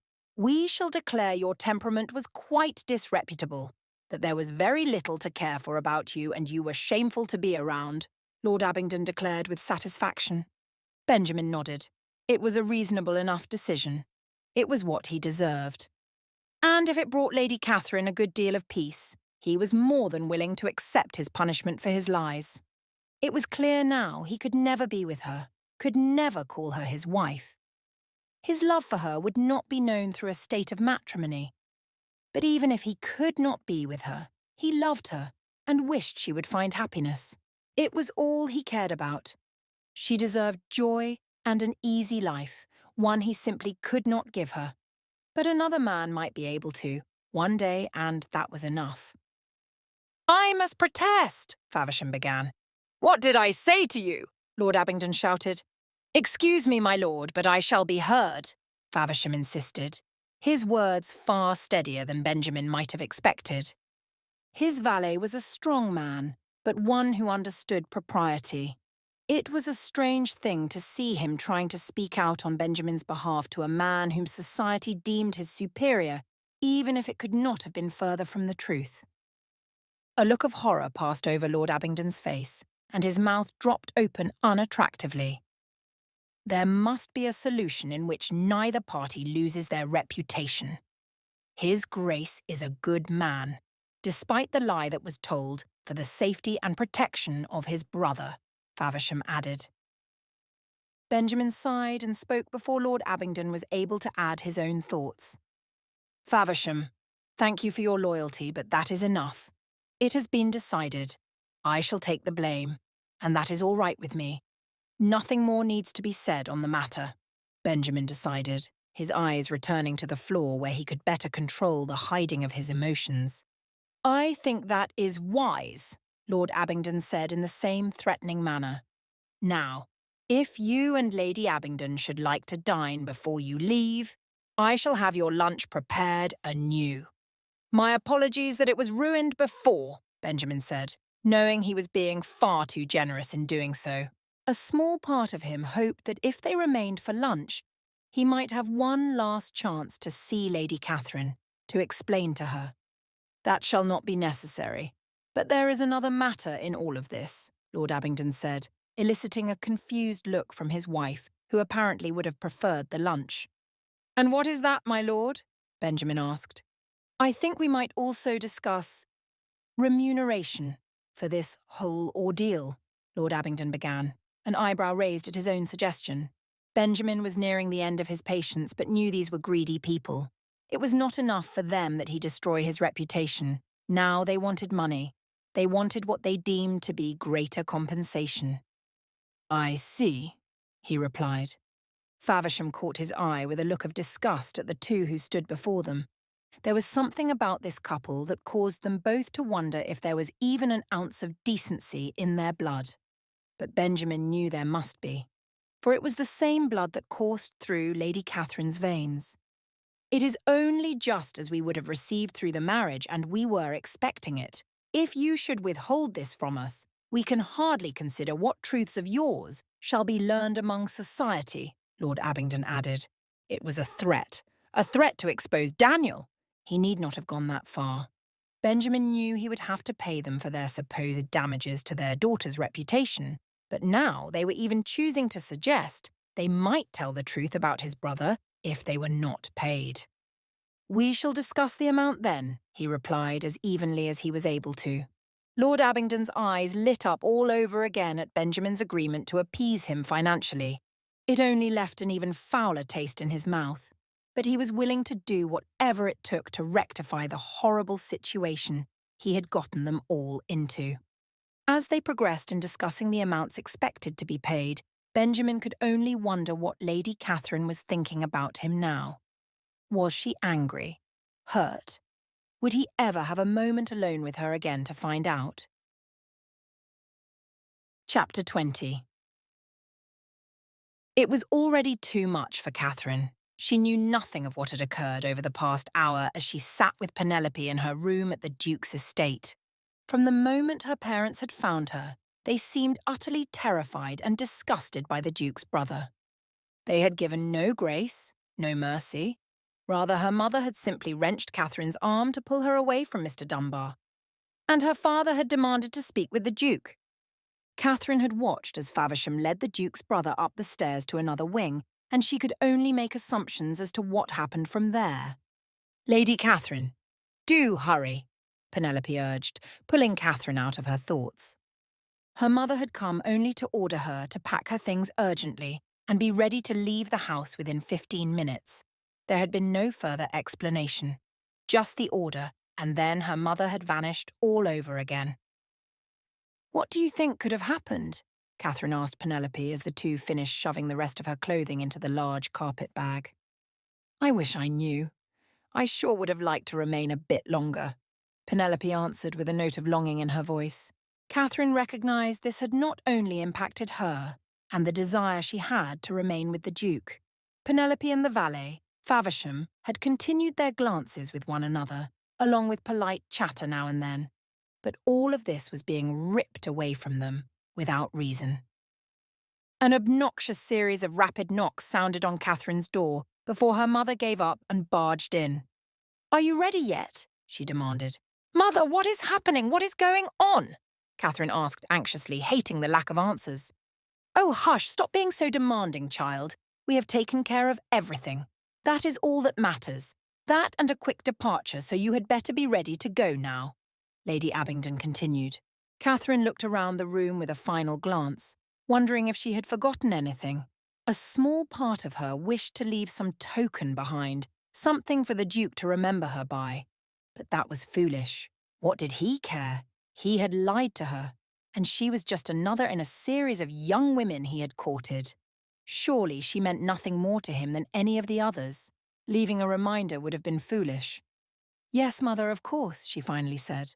But just as Catherine was following her mother and Penelope out the door, she thought again about her idea. Pulling a clip from her hair, she placed it on the dresser in full view, just in case the Duke should come by at any point. Perhaps it was silly, but she didn't care. She wanted to be remembered by him, wanted to one day return and be his wife. Whatever decisions were being made for her without her consent, she could at least control this one thing. Catherine's father was awaiting her and her mother and Penelope in the entryway of the household. Faversham and the coachman were taking suitcases out the door and loading them onto a carriage. Catherine knew she was meant to follow. She searched with her eyes to find the Duke, but he was nowhere in sight. Lady Abingdon rushed her, and she tried to catch up with them. As she went, she noted the final, lengthy glance between Faversham and Penelope as her lady's maid climbed into the coach. Catherine grasped onto the door to pull herself in when she felt a pain in her heart at not having said goodbye. It was more than pain. It was a deep, agonizing loss. It was a sense that nothing would ever be right again. She needed to see the Duke one final time. An explanation. A goodbye. Anything she could get from him was worth the effort, but she could not leave without seeing him one more time. "Oh!" Catherine cried out, crumpling to the ground. "Lady Catherine!" Penelope cried at the same moment her father let out a frustrated, "Heavens, what now?" Faversham rushed to Catherine's side, just out of the way of the coach, and Penelope jumped out to check on her. Slowly, her parents followed behind. Catherine looked at the faces surrounding her, but kept her eyes weak and not fully opened. "What is it? What's happened to you?" her mother asked in an irritated voice. "I am ill. I think it is the strain of it all. Oh, mother, father, I am too ill to travel just now. I must rest.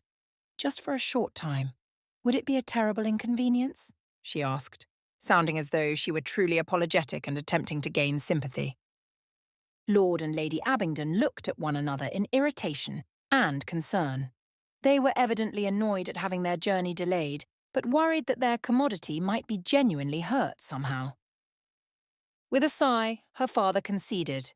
"Go and rest, but we shall have to be quick about it." Catherine nodded weakly and allowed Faversham and Penelope to help her into the house. She didn't watch for her parents, but assumed they had gone to have the kitchen staff cook something up while they waited.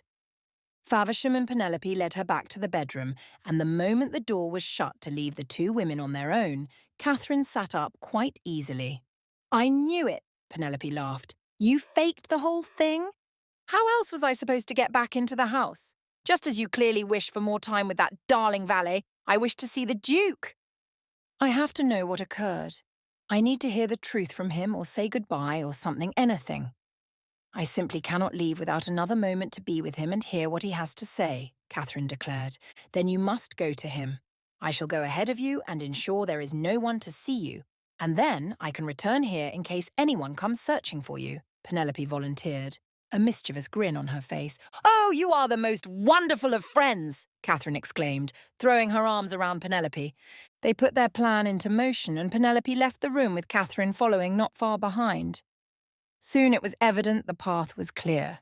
There was no guarantee as to where the Duke would be, but Catherine had learned by now that he generally preferred to be in his study more than anywhere else. She made her way there, alert that someone might come at any moment and spy her or Penelope. But no one came. She reached the door and Penelope whispered good luck before departing back to the room. Catherine knocked lightly on the door. "Come in," called a forlorn voice from the other side. She entered to find the Duke on his own, staring out the window with a glass of brandy in his hand. He did not turn at first, apparently assuming she was a maid or someone else. Catherine knew she ought to speak, but found herself suddenly unsure of what to say. Longing to see his black eyes, she opened her mouth to speak, to get his attention. But before she could, he spoke instead. "What is it?" he asked, still not knowing it was Catherine. "Your Grace," she said in a hushed tone. In a swift and desperate motion, the Duke of Windermere turned to face her. His long legs crossed the middle of the room to meet her. Catherine was mid-curtsy by the time he reached her. The Duke set his glass down on the desk and reached for her hands in a gesture closer than she might have expected. Still, he maintained propriety and distance, but she could see in those dark eyes that he wanted to fall on his knees and beg her to forgive him. "You returned to me," he said through an agonized breath. "I could not leave without seeing you once more," Catherine confessed. She saw his devastation, his pain. They had both been torn apart, broken by this scandal, but she couldn't bring herself to care. This was the man she loved despite everything that had come between them. I must beg your forgiveness. I have to explain to you about what happened and all the lies I have told, he said with urgency. Indeed, you must. My parents will not tell me anything, and I don't understand. Why did you lie? Why are they taking me away from you? Catherine asked through a choked voice. The Duke opened his mouth, but it was evident his pain on the subject would make it difficult. Please sit, he instructed, gesturing to the chair on one side of the desk while he sat on the other, breaking the grip of their hands. When they were both comfortable, he clasped his hands together and readied himself to finally tell her. Daniel, my brother, went away to war with me. He was a good soldier, and we often fought together, side by side. But the battlefield is a terrible place, he began. As you know, I was left with my face scarred. I have many other scars. We were all wounded, but none more so than Daniel. All men wounded worse than he found their deaths upon the battlefield.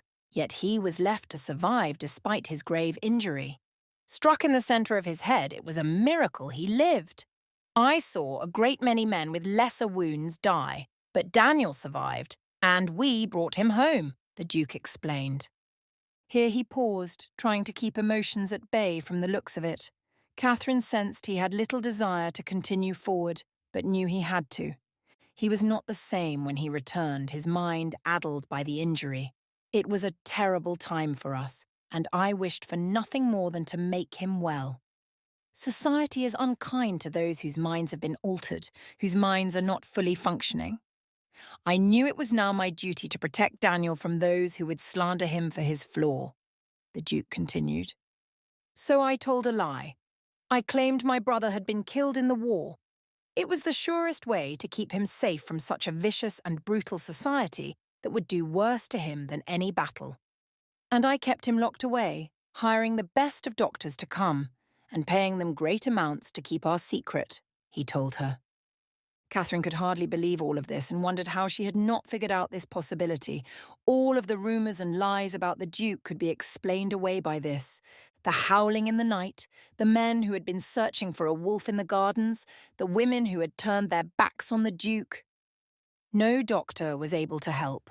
None could perform any surgery or give any medicine that would bring Daniel back to the man he had been before the war, before his injury. And in the midst of this, I struggled to continue my betrothal to Mary Ann. She insisted I have Daniel locked up in an asylum, but as you can imagine, it was the most horrific of ideas to me. I could never do such a thing to him.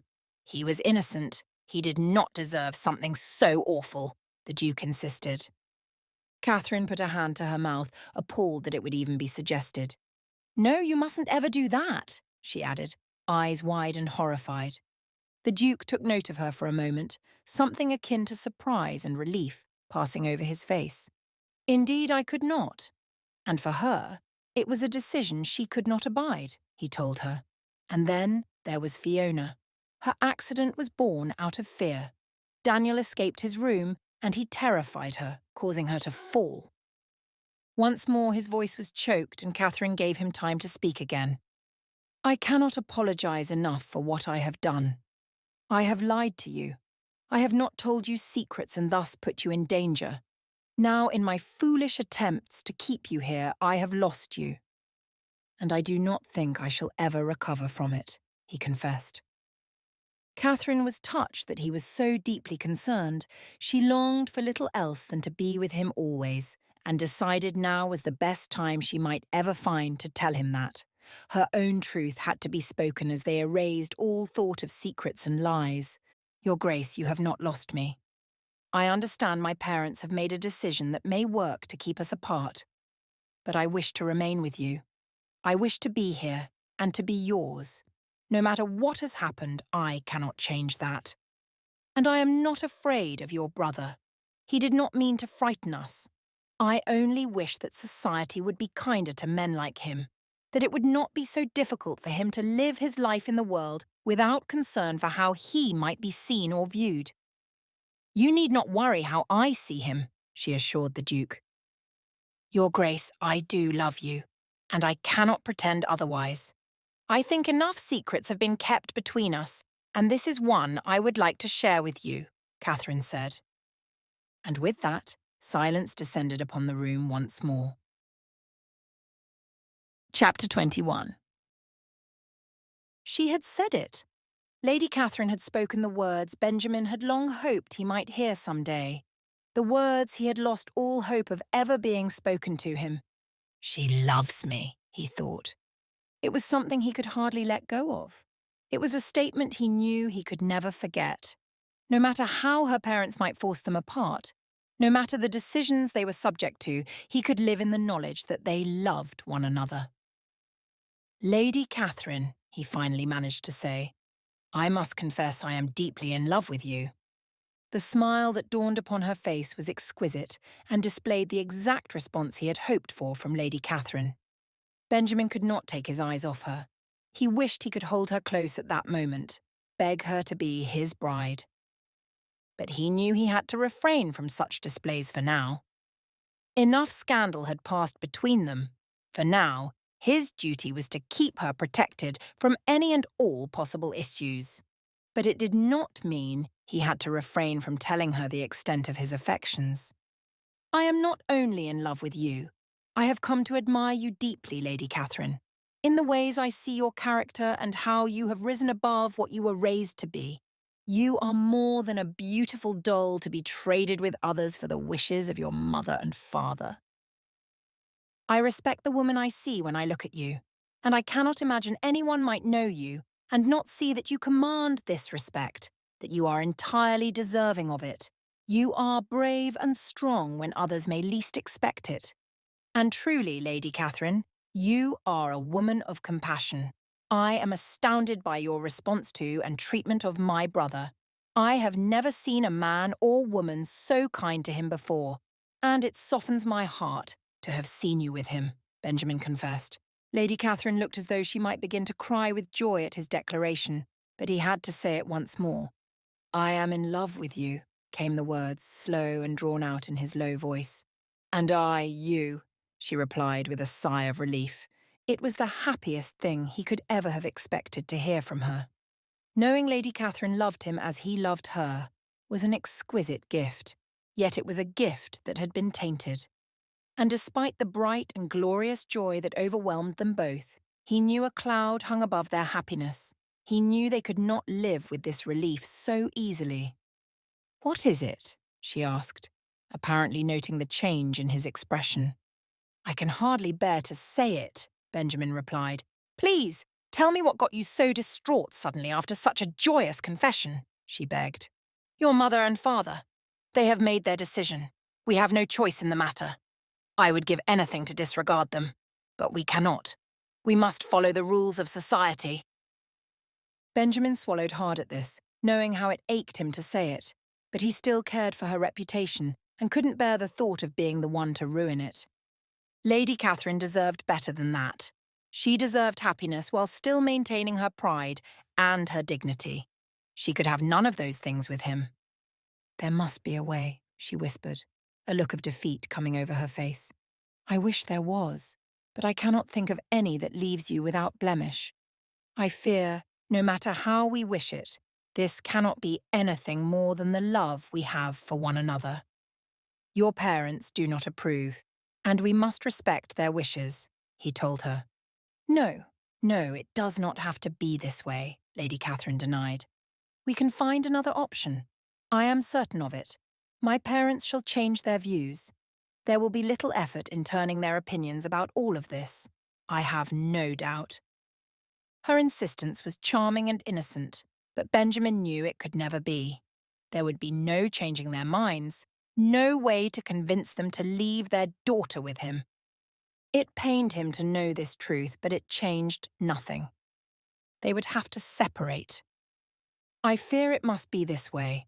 I wish with all my heart that I could claim something different, but there is nothing we can do. We have to obey their demands," he said again, calmly. "I shall prove it to you. They will listen to me, and they will approve of our union once more. I've no doubt about it. You cannot tell me I will fail because I know I can succeed," she insisted, anger brewing hot tears in her eyes. Before he could finish, Before Benjamin could soothe the young woman he had come to love so tenderly, she turned on her heels and rushed to the door. Within a mere moment she was gone, and he was left alone in his despair and regret. Everything had changed in a moment, from their declarations of love to one another to him realizing the truth that it could never be. And with that, she was really gone. Benjamin returned to the window, his brandy in his hand once more, and watched as Lady Catherine huffed before her parents and made her way to the coach, leaving them to catch up to her. It was over, all of it, and it was entirely his fault. Lady Catherine might never forgive him, but he knew he was not very deserving of her forgiveness, even if things had not gone so terribly awry. As the carriage pulled away, he felt such a rush of emotion that he flung the glass towards the empty fireplace. He was brought back to the first night Faversham had spoken of Lady Catherine, back when he had been determined not to let another woman close. It had been a mistake to succumb to his desire not to be alone. History had repeated itself all over again, and this time the price was far higher. Steadying himself, Benjamin left the window once there was nothing more to see. He made his way up the stairs and to Daniel's room, a place he scarcely visited. He loved his brother, but things never seemed to go as they ought to when Daniel was nearby. Things never quite turned out the way he expected. Unlocking the door, Benjamin entered slowly. Daniel was sitting at the window, his gangly body straight upright as he looked out and counted something, up to 5. Always, when he counted, he only reached up to 5. A sigh escaped Benjamin's lips as he tried to prepare himself for the conversation that would soon take place. He knew he was unprepared for it, knew his emotions were running high, but he had to see his brother, and he had to try and explain once more that he should not leave the room unaccompanied. More than that, he knew he would have to settle Daniel's anxieties that constantly seemed to follow him. There was always a great deal on his mind, and they were difficult for Benjamin to follow. But he had to try. He had to make every effort to end his brother's pain. "Daniel," Benjamin said quietly, alerting his brother to his presence. Daniel vaguely acknowledged him but continued his counting. "Where did the lady go?" Daniel asked. "The lady," Benjamin echoed. Not wanting to confess, he knew Daniel was aware something had gone wrong. "Whenever you have a lady come, she always goes. Why do they always go?" he asked innocently. Benjamin did not answer. He could not bring himself to, telling himself once more that he ought to have been honest, but he didn't wish for Daniel to be burdened by it all. Something bad happened with the beautiful lady.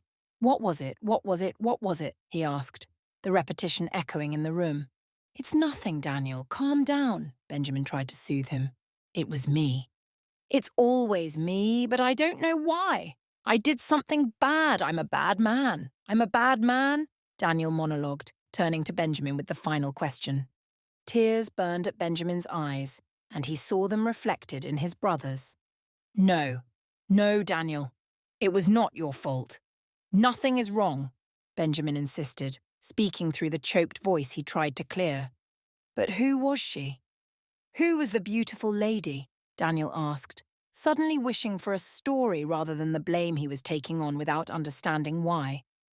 Benjamin closed his eyes for a moment to breathe. If he was going to tell Daniel all about Lady Catherine, he would have to do so in the best way he knew how. He had to describe her for the royal beauty she truly was. "Well, Daniel, that was Lady Catherine. She was a very fine woman, but she was more than that," he began, thinking it simple enough. But soon his words ran away with him. "She was a woman who made the sunshine brighter, cleared a storm away, and reflected the stars with a beauty greater than they hold. She was a woman who could shame the dearest and sweetest of charities with her grace, and the mercy she shows is akin to nothing I have ever known before," he explained. "She sounds lovely," Daniel noted. "More than lovely. She is a dream I could not have ever had the skills to imagine with my own mind and my own thoughts," Benjamin whispered painfully. The full weight of it hit Benjamin in that moment. He had truly lost her. Catherine was gone. the only woman he had ever truly loved, was gone. And it had been his own doing. The pressure built behind his eyes, but he would not allow the tears to fall. He could not. It would be a weakness, but more than that, it would be an acceptance of defeat. What a foolish thing he had done, telling her they had to obey her parents. Why had he made that decision? Why had he believed it to be the right thing? After all, Catherine would have stayed with him if he had asked her to. There was little question of that. But as he sat with his brother, with Daniel trying to figure out what he had done wrong, Benjamin had to hold it all in. He had to refrain from allowing his emotions to get the better of him and reveal there was a piece of him that held Daniel responsible, even if he knew it was unfair to do so. He wished he could push through his anger, push through his belief that Daniel should just be able to get things right, fix himself, and not be the monster others believed him to be. He had been such a good man once upon a time, a strong and brave soldier, a leader, but all of that had changed. It was lost now. Daniel was something to be feared and hidden away, even if it was unfair and wrong. And Catherine had been the most recent to pay the price. "What's wrong?" Daniel moaned, rubbing the side of his head. "It's nothing, Daniel, it is nothing. Does your head hurt again?" Benjamin asked.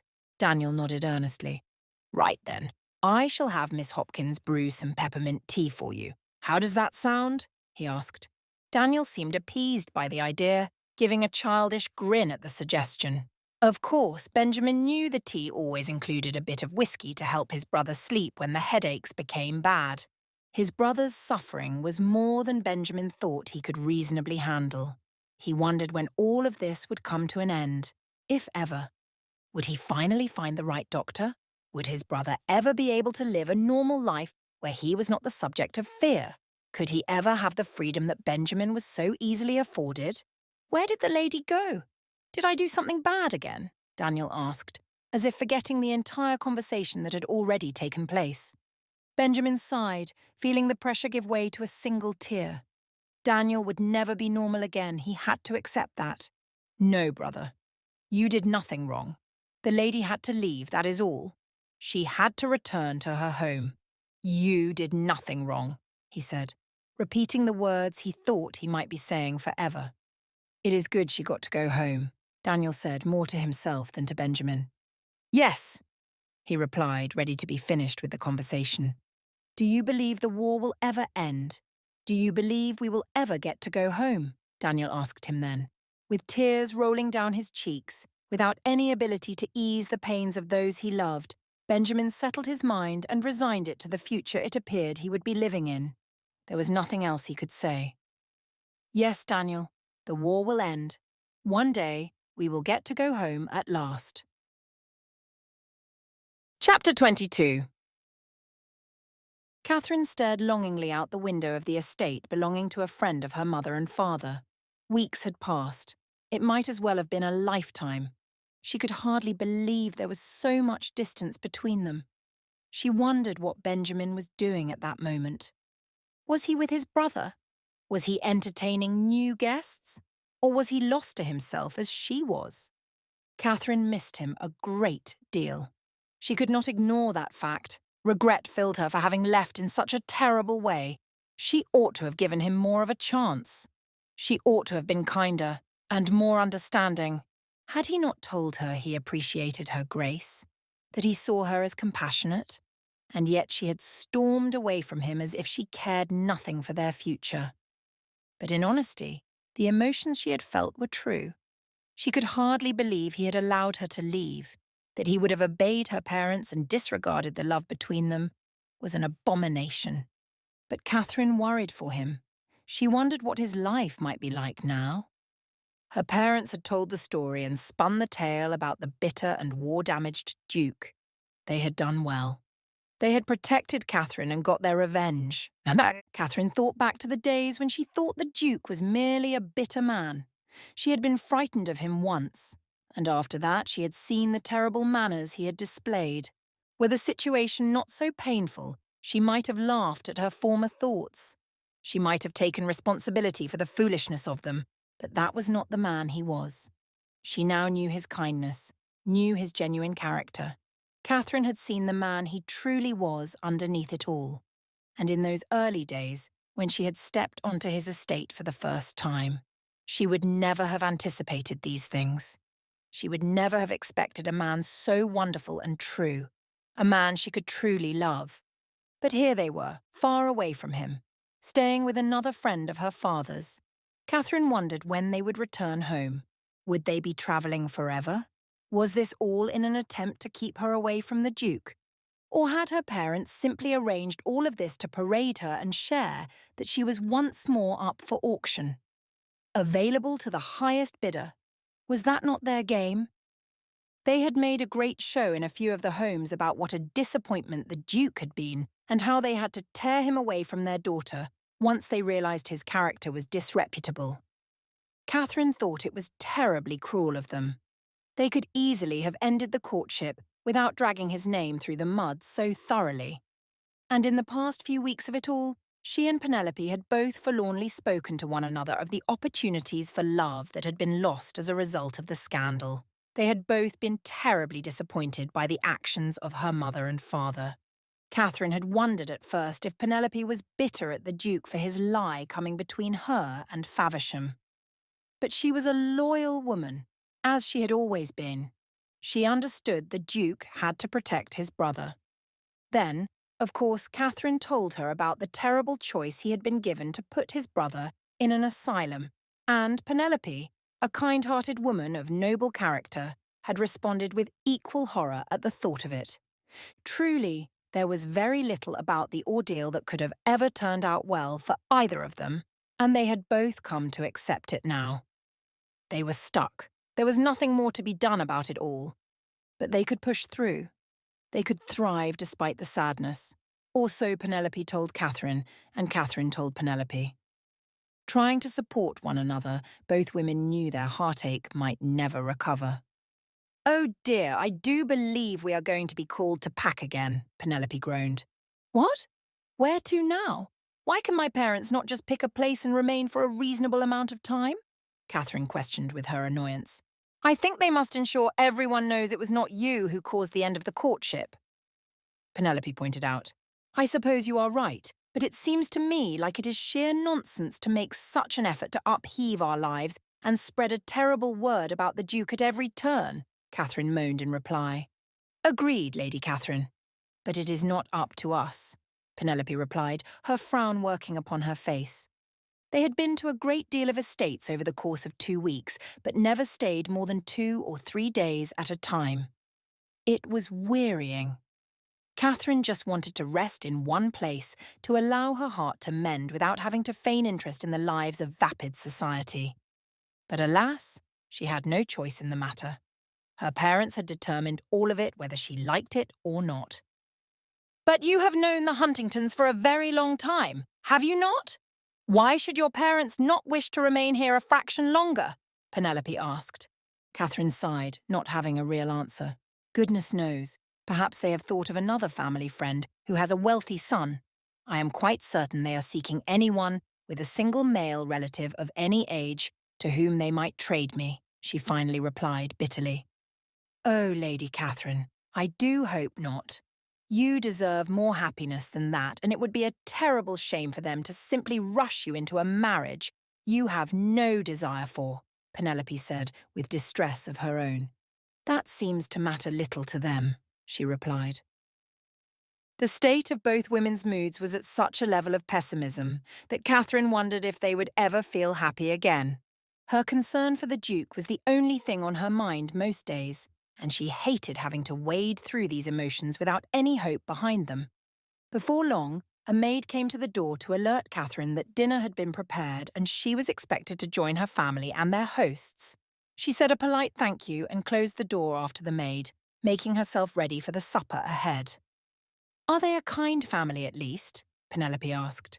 "Oh yes, but I imagine this evening will hold another great deal of discouraging speech about the Duke of Windermere," she confessed. Arriving at dinner, the table was already nearly full with the Huntingtons and their daughters. Lady Elizabeth was near Catherine's age, and the two had known one another for a number of years, although they never had the opportunity to spend much time together. "Good evening, Lady Catherine," Lady Elizabeth greeted. "Good evening," she replied as she sat beside her new companion. They made polite conversation, but Catherine knew her mind was not fully engaged.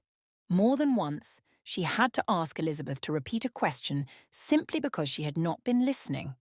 It was rather rude and quite embarrassing, she knew, but Catherine was unable to help it. Her thoughts continually drifted to the Duke. When she heard her father speaking ill of him at the other end of the table, she tried to listen in without her emotions getting the better of her and bringing her to tears. "I heard about what happened with your courtship," Lady Elizabeth noted in a hushed but compassionate voice. "Yes, well," Catherine began, freezing from that point. She had not been in any position to explain thus far. Was she to go with the explanation her parents had been issuing? Or ought she to have been honest that there was a great deal more at stake than anyone knew? As the Duke wanted no one to know anything of his brother, she simply remained quiet and ceased to respond to Lady Elizabeth. There was nothing more to be said. Melancholy was overwhelming her, and Catherine couldn't bring herself to push past it. No matter how she tried, it was useless. "Lady Catherine," Lady Elizabeth began after a moment of silence. "Yes?" she asked, trying to bring her attention back to the present. "I should like it very much if we take a walk in the gardens after dinner," Lady Elizabeth suggested. Catherine's heart wrenched at the talk of gardens, wishing she could return to those that had taken over her dreams and heart. "Certainly," she replied with an attempt at a smile. When dinner had concluded, the two young women made their way outside together. The evening was warm and refreshing, not too hot, but pleasanter than English evenings tended to be. "The air out here always brings me life," Lady Elizabeth commented. "I do enjoy walks through gardens. It is fresh and new," Catherine said in reply, trying to refrain from allowing her emotions to overwhelm her. "I do think you are not like many of the young women we come across in our circle," Lady Elizabeth said quite freely. "In what way do you mean that?" Catherine asked. "In that you are far freer and braver than most, and I sense you have a regret regarding the Duke. Whatever it might be about, I am sorry you have been hurt," she said. Catherine nodded, knowing she could not share the full truth. "Did you love him?" Lady Elizabeth asked. "More than anything," Catherine replied, studying a purple hyacinth. "Then whatever it was that came out in his character must have been a terrible loss. I am sorry you had to suffer so, and I am sorry Lord and Lady Abingdon are so free in their insults of him," she added. Catherine appreciated the last remark, knowing it was a risk for Lady Elizabeth to make it. She could have got into grave trouble for speaking against the parents of her companion, but she was brave enough to speak the truth. Catherine appreciated her a great deal for that. "Love is a strange and difficult thing, is it not?" Lady Elizabeth continued. Catherine scoffed as her throat tightened. "I cannot agree with you more." "And yet, there must be hope. There must be a hope men and women cling to when they pursue love regardless of the pain it brings," she added wisely. "Do you know much of love?" Catherine asked. Lady Elizabeth shook her head with sadness. "I often long for it. I enjoy reading fantastical tales of the past and myths in which love prevails. But I know my father wishes to secure me to the Baron Cogston, and I have to confess it has left me barren of hope," she replied. "I am sorry for you," Catherine empathized, knowing how she had once hated the choice her parents had made for her. "Well, it is something I cannot control, and who knows, perhaps one day I shall grow to love him," Lady Elizabeth declared, resigned to her fate. "I hope that you do," Catherine replied. It was nice having someone to mourn with aside from Penelope. Catherine knew her lady's maid understood, but hearing this from another young woman of society left her feeling less alone. Love was a burden and shame that many young women were forced to bear, and many were forced to give up. "I suppose we ought to head back," Lady Elizabeth declared after a half-hour had passed. They returned to the estate with a deeper bond between them, and Catherine felt a little less alone. While no one could ever replace Penelope as her closest friend, it was good to have heard a new perspective. But upon arriving back at the estate, Catherine sensed something in the air. A change had come over her mother and father. "What is going on?" she asked in a whisper to Penelope, who was waiting in the hall, watching Lord and Lady Abingdon through the door to the drawing room. "They received a letter. I know nothing of its contents, but they seem rather excited. You ought to go to them. Nicht? Perhaps they shall explain it to you. You know there will be no reason for me to try and get an answer," Penelope noted. Catherine's eyebrows scrunched together. She could feel her gut twist and tighten. Something was not right.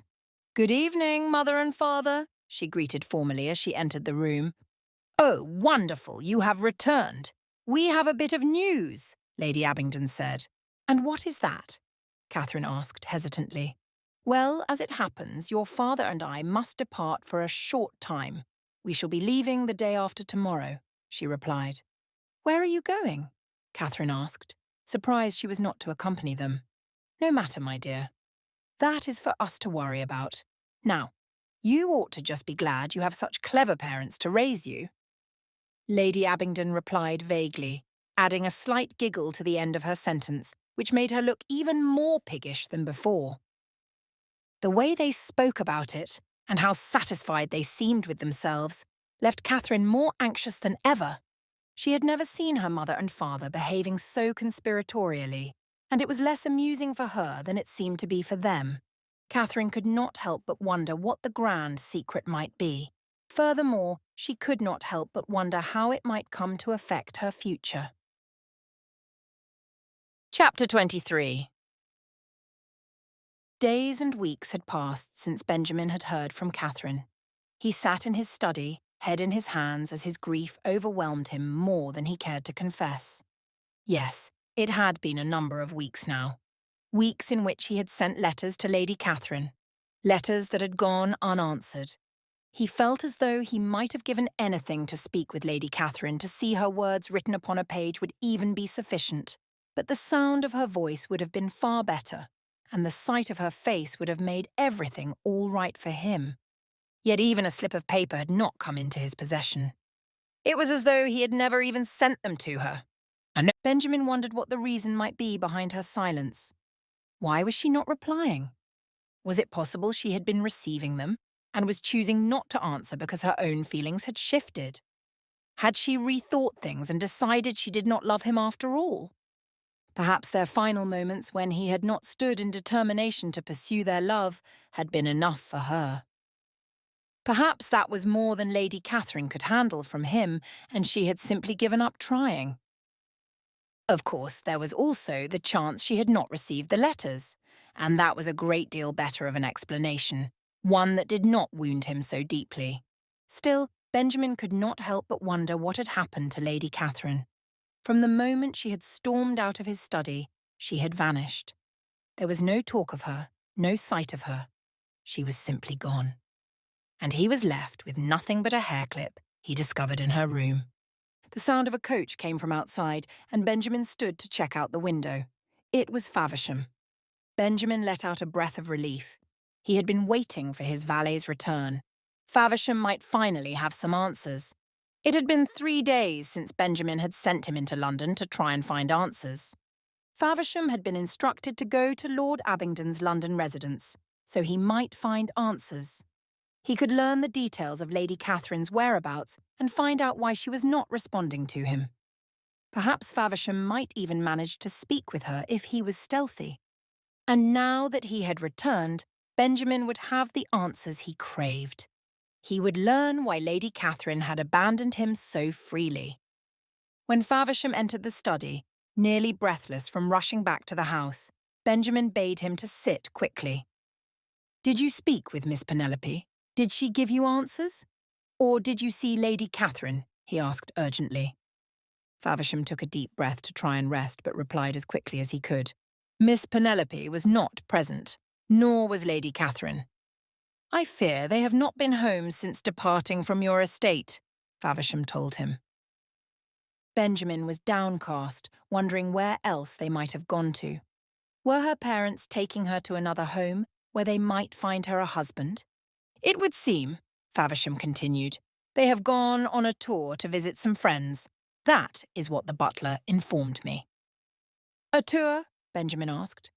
"Of sorts. They are seeking to visit many of their friends and acquaintances. They have gone to the country and have given no notice of when they intend to return," he concluded. Benjamin's eyes found the flaw in his despair. He could hardly believe that even with sending Faversham, he still had not come any closer to seeing Lady Catherine again. And once more his fears were beginning to spiral. It was certainly possible that Lord and Lady Abingdon were, indeed, trying to find a new husband for their daughter. He sighed in his grief, wondering what he was to do now. How could he get a message to her? Would the letters he had sent be waiting for her upon Lady Catherine's return? And when would that be?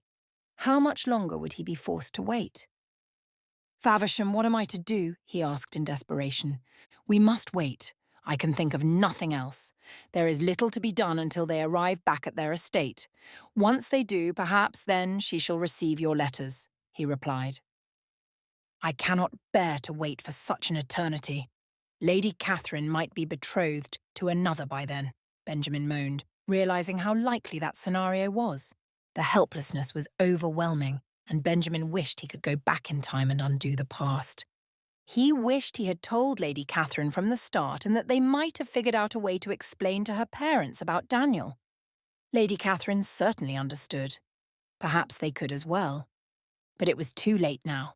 He had missed his opportunity to do the right thing, to handle it well. And now he was being punished, rightfully so. "There have been no rumours," Faversham added then. "What did you say?" Benjamin asked, not quite comprehending anything out of his own thoughts. "It would seem her parents have kept their promise. There have been no rumours regarding your brother. Rather, it has been said you did not have the right temperament for their daughter, as was discussed. So your reputation, although damaged, is not as bad as it might have been," Faversham told him. "Well, that is some small relief," Benjamin replied, not caring much regarding his reputation. He cared only for Lady Catherine. She had become the obsession of his thoughts.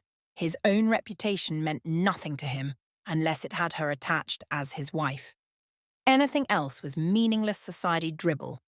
"I tell you this only so you know Mr. Dunbar is safe. No one has inquired regarding him," Faversham said, reminding Benjamin what this had all been about. Guilt flooded over him when he realised he had been neglecting thoughts of his brother in his sadness about losing Lady Catherine. Of course, Daniel was what mattered in regard to the rumours. His brother was safe, kept a secret for his own good. It was a relief to hear, and Benjamin tried to remind himself of that once more. This was the reason for all of his loss, the protection of the brother he deeply cared for. He could handle the rest. He could move on and get past it. Daniel was safe. "Thank you, Faversham," he replied. "Of course, Your Grace. Now, I imagine all shall be well for you and your brother, and you shall finally be left alone as you wished," Faversham remarked. Benjamin turned to him with an annoyed glare. He knew Faversham was trying to make a point, to address the very fact he had not wished to be alone after all, but it was still irritating to have this addressed, to have his hypocrisy on display. But Benjamin ignored the jibe. He really was going to be alone forever now. A third failed courtship was enough to seal his reputation with the families of the young women of England. He was not a good match. He never would be. The only reason the secret of his brother remained was because of the bribe accepted by Lord and Lady Abingdon. It was an agreement to deem him disagreeable. Surely that was enough to keep him alone for the rest of his days, whether he now wished for it or not. The terrible Lord and Lady Abingdon were simply the most atrocious people he had ever known. Benjamin still could not figure out how Lady Catherine had come from their breeding. But he knew this was so. They kept their promise only as a result of the money he paid them, and that was not the sort of character that impressed anyone to him. "Well, I shall dismiss myself and check on your brother," Faversham declared, leaving Benjamin alone in the study. He felt as though it was all he deserved, to remain there alone to do his work and try to distract himself. But a few moments after, a maid knocked on the door of the study and brought in a letter addressed to him. Benjamin eyed it for a moment, not wanting to believe his hopes, but there it was, the name that sent his heart pounding. Catherine. Excitement overwhelmed him, and he tore into the letter, desperate to hear from her. He needed her words, needed to see anything she might have written. Without a word, the maid exited the study, and Benjamin managed to get the paper unfolded in order to take it all in. The letter was not from Catherine at all. Eyes combing through every word, Benjamin began to seethe in rage. He could not believe this. This hateful letter, the parchment deserving of all of his wrath. Lord Abingdon's doing, signed by him and his wife in their display of hostile foolishness. Their greed was overwhelming. It was pathetic to him. He could scarcely believe they would be so cold and callous, so detestable in all of their attempts to use him for every possible gain. "Faversham!" he yelled at the top of his lungs, bellowing the name in desperation for someone to share this moment of hate with him. The whole house seemed to still. He waited, silent in his inability to process what had just occurred. Faversham finally arrived, his face pale in anticipation of what was to come. Benjamin knew he had called his friend in a voice saved for rage, and it was possible everyone assumed Faversham to be the guilty party. But there were two others, out there somewhere in the country with friends, who had caused his pulse to race and his face to redden. "Your Grace?" Faversham hesitantly prodded. Benjamin flung the letter at his valet. Unable to speak a word, he knew he could not say anything further. He could only try to breathe through the hatred he felt towards those marauders. "What detestable humans they are," Faversham said in a calm but disgusted manner. He shook his head in disbelief. "Money. They are trying to blackmail me for more money. Did I not pay them enough? Have I not lost enough on their behalf? And now they have the nerve, the terrible lack of propriety, to demand I pay them further," he said, almost as if trying to explain it to himself. "Reprehensible," Faversham snorted in anger. "I cannot abide by this any longer," Benjamin cried. "Sit, Your Grace. Let us discuss this. I am certain we can figure out a possible solution to the matter, or at least something that will ease your burden.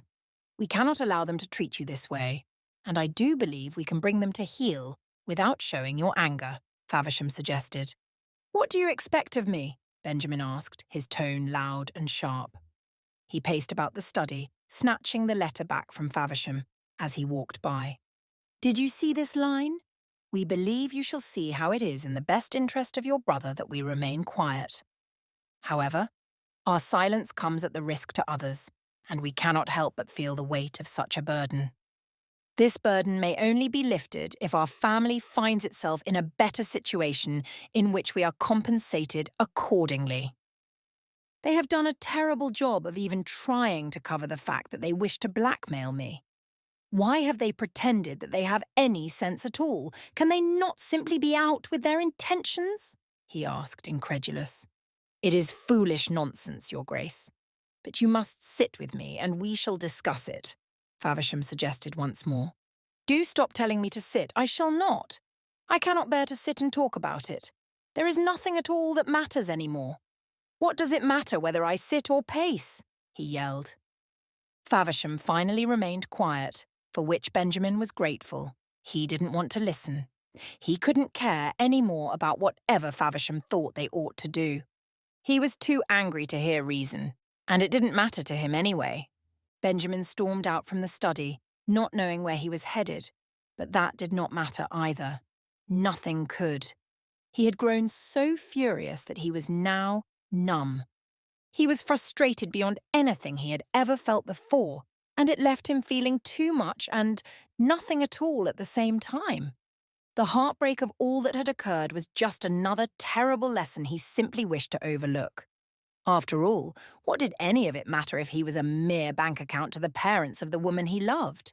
No, nothing was important anymore. Nothing could be salvaged. He did not know where he was going, but Benjamin left the estate and began to walk to the east. He thought he might never stop. But even if he died on the road, would anyone mind? Of course they would, because his death would nullify their claim to his secrets. His very life was now bound to the greed of two terrible people with a daughter he would have given anything for. Chapter 24. I had not thought I was meant to join you, Catherine said to her mother as they were loading her things into the coach. Yes, well, we had no intention of risking your pretty little mind running away with all those thoughts you love to have, Lady Abingdon giggled. Whatever do you mean? Catherine asked, thinking it made no sense at all. Oh, nothing at all. But you had best be a good little maiden as we go. You know your father and I have very high expectations of you, her mother answered. Catherine tried not to roll her eyes, but it was an effort to hide her concern. She would prefer the thought of dishonouring her parents to allowing them to see how wounded she was. The carriage soon departed, and Catherine stared out the windows to try and determine where they were. It seemed they were going farther out into the country, quite a ways away from any city. Whatever the plan was, Catherine imagined it could not be one she would be happy about. If it were, surely her mother and father would not be so delighted by this little secret outing they had planned. But finally, it dawned on Catherine. She saw they were passing Marsborough. She knew what that meant. Mother, why are we visiting Lord Thornwood? Catherine asked hesitantly. Lord Duncan Thornwood was not the sort of man her family could pay a visit to lightly. It would have had to have been arranged with a great deal of thought on the matter and with his approval. Lord Thornwood was not the sort of man to have a family like hers as guests. Oh, well, it's nothing at all. Just a pop-in as guests, Lady Abingdon replied, as if uncertain herself. Catherine's trust in her parents was growing thinner by the moment. She was becoming rather anxious and wishing she could vanish into the air and hide from everything that was about to take place. They would certainly humiliate themselves by going to this man's home. Mother, please be candid with me, Catherine insisted. Lady Abingdon looked at her for a moment with pity, and then with sternness. Catherine, surely you must know by now that things did not go well for us at the estate of the Duke of Windermere, she commented. Catherine nodded, well aware of all this. She looked in the corner at her father, who was sleeping through the discussion, his mouth lazily open. Wondering if he knew this conversation would take place, Catherine wished he would wake so she might be able to address both of her parents. That is if this talk was heading in the direction she expected. What of it? Catherine asked her mother in a cold voice. Well, the Duke had lied to us. He had kept everything hidden, a terrible shame. He hid that abomination of a man from us to deceive us. He made a fool of us, all for the sake of that terrible little wretch who ought to have been put out of his misery during the war, Lady Abingdon said. Catherine was horrified by the callous way in which her mother spoke. Your father even said he would finish the job if necessary, Lady Abingdon laughed, making everything far worse than Catherine had even imagined. She could not conceive of how cold her parents were, how cruel they could be to make such remarks about an innocent man who had served his country. How dare you speak of him thusly? Catherine seethed, unable to hold back. At this, her father woke and apparently took in the tension within the coach. Penelope remained silent, but Catherine saw she was relieved that Catherine was speaking up. How dare you speak ill so thoroughly with disgust about a man who served his country and was gravely wounded to protect the dignity you have squandered, she continued, knowing she was going too far. Daniel Dunbar was a veteran of our land. He ought to be held in the highest regard for fighting so bravely and with such honour to give us this life. He made sacrifices for the king and for our country that we cannot fathom, for none of us have ever been in his stead, nor do we deserve it, Catherine lectured. She wished she could continue, but it was clear her point had been made, and her parents were angry enough at her for speaking out her opinion. I am appalled at you, Catherine, her father remarked. How can you share your opinion so decidedly, and so rudely against your mother and father? You ought to be ashamed. That is not ladylike. Young women are not to be so opinionated, and I am embarrassed that you deem it appropriate. But No, you may say no more on the matter. You must keep those views of yours to yourself. Do you understand me? If you should speak so freely all the time, you shall never find a decent man for a husband. Perhaps we lost our chance with the only savage who would take such a vocal woman. Lord Abingdon insulted. Catherine let his words roll off her. She did not mind his insults toward herself so much as she hated to hear how they spoke of the Duke and his brother. She could not believe they would ever speak so crudely as that. "Your courtship has been annulled? You ought not to be surprised by that," Lord Abingdon stated. "Father, I said you must be quiet. Allow me to speak, for that is your place. You are not to interrupt me again as I tell you what you can expect from here on out," he began, sounding rather matter-of-fact about it all. Catherine was frightened to hear what was coming next. She didn't want to know what her father and mother planned to do with her. It was clearly something terrible, and she was going to be in a terrible state if she heard much more about it from them. "You shall never see the Duke again. It is for the benefit of us all. Any association with him is only going to damage us. At least, any associations seen by society. So, you must keep away from him." In order to protect your reputation, the Duke agreed to be accused of poor temperament. It was already something spoken of as he had ended so many courtships previously. "But we have ensured we could tell the story with greater detail," he told her, a glint of joy in his eye. Catherine had overheard snippets of them speaking of the Duke's temper, but she now wondered if there had been something more to the rumour. In any case, if you should be asked about the Duke of Windermere's violent rages, you are to agree. You are to confess you saw him mistreat his servants with beatings and the like, and that he chased after you once when you were too delicate to take a second helping at dinner. Lord Abingdon laughed. Catherine could not believe the extent of these lies, nor the glee with which her father told them. It was preposterous. "But no such thing happened," Catherine managed to interject, her brow furrowed in horror that they would even suggest these terrible things about him. "Well, he agreed to it. He gave us permission to slander his name by claiming a terrible temper. This is what we have decided on. So, you are to follow with us," he instructed. "As it is, society is now talking about him a great deal," her mother included.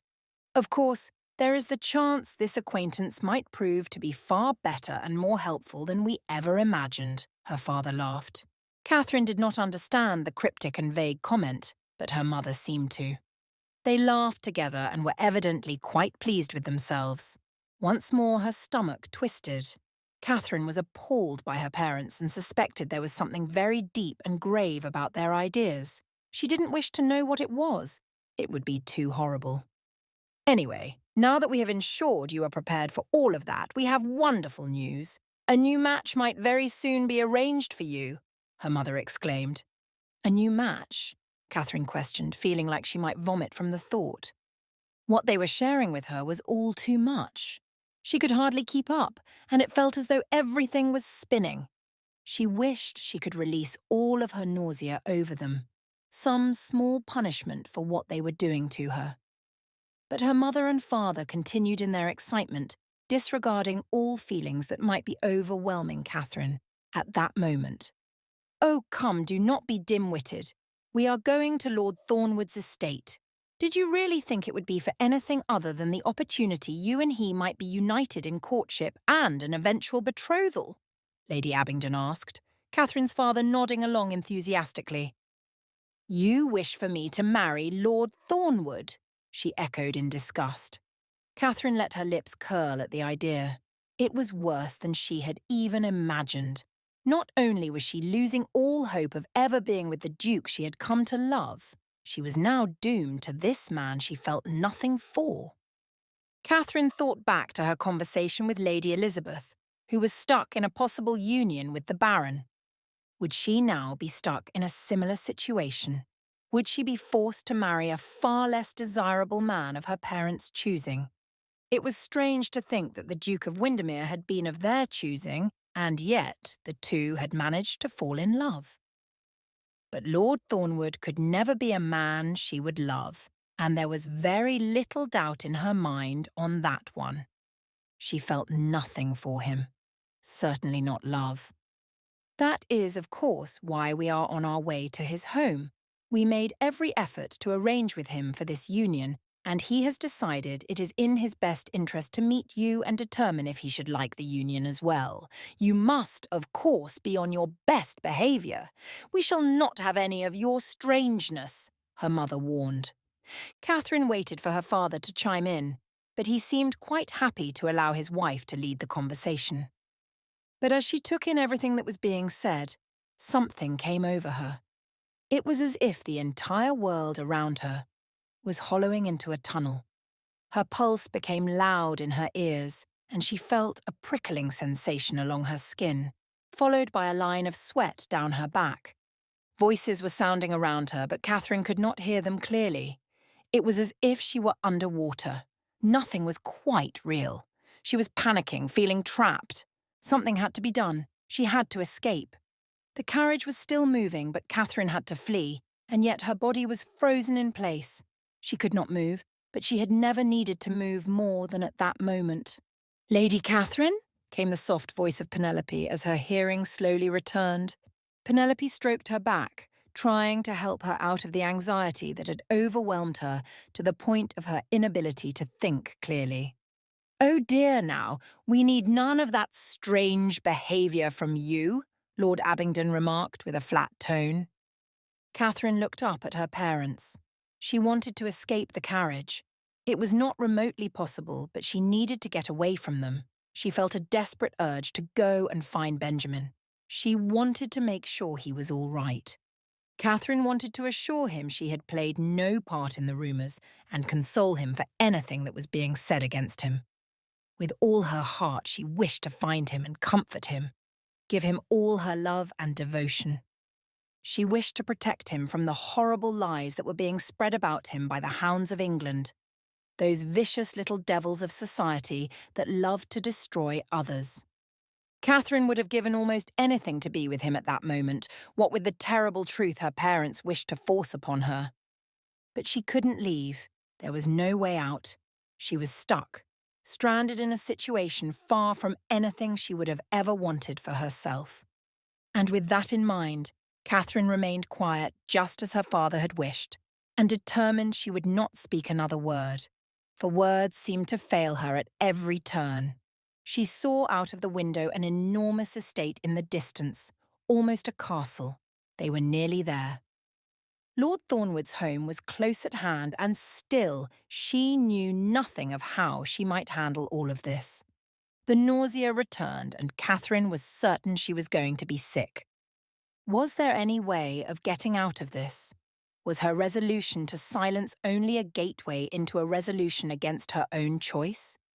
Would she ever manage to escape this awful situation? Or was she doomed to marry a man she could never love? Chapter 25. Benjamin had finally agreed to sit with Faversham to discuss the letter. He knew there was little other choice, and, as he had allowed 2 days to pass, he figured it was as good a time as any to discuss the matter. The matter of blackmail. "Now, Your Grace, this is quite important," Faversham began, showing apparent relief that they had finally agreed to handle the problem rather than avoid it or simply remain angry. "Yes, Faversham, I understand that.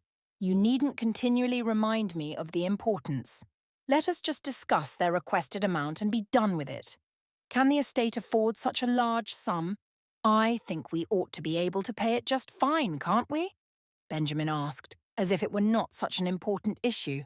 Faversham eyed him as if he were mad. "No, we are not here to discuss whether or not you can afford this amount. We ought to be addressing the far greater issue. Why do you intend to pay them at all? You have the ability to refuse, and you would be right to do so," Faversham said, as if it were the only answer that made any sense. "We needn't even discuss that, of course.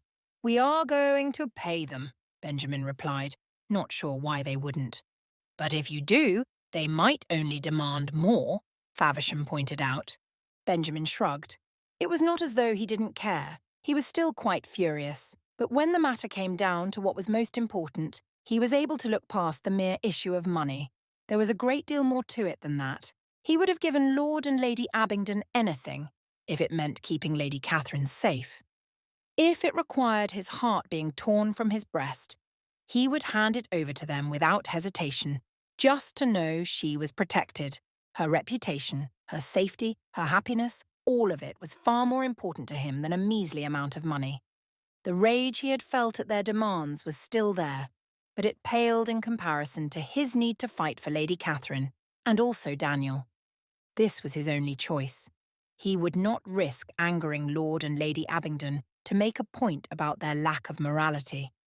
Faversham, I understand your thoughts, but it is not a question. I shall do this for Lady Catherine. I shall give her every inner working of my being, if that is what is required. Her family can have whatever they wish for. I cannot bear to lose her, and nothing else matters in the least.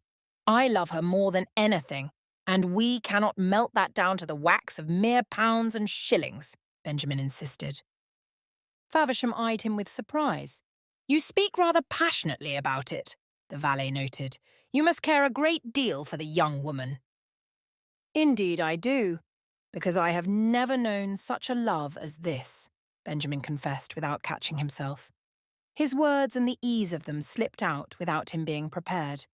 It had been one thing to confess his love directly to Lady Catherine, but now he was even confessing it to Faversham. That had not been expected. Faversham looked quite satisfied with the remark.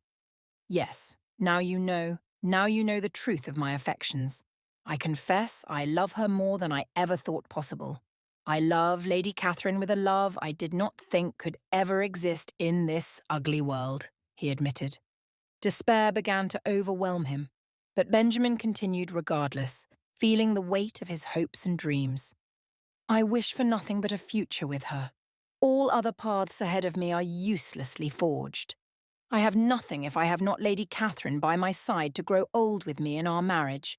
I dream daily of taking her hand as we walk through the gardens. I dream of a happy future, our happy future. I dream of our children, beautiful like their mother and with her strength and tenderness. I dream of days watching them play as we hold one another, and I dream of a great many things I should like to have. But I cannot have those things, Benjamin finished. Why not? Faversham asked in frustration, as if the answer was right before their eyes. Because of Daniel, Benjamin sighed. Because you think she cannot handle your brother, Faversham surmised. No, nothing like that. She has proven otherwise. It is not Daniel who prevents me from having these things. It is the pain and sadness I feel when he cannot. How am I to enjoy and indulge in a life my brother can never have? Faversham, how am I supposed to luxuriate in love and affection and happiness when Daniel can never have those things I listed? Benjamin asked. He knew it might sound foolish to another, but the guilt was overwhelming to him when he considered his privilege of love. Daniel shall never marry, never have a family. He can hardly even be allowed out of his room, which is kept locked at all times. He has to escape just to enjoy the beauty of flowers. How can I enjoy my life when he is stuck? How can I be happy when I have done this to him? He asked. Benjamin placed his face in his hands, pressing hard. He could not handle the guilt and shame he felt over what had happened to Daniel. He was determined that if his brother could not have peace and happiness, he could not either. After all, they had both gone to war. It could just as easily have been Benjamin, who was gravely wounded. Why was Daniel the one forced to bear the brunt of misfortune? Why did he have to suffer while Benjamin could enjoy life? No, it simply wasn't right. He would not allow that to be his legacy. If his brother suffered, they would suffer together. Did you wound your brother? Faversham asked outright. What do you mean? Benjamin asked, looking up from his hands and meeting Faversham's eyes. Exactly as I said. Did you strike your brother and cause his injury? He repeated. Of course not. You accuse me of trying to kill him? Benjamin asked, horrified. No, Your Grace, I would never expect that from you. But it would seem you blame yourself, as though it had been you who had caused the grave injury, and therefore I am trying to understand how this is all tied to you. If you are to blame, I am curious to find the root of it, Faversham said matter-of-factly. Benjamin was slightly appalled at the suggestion. but he knew Faversham well enough to gather that his valet was trying to make a point somewhere in all of this. "What is it? What is the point you wish for me to understand? I know you, Faversham. There must be some meaning to your questions," he said flatly. "Certainly. I am just curious if you began the war. It was the war that caused your brother's injury. So, if the injury was your fault, then you must have been the one to lead England into battle," Faversham said, as if it were the only logical conclusion. Benjamin sighed, annoyed that his friend was always able to point out his folly. It was true. He had no direct cause in what happened to Daniel. Perhaps his guilt was misplaced, but that didn't shake it off entirely. "The war was to blame, Your Grace. War is a terrible thing, I know that well. But it is something which often claims the lives of good men. Your brother was claimed in the war. Though he breathes, he little survived." "And you cannot continue to heap the blame upon yourself," Faversham continued. Benjamin looked away, wishing he could just continue in his anger at himself for having come back better than his brother had. He wished he could cling to the shame. "You must cease this punishing of yourself. You cannot deny yourself joy and happiness when it is so near at hand. I believe a part of you knows this, although you have chosen to pretend that it is not the case. But I also believe your brother would not wish for you to do this. He would like to see you happy. He would like to see you living life for the both of you, making up for what he cannot have," Faversham addressed. Benjamin had never thought about it in such a way. Was that true? Was he wasting the life he had been given out of guilt for what had been taken from his brother? If so, that was terribly foolish of him. "If you wish to pursue Lady Catherine, that is what you must do," Faversham urged. "You have only so many chances in life at happiness, and it is a great shame if you allow them to slip by for sheer madness of misplaced guilt." Benjamin heard the words and tried to take them to heart. He knew he would have to push through all the lingering self-hatred that remained.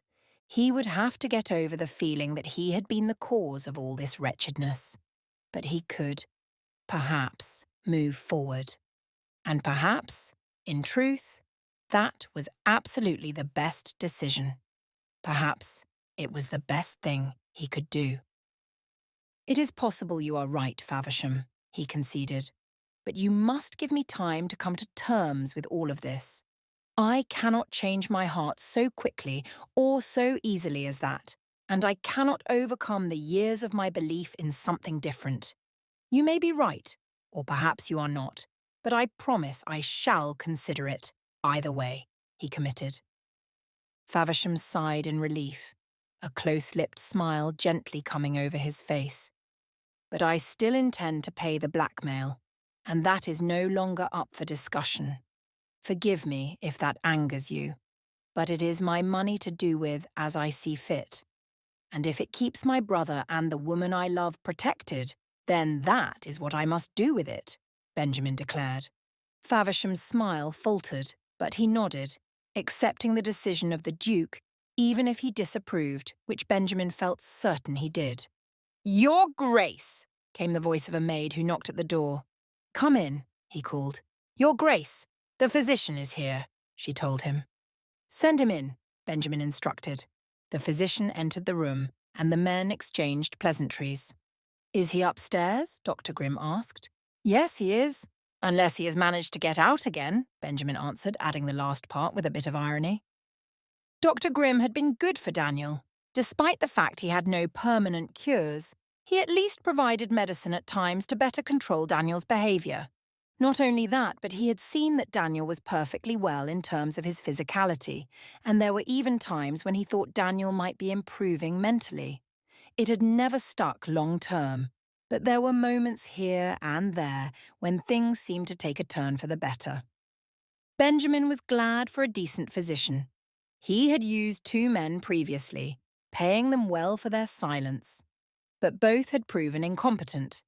Dr. Grimm had done a far better job and was willing to continue taking the fees for his discretion, although Benjamin felt certain he was a good enough man that he would continue to help his brother regardless. Dr. Grimm examined Daniel, asking him all manner of questions and getting a few ideas about his reasons for constantly trying to escape from the home. Benjamin tried to listen in on the conversation and figure out his own thoughts behind all of it, but he was no doctor, and he felt he had the best possible man for the job right in front of him. So Dr. Grimm continued his work, and finally said goodbye to Daniel for the day, coming out to speak with Benjamin about the matters at hand. Something seems to have changed in him. I do not wish to give you false hope, but has something occurred? Something out of the ordinary? Dr. Grimm asked. Not entirely. He encountered another young woman who had come by, but you know this was not the first time. This time it ended merely with, well, that is not important now, Benjamin said. Why do you ask? He suddenly questioned. What did you notice that was different about my brother? Well, he seemed more cognizant than I have previously seen him at any time. It was rather impressive.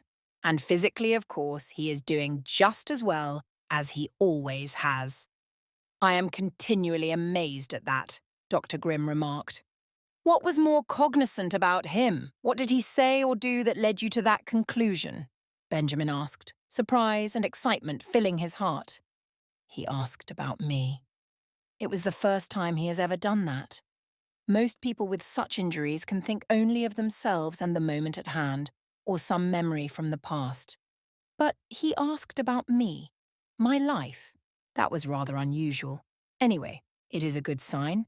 Perhaps he is learning to control his affliction, Dr. Grimm suggested. Although the doctor had told him not to raise his hopes too high, Benjamin could not help it. He was ecstatic at the thought that Daniel might improve, and that small bit of hope was all he needed to get through one more day. Chapter 26. The estate was too grand. Catherine felt as though she were unwelcome from the way the columns rose in such a demeaning manner, reminding her of her smallness and frailty. The colours inside the estate were dark and grim, as if trying to keep visitors out. And Lord Thornwood, well, he was another matter entirely. One Catherine wished to keep as far away from as possible. And yet, there was little chance of that. She had promised her parents she would be on her best behaviour, and she could not turn back now. They were stuck. Do you like the gardens? Lord Thornwood asked her, his tone a great deal more excitable than she had expected. Oh yes, they are beautiful, she replied, although they left much to be desired when she compared them to the ones at the Duke of Windermere's estate. Even with the weeks that had passed, hearing nothing at all of him, Catherine could not pry her thoughts from the man she loved. Yes, they are a great pride of mine, Lord Thornwood added with enthusiasm. Do you like gardenias? I have lovely gardenias. Oh, of course, she replied, trying to be as amiable and cheerful as he, but Catherine was not quite able to match him. Here they are. Can you smell them? I always love to smell them from far away. I know my gardenias are close by because I can always smell them even when I am back in the roses, he laughed, seeming a little bit childish as he did. Catherine tried not to laugh at him, but she was amused by his nature. She had expected him to be quite different. She couldn't have imagined him being such a joyful person. The contrast between Lord Thornwood and his home could not have been any greater. His estate was imposing and cold, but his behaviour somewhat dim-witted. Oh, tea! We must have tea, he then decided, leading Catherine to the gazebo where the maids were prepared to serve them. It had seemed as though he had planned this before, but managed to forget until he saw them standing there, awaiting the two of them. Now, how many sugars would you truly like? Not in the way young women must always say they only wish for one sugar. You may have as much sugar as you like in your tea, he insisted. Catherine looked up at the maids, hoping one of them might give her some sort of direction. But the two young women seemed to be restraining their amusement, and Catherine simply nodded to them before answering. Then I suppose I must try too, she laughed, hoping her tone was sufficiently charming to keep the man interested in conversation. Catherine looked at the thin, pale man before her. He was not attractive, nor was he very bright. But there was something about him that endeared him to her, as one might care for a younger brother. There was nothing at all in his character. that would ever endear him enough to make a match out of him. But she had truly imagined far worse. All her thoughts of a grand, terrifying master of this estate were gone. This lanky, somewhat foolish man was charming in the sweetest of ways. But Catherine could never imagine a life with a man like this, no matter how likeable and sweet he was. She needed the mystery and intelligence of a man like the Duke, and settling for anything less was simply not going to happen. Of course, she was certain her parents had arranged for a rather large exchange with Lord Thornwood, or at least they would if the matter had not yet been settled. "Do you like cakes? We have the very best of cakes," he interjected into her thoughts as a third maid brought out a tray of them. "Oh yes, of course," Catherine answered. She watched as Lord Thornwood hoisted 2 cakes into his mouth at once, laughing as he did so in an attempt to amuse her. She tried to find a small piece of her heart that could laugh, but it was rather shocking and rude. For a moment, she began to wonder if he was intentionally putting on a display of tomfoolery. But a moment later, it was evident he was embarrassed at having done that. He must have noted her lack of amusement, and his pale skin turned pinkish with the blush of shame. For the remainder of their time, Lord Thornwood toned down his behaviour, trying to behave more respectably. And while Catherine generally cared little for society's rules of respectability, she was grateful he was no longer acting the part of such a fool. His enthusiasm remained, but she did not mind that so much. Still, despite her being able to sit in the presence of this other man, she did not wish to be there. Catherine longed for nothing more than to escape the whole scenario. She was desperate. Wondering if anyone would notice, Catherine imagined slipping away and returning to London. She thought about finding the Duke of Windermere's estate and showing up to surprise him, to tell him once more how she felt about him and the fact they were meant to be with one another forever. It very nearly came as a surprise to Catherine, this great desire to be in his arms. She had never longed for someone so deeply. And while she had wished to return to the Duke this whole time, it was now that she was in the presence of another man that she grew desperate. She could never settle for another, not now, not anymore. Catherine had never anticipated this part of her, but she could not change it. She had to get away. She could only ever love one man, and no one else would compare for as long as she lived. Benjamin Dunbar, the Duke of Windermere, was the only man in the world to her. The scar on his face, his hawkish eyes, and his pointed nose. All of it. Every feature of his face and every word from his lips. Those were the things she desired in a husband, and nothing less. Nothing less than a man who loved his brother so deeply that he chose a difficult life for himself to avoid sending his brother to an asylum. Nothing less than a man who had given up everything for her and had proven that his love was greater than even her own mother and father's. Yes, the Duke was the only one she could ever love. As tea came to a close and Lord Thornwood tried to talk to her about the little things of society, she tried to engage. It was difficult, however. He seemed incapable of discussing anything that truly mattered. In one moment, he would be making a fool of himself in an effort to amuse her and get to know her, and in the next, he was using the same boring conversations expected of him. There was nothing to hold Catherine's interest, and she felt somewhat guilty for that.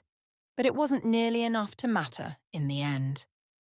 They walked and talked, trying to keep the conversation alive, but inside Catherine felt like she was dying. She wept internally as her heart pounded with aching despair and screamed out for Benjamin. She only wanted the Duke. She only longed for Benjamin Dunbar. That evening, once she had taken her leave of Lord Thornwood, Catherine lay in her room with tears in her eyes. Penelope came to her and tried to be of comfort, but it was of little use. "Here, let me help you with that," Penelope instructed, as she aided Catherine in taking off her gown to prepare for bed. Catherine said nothing. She could scarcely speak. "I know you are in pain, Lady Catherine. I know it hurts more than you can bear, but we ought to discuss it, don't you think? You must let me be of aid to you," Penelope urged. Catherine nodded, the sadness still taking shape over her thoughts. "What are you most upset about?" Penelope asked. I have heard nothing from the Duke of Windermere in all this time. Do you think that perhaps he lied to me? That it was all just a show for the sake of society? Catherine asked. Oh, you cannot be so foolish as to ask that. He has made his love for you quite clear.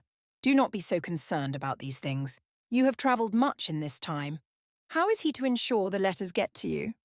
Penelope reasoned. But we have had many people come and go. A footman could easily bring them. Or he could learn of where we are. Why am I to be the one responsible for ensuring I receive any correspondence? Has he truly made no effort? She asked. I hardly think that is the issue. There are an abundance of reasons why he might not have managed to write to you, Penelope continued rationally. I cannot think of even one. Except for the fact that he never truly loved me. It would have been wise of him.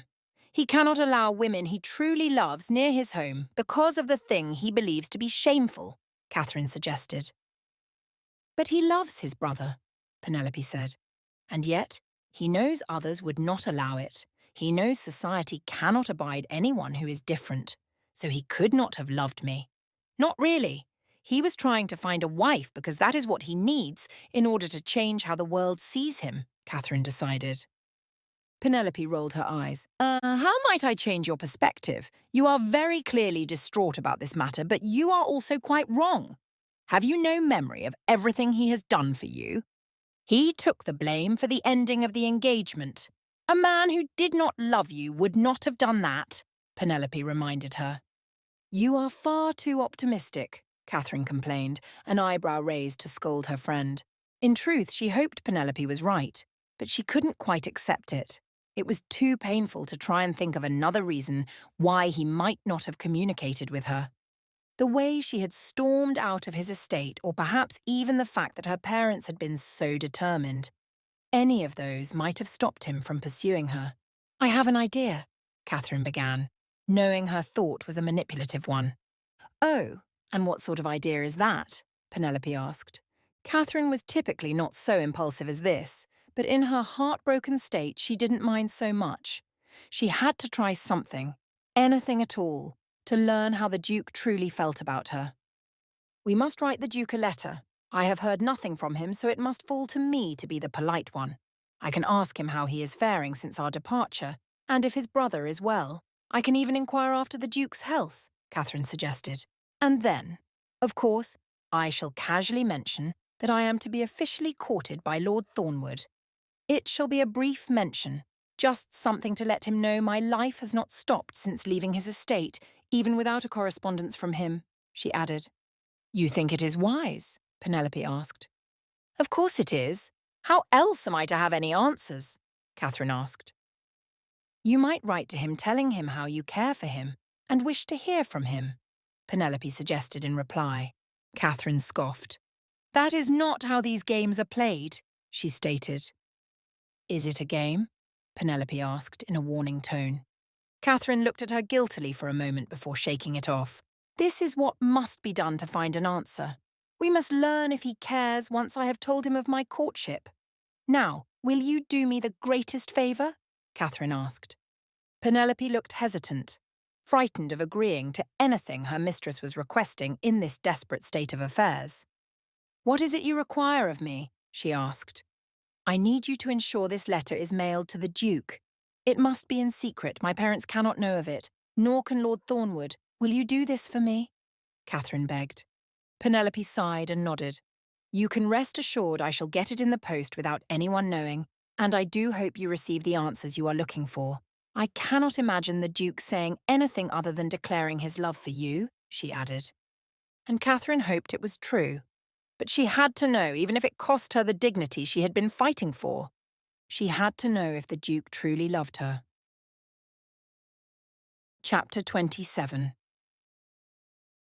A grunt came from Benjamin's throat. He looked at the papers before him and felt as though he could recognize nothing.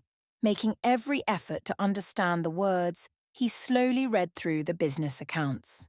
They were dull and boring, but at least it felt good to have some pressing business to attend to. Although he had been jumping into his work as best he could, it had been difficult for Benjamin to pay attention. Clarity was far from him. The distractions were overwhelming. The things to which his mind drifted were painful. And they had left him in a darker place than he had ever been, as if the entire world were creeping in around him. Life was simply not the same. He wondered when the light might shine through, but that seemed an impossibility. More than that, it was something he did not deserve. The light that had briefly come into his life was now gone far away, and it was his own doing that caused it to be chased off into the night. The curtains were closed around him. They had not been opened in days. It was better that way. It was better that he could not see outside. It was better that there was no longer a night nor a day, but rather one length of time for waking and one for sleeping. Not that sleep ever truly came. At least, not without nightmares of wounded damsels and love ripped away. The study had become his dungeon. Like a wraith stranded and trapped in the midst of a haunted night, Benjamin was unable to break free or move forward. Long before he had met Lady Catherine, he had been accused of having a dark demeanour. He had listened to the rumours of his character and had patiently accepted the nonsensical lies that were constantly told about him. They had seemed pointless to argue against. What care did he have for the gossiping rambles of a society that would never truly know him? What use were they to him? But now the darkness had changed, shifted into more than just a poor reputation. It was as if he had been driven further into it, compromised by his own passions. He was held captive by the angst he wished he could simply push away. Yes, his work seemed to be the only thing that could keep him distracted, and even that was limited. He would find himself intently engaged in the work he did, focusing diligently on it, and in the next moment he would be brooding. Benjamin clutched the paper in his hand and tried to read through it again. This time he would focus. This time he would comprehend the words, rather than just read over them without a second thought. They would form some meaning. And as his fingers gripped the sheet tightly, the nail of his index finger broke through, ripping the paper into a jagged edge. Letting out a growl of frustration, Benjamin threw the sheet down and put his head in his hands. The pain of all that had happened was too great. He could hardly comprehend how he was going to push through the anger and sadness he felt when it seemed so unfair to be ripped away from the woman he loved, all because he wished to keep his brother safe. When he heard the sound of Faversham's gate outside the study, Benjamin took a deep breath. By the time his friend knocked on the door, he had made himself a stone. This way, he thought, he could appear calm and collected. "Your Grace," Faversham greeted, bowing as he entered the study. It was apparent from his expression that he knew Benjamin was not calm at all.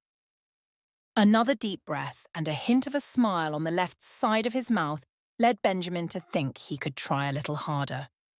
But still, his friend's expression did not change. He knew there was little use in trying to fool someone who knew him so well. He couldn't easily hide that there was a great deal of hurt within him and how nothing seemed to ease it. Faversham brought his hands to the front of his slender body and revealed a letter in his hands. Immediately, Benjamin felt a need to know exactly what it was. "Out with it," he snapped. "What is going on now?" Faversham looked somewhat taken aback, but Benjamin felt entirely justified. He knew what that letter would contain. There was very little secret in it. Those horrible parents were asking for more money. He had paid them off twice.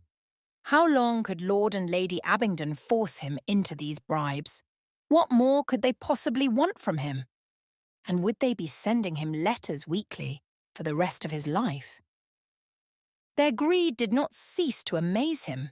He had already been astounded by their passion for wealth and how they sacrificed their integrity to get it. Faversham did not answer, but rather took a step forward, handing Benjamin the letter he held so delicately. With a glance of gentle apology at his valet, Benjamin took the letter and prepared for the anger and rage to overflow from him.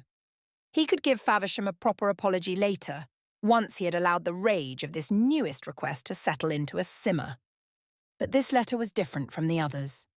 This letter had the penmanship of a lady, writing his name with gentleness and respect the way it was scrawled beautifully upon the front of the parchment. To Benjamin Dunbar, 4th Duke of Windermere.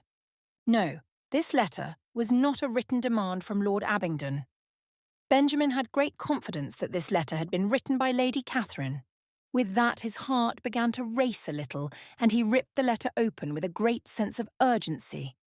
Faversham stood, looking on, but Benjamin merely felt his presence, rather than noting it fully. Instead, he was consumed with the letter that had been handed to him. Desperate, craving her words, it could not open quickly enough. He had to read every sentence and know what thoughts she had in her mind, what she wished to say to him. Surely it would be a profession of love and a desire to be together again.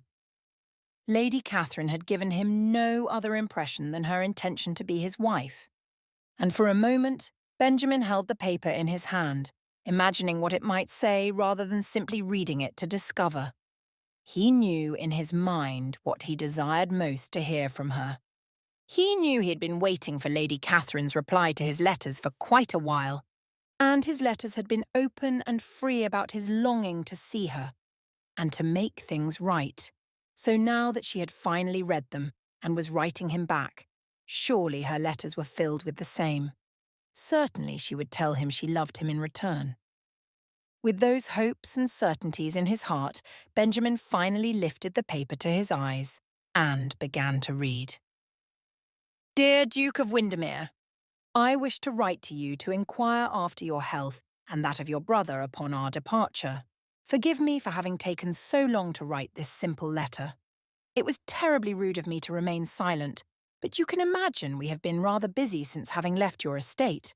I am sure you have been occupied as well, as communication has not occurred on either end. I do hope your brother is well and that you are looking after him. He seemed a very kind man, and I should hate for him to have to suffer any further than he has already. Likewise, I do hope that you are well. Please pass along my regards and those of my dear Penelope to your staff. They were such a pleasure to us, particularly your hard-working valet, Mr. Faversham. As I said, we have been terribly busy. After travelling a great deal to the friends and acquaintances of my mother and father, we have made our way to staying with Lord Thornwood. I am not sure if you know him. As things have changed, my mother and father have arranged for myself and Lord Thornwood to enter into a courtship. We shall see what becomes of that. In any case, I simply wanted to wish you all the best and be polite in sending a letter. Fondly, Lady Catherine. Benjamin's eyes lingered on the signing of her name. It was the only piece of comfort he felt upon reading this cold and distant letter that held such terrible news. Not only had her letter held a tone of discontent, but she mentioned him not having written to her. Surely that meant she had not been receiving any of his letters at all. This was the confirmation. But Lord Thornwood, could it be true? Was this news genuine? Or was she simply trying to upset him because she believed he had not bothered to try and communicate with her? It didn't matter if she was angry with him. She would not lie about this. Lady Catherine would not be dishonest about a courtship. And it was something he could learn about throughout society. Perhaps she wished for him to learn it from her before he heard it elsewhere. And this being the case, Benjamin felt his heart break. The realization that she was truly entering into a courtship with another man overwhelmed him. It was an even more terrible ending to something that had been going awry for quite some time. Lady Catherine was no longer available to him at all. No, she was set to marry another man. She was set to be sold off to the next highest bidder. Once more, without her consent, he imagined, she was to be paraded about by her mother and father until another man could come to appreciate that she held beauty. But would they see she was far more than that? Would he know she was everything a man could desire? Benjamin would not allow Lady Catherine to be married to another man. He simply could not bear to lose her. It was far too painful to consider for even a moment. He had no doubts in his mind that she cared for him. And Benjamin had realized long ago that he loved her. Love could not simply be tossed aside for the convenience of a new match. It didn't work that way, and he was confident he could find a way to keep their love alive. Faversham, did you read this? Benjamin asked, holding up the sheet of paper with mighty reverence and earnest seeking. Perhaps if Faversham knew what was going on, he could better clarify it for Benjamin, confirm or deny these statements. No, Your Grace. It was not addressed to me, but I am certain I know who it was from based on how the letter was brought, he replied, in a monotone voice that showed he was sad for Benjamin simply by assumption of what might be contained in the letter. Read it. You must, Benjamin insisted, handing it over to his friend. From there he paced back and forth, trying to determine the best option as to how he might deal with this strenuous bit of news. Faversham read through the letter all the while muttering, "Oh dear, oh dear." When he concluded, Benjamin looked him in the eye. "We cannot allow this courtship to pass, and Lady Catherine must know I tried to communicate with her, and that I care for her very deeply," Benjamin said. His breathing had quickened, and he tried to express the urgency of the matter to Faversham, so they could find a solution. "Certainly. We shall figure out some plan to enable the two of you to be reunited," Faversham said casually. However, he offered no suggestion, and Benjamin felt annoyed by that. "If you have any ideas, I should dearly like to hear them," Benjamin said. His tone was less than the man he wanted to be, but he needed Faversham to be serious about the matter. Faversham opened his mouth to speak but closed it again, apparently having nothing come to his mind. Benjamin was racking his brain, desperate to get Lady Catherine a message. He could hardly be so bold as to send one to Lord Thornwood's estate. That would get them both into a great deal of trouble. No, he would have to be far cleverer than that. "Faversham," he said, considering another option. "Yes?" the valet asked, curious and perhaps made somewhat anxious by Benjamin's desperation. "I must see her. I must see Lady Catherine. Do you think you can arrange it?" he asked. Faversham looked at him as though he were mad, but a moment later his face softened into a determined loyalty. "Yes. Yes, we shall find a way to arrange it. You shall see Lady Catherine." Chapter 28. "Lady Catherine," Penelope called, coming through to join her in the drawing room of Lord and Lady Abingdon's estate. "Oh, Penelope, wonderful. I had hoped we might speak. Or did my mother already arrange everything with you?" Catherine asked. "Indeed she did, my lady," Penelope replied. "Excellent. So I believe this whole parade shall come to a conclusion soon enough. If I am forced to marry that man by week's end, then at least I no longer have to struggle against my fate," Catherine moaned. "I hardly think a new dress is a declaration of your fate, Lady Catherine," Penelope remarked in an attempt to comfort her mistress. Catherine was not so certain. Her mother's instructions that she go into town with Penelope and have a new gown made it seem as though it were quite finalised. The gown was to be completed as quickly as possible, in advance of Lord Thornwood's ball the following weekend. Her mother had assured her the ball would be most eventful and would bring the family's fortunes into a guarantee. Catherine knew what that meant. Lord Thornwood was likely to propose to her at the ball.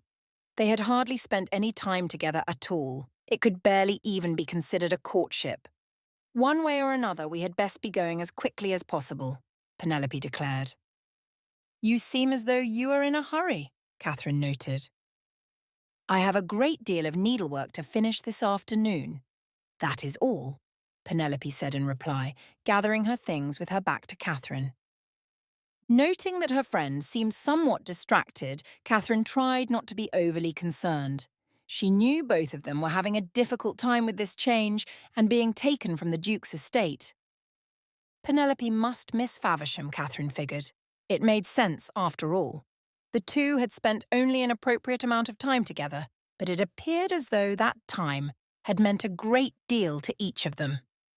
By the time they departed, all seemed forgotten, and Penelope was about her usual duties, chaperoning Catherine on the way through town and to the dressmaker.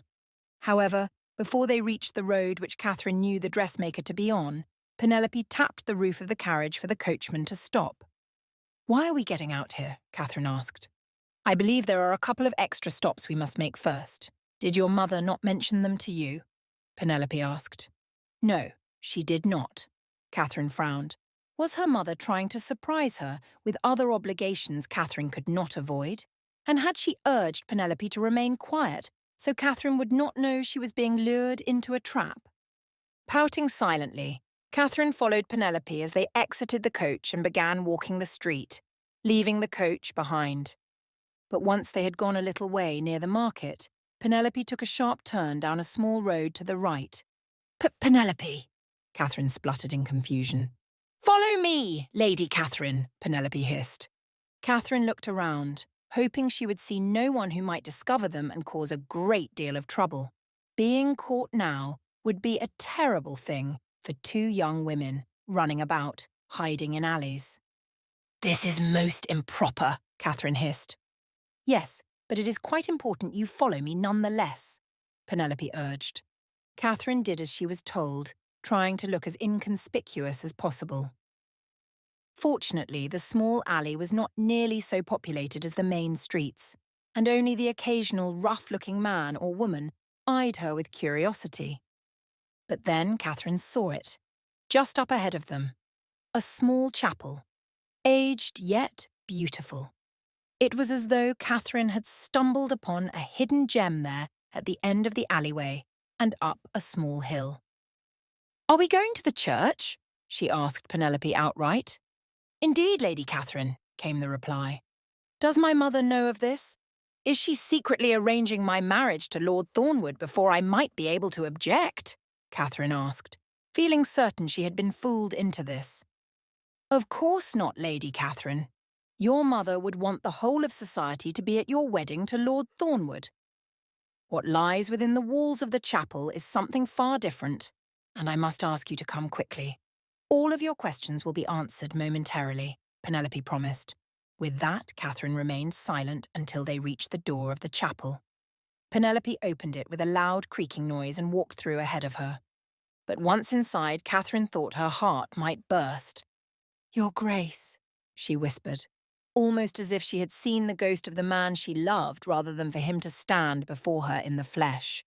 He sat in one of the pews looking straight ahead until he heard the sound of her voice and looked directly at her, but he did not stand or come to greet her, despite appearing as though he was desperate to do just that. Lady Catherine, you made it, he smiled as if in a shock of his own just at seeing her.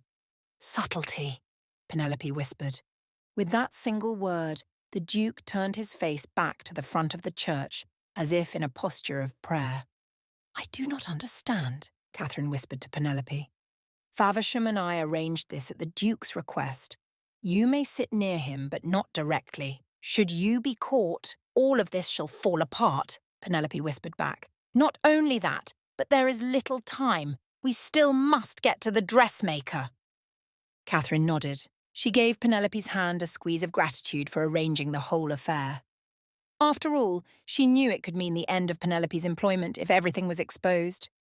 But Catherine ultimately made her way forward and sat on a pew just behind the Duke. She saw Faversham as he emerged from the shadows and walked towards Penelope.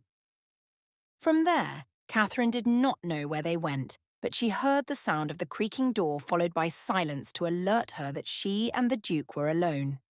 At any moment, the minister could come into the sanctuary, or perhaps even someone from the city streets. But Catherine was grateful for this moment to speak alone with the Duke, no matter how difficult it might be. Forgive me for the theatrics. I did not know how else I might be able to entertain a meeting with you, the Duke said in a low voice. I am glad you had this arranged, and I imagine that upon my mother's insistence I have a new gown made. Penelope informed you of when and where to meet us, Catherine asked. I believe that is how it happened, but regardless of that, I had to see you. I could not go another moment without you. And when I received your letter, my heart was terribly broken.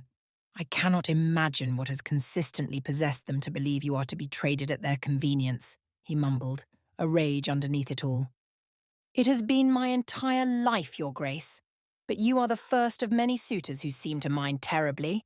Having said that, do you still mind? She asked him outright. Of course I do, he replied with a hiss of desperation. I would give anything in the world to prevent you from being married to another man. Do you not see that? Do you not know how I care for you?" Catherine hung her head. She had not been sure what to believe in all this time. She loved him, and had believed him to love her as well, but there had been so much between them that it was hard to say. He could have given up, but he had insisted on this arrangement. "I know you believe I did not write to you, but I did. The letters were either kept at your home, or your mother and father prevented you from receiving them. I cannot say which," he told her. At this news, Catherine's hopes were reignited. How was it that he had managed to do everything so wonderfully and had tried so hard to ensure they were not separated? How had she not given him the credit he was due for being so wonderful to her? "You wrote to me?" she asked. "I did. And while you and I heard nothing but silence from one another, your mother and father wrote to me regarding only matters of money in exchange for their silence about my brother. There was nothing in their words, allowing the two of us to return to one another," he told her. Catherine raged at this, but she maintained a steady quiet, trying to breathe through the anger she felt. "They blackmailed you?" she asked in as collected a manner as she felt possible. "Yes, I am sorry to say it, but they did," he admitted. Catherine could not deny her love for the Duke, but there was still such a great deal they would have to discern. She had been angry when he told her they must abide by her mother and father's wishes. But he had been right. How would they handle her parents in the midst of this? Furthermore, there was still the issue of Daniel. Catherine would never allow him to be abandoned, but that did not mean society would ever make it easy for them to take care of him. He would still be difficult to care for, and be guardians over. She took in a deep breath, wanting to hear the Duke speak again, but knowing he awaited her reply. "It enrages me that they would write to you like that, but I am glad to know you did not give up on me. I would have been terribly heartbroken to think I had been abandoned," she confessed. "I could never do such a thing," he replied with passion. "But when I received your letter, my heart was broken beyond anything I ever thought I might feel. To know you are once more being courted was far more of a hardship than I imagined." His words were deep and honest. Catherine felt her heart warm with them, and she longed to sit beside him and discuss it all with the closeness she had been longing to feel. But it was dangerous to try anything that might get them discovered, so she held herself in control. "My mother and father are urging me to be married to Lord Thornwood. There is nothing I can do to prevent them from this, but you might be able to. If you truly desire for us to marry, you might be able to stop them from pushing me forward in this arrangement," Catherine said, hoping he would understand the urgency of it. The Duke gave an agonized sigh. "I know not what I might be able to do to stop all of this, Lady Catherine. I wish I could say otherwise, but your mother and father have made it clear that they wish for me to stay away from you. Nevertheless, you know I shall do anything within my power, and if it is still not enough, I cannot imagine the hopelessness that will come over me," he confessed. "Nor I," she whispered. Time had been passing far too quickly, and not nearly enough had been said between them, but the Duke turned for just a flash, so they might be able to gaze upon one another for a brief moment of joy. Catherine stood, knowing she would have to leave soon enough. The Duke did the same, abandoning all concern for being caught to face her properly. From over his pew, the Duke grasped her wrist in a desperate but gentle way that sent a shiver down Catherine's spine. She finally looked into his dark eyes, the ones which seemed able to pierce her wide open and hold her in a state of captivity. Catherine took in the beauty of him, the scar, the masculine hook of his nose, and the sharply handsome features that were not individually astonishing but made for the most exquisite of portraits. And her heart began to weep. She could not be torn from him. She would remain in his grip forever. Catherine could not let him go or accept any abandonment from him. "Lady Catherine," he said in a voice bordering on despair, "I promise you I shall fix this. I shall make everything right." Those dark eyes filled with pools of reflection that refused to spill over, and Catherine choked back tears of her own. As her heartbeat was most certainly felt through the wrist he grasped, she saw his own pounding in the desire to be closer to her. "I trust you," she managed to say through the strain of her throat. "Be patient with me, and, if you are able, try to stall all the matters regarding an engagement. I shall not abandon you. I am still here, and I shall continue to fight for you. I shall continue to fight for us," the Duke committed. Catherine nodded. The tears began to flow faster than she could stop them. But from behind the pulpit, she heard the sound of the door that would soon lead the minister, or whomever it was, into the sanctuary. With that, Catherine turned on her heel and remorsefully pulled her wrist from his grip as she rushed to the door and to Penelope, who waited beyond. Chapter 29. The ride home in the carriage was a quiet one. Penelope seemed lost in her own world, so Catherine did not mind so much or feel guilty with her desire for silence. The Duke's words rang through her heart, and she could not escape them. He would fight for her. He would fight for their love, even if it meant going up against her mother and father to ensure they were able to be together. Catherine was warmed and comforted by that. Nevertheless, it failed to give her the peace she truly needed in the midst of the storm she was in. After all, until her mother and father were appeased by the Duke, they would never allow her to marry him. But when they arrived back at Catherine's home, she had a new determination. She would be honest with her father and tell him the truth of how she felt about everything.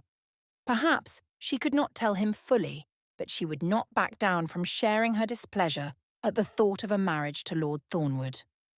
With all the bravery she could muster, Catherine knocked on the door of her father's study and waited for him to call for her to enter.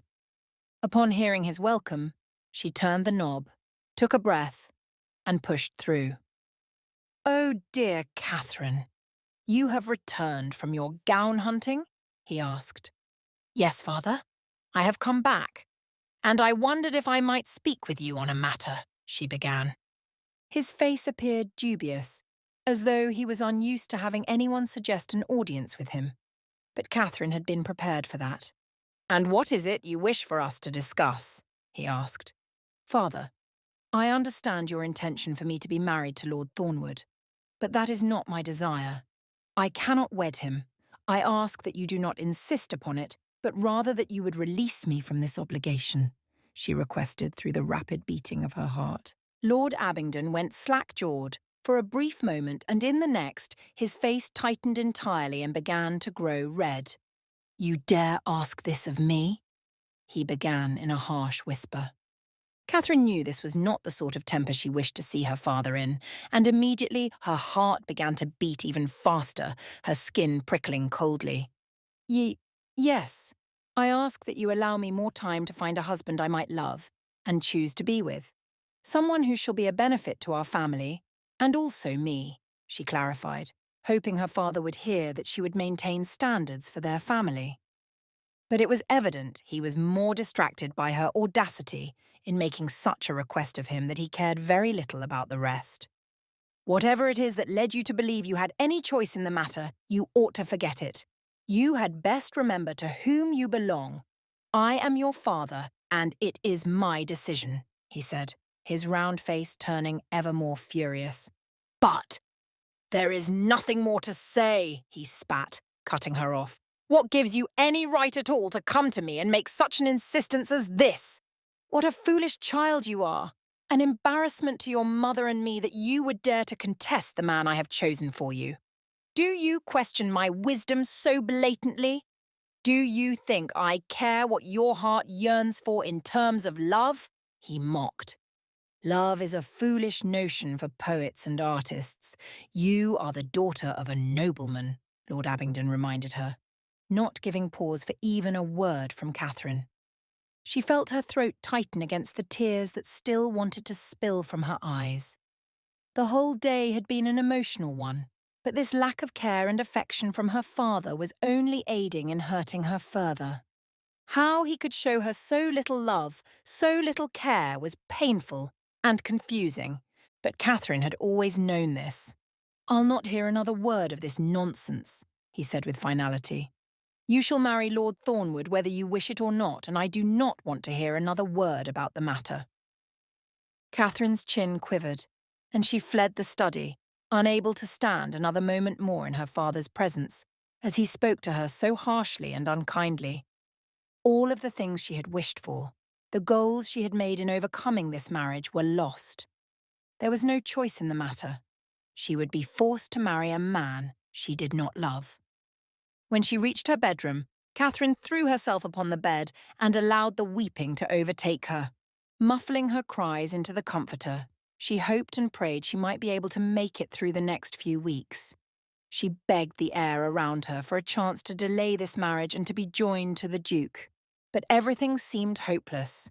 Everything seemed as though the possibility was too great a dream and far too glorious to even consider. She was a fool to think she could even speak with her father on this matter. What had led her to the belief that this could be anything at all? Without so much as a knock, the door opened. Catherine imagined that Penelope had come to check on her, but when someone sat on the bed beside her, she felt that the weight was more than her friend. A comforting hand brushed through her hair, and she heard the sighing tone of her mother. "I know, my dear. I know it is painful," she whispered softly. Catherine blinked through her tears and managed to look up at her mother.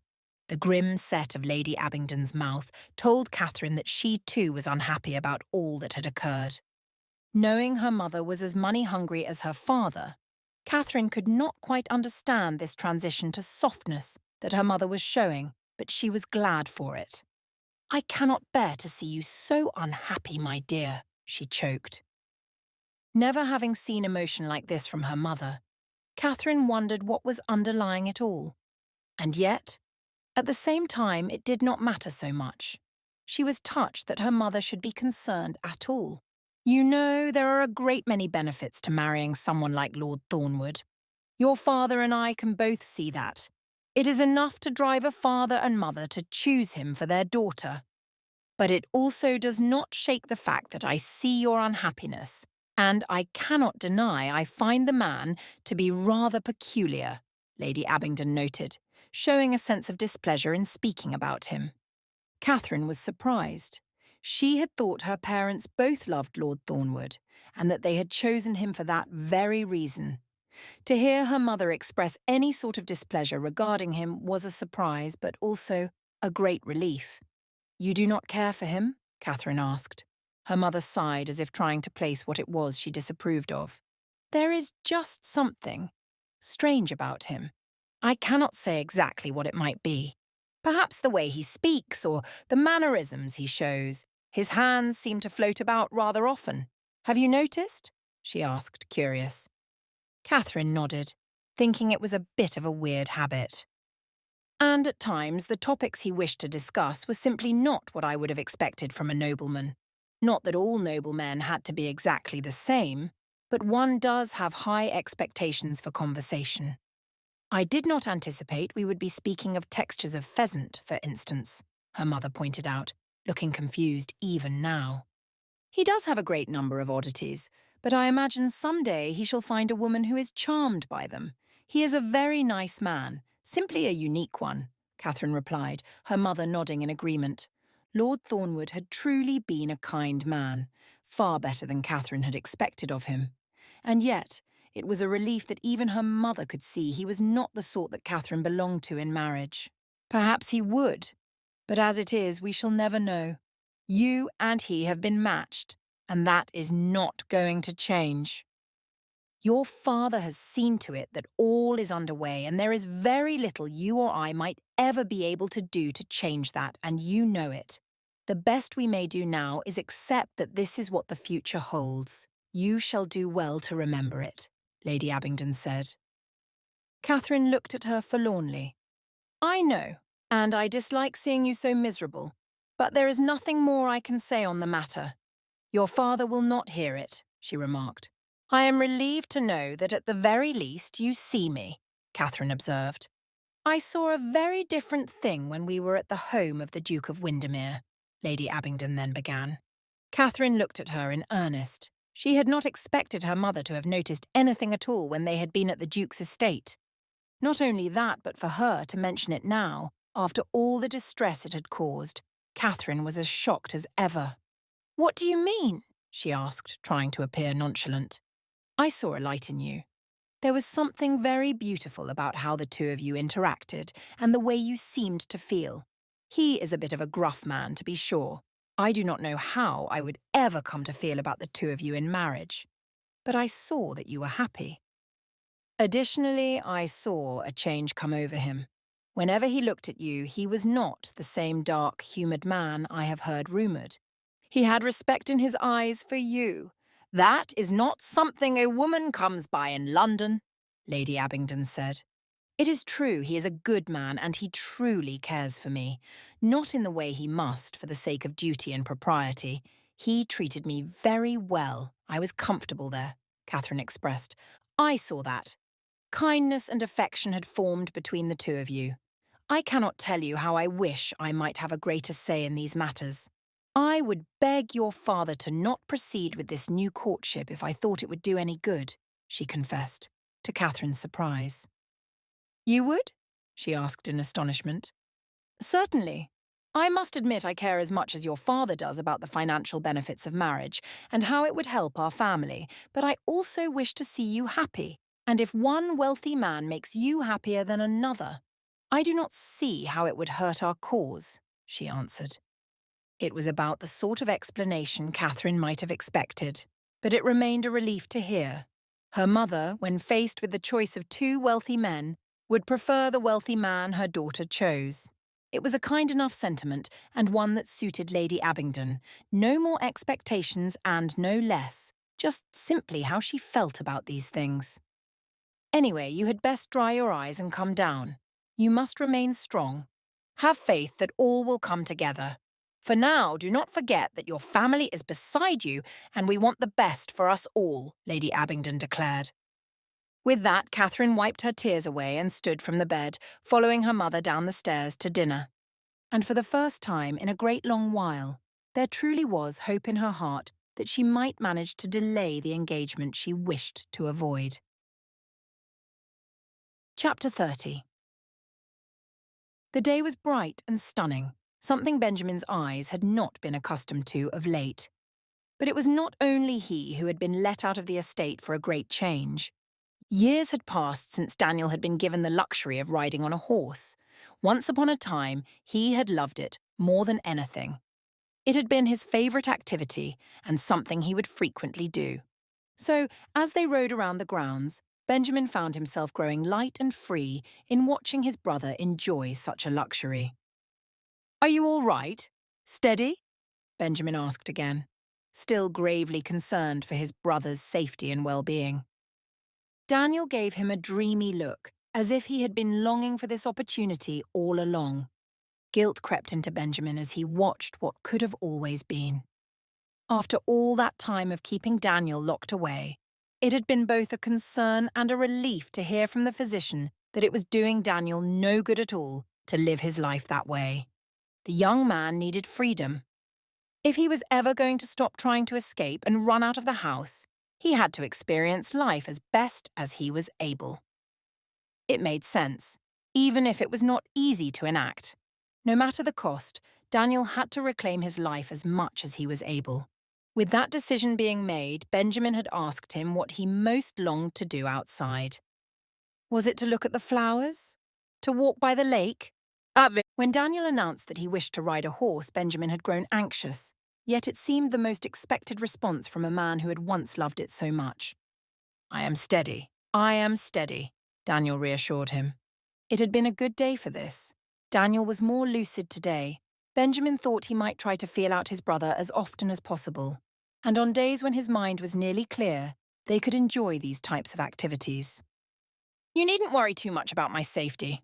I know I don't always think too clearly, but I'm good today, Daniel said, nodding his head to the side like a child. While his mannerisms were still those of a boy, it was clear he really was present with the things going on around him, and that brought Benjamin even more peace. He continued to breathe deeply and ensure that his brother was all right, but everything seemed to be settling rather well. "Shall we ride down to the lake?" Benjamin asked, keeping his own pace slow so as not to incite Daniel to quicken his. "I like that idea. We should do that," he replied with certainty and a giggle. They made it through the small brush of trees and emerged into the great open area where the small lake was settled. It took them only a few moments to get down there, and Benjamin was still eyeing his brother cautiously, just in case a change overcame him. There was a great deal of danger around. Not only was there a risk in allowing his brother to ride a horse, but even the lake could pose a threat if Daniel tried to wade in and got caught too deeply. But Daniel seemed perfectly fine nevertheless, and once they dismounted and loosely roped their horses to a nearby tree where they might easily graze, the two sat in the grass, enjoying the scenery before them. "Lovely, isn't it?" Benjamin asked. He didn't know quite what to say. It was his fault that Daniel had not been able to enjoy these things freely for so long, and the shame left him feeling sad for his brother. "It is," Daniel replied. Benjamin looked at him and saw that there was a sadness in his eyes. It seemed as though this thing that ought to have been so enjoyable for both of them was only bringing each of their moods down. Benjamin felt he had to take responsibility for that. "Are you sad?" he decided to ask outright. Daniel looked at him, his eyes glassed over with the hint of tears that were still not ready to be born. "I wish it could always be like this," he whispered gently. Benjamin could not bear the eye contact, and shame caused him to look away. "I know. I wish the same. But we shall try harder to make this our future. I will not leave you locked away always," he promised. "You cannot promise that. You cannot say you won't. And I understand. Not always, but right now I do. I know I am not easy for you to care for, and that there are days when I don't know where I am or what I am," Daniel confessed, as if trying to discern it even at that moment. "It's not your fault," Benjamin sighed. He didn't know how he might be able to convince his brother of that truth. It was not Daniel's fault that it had all come to this. But it is. There are times when this fog overtakes me and I can't get through it.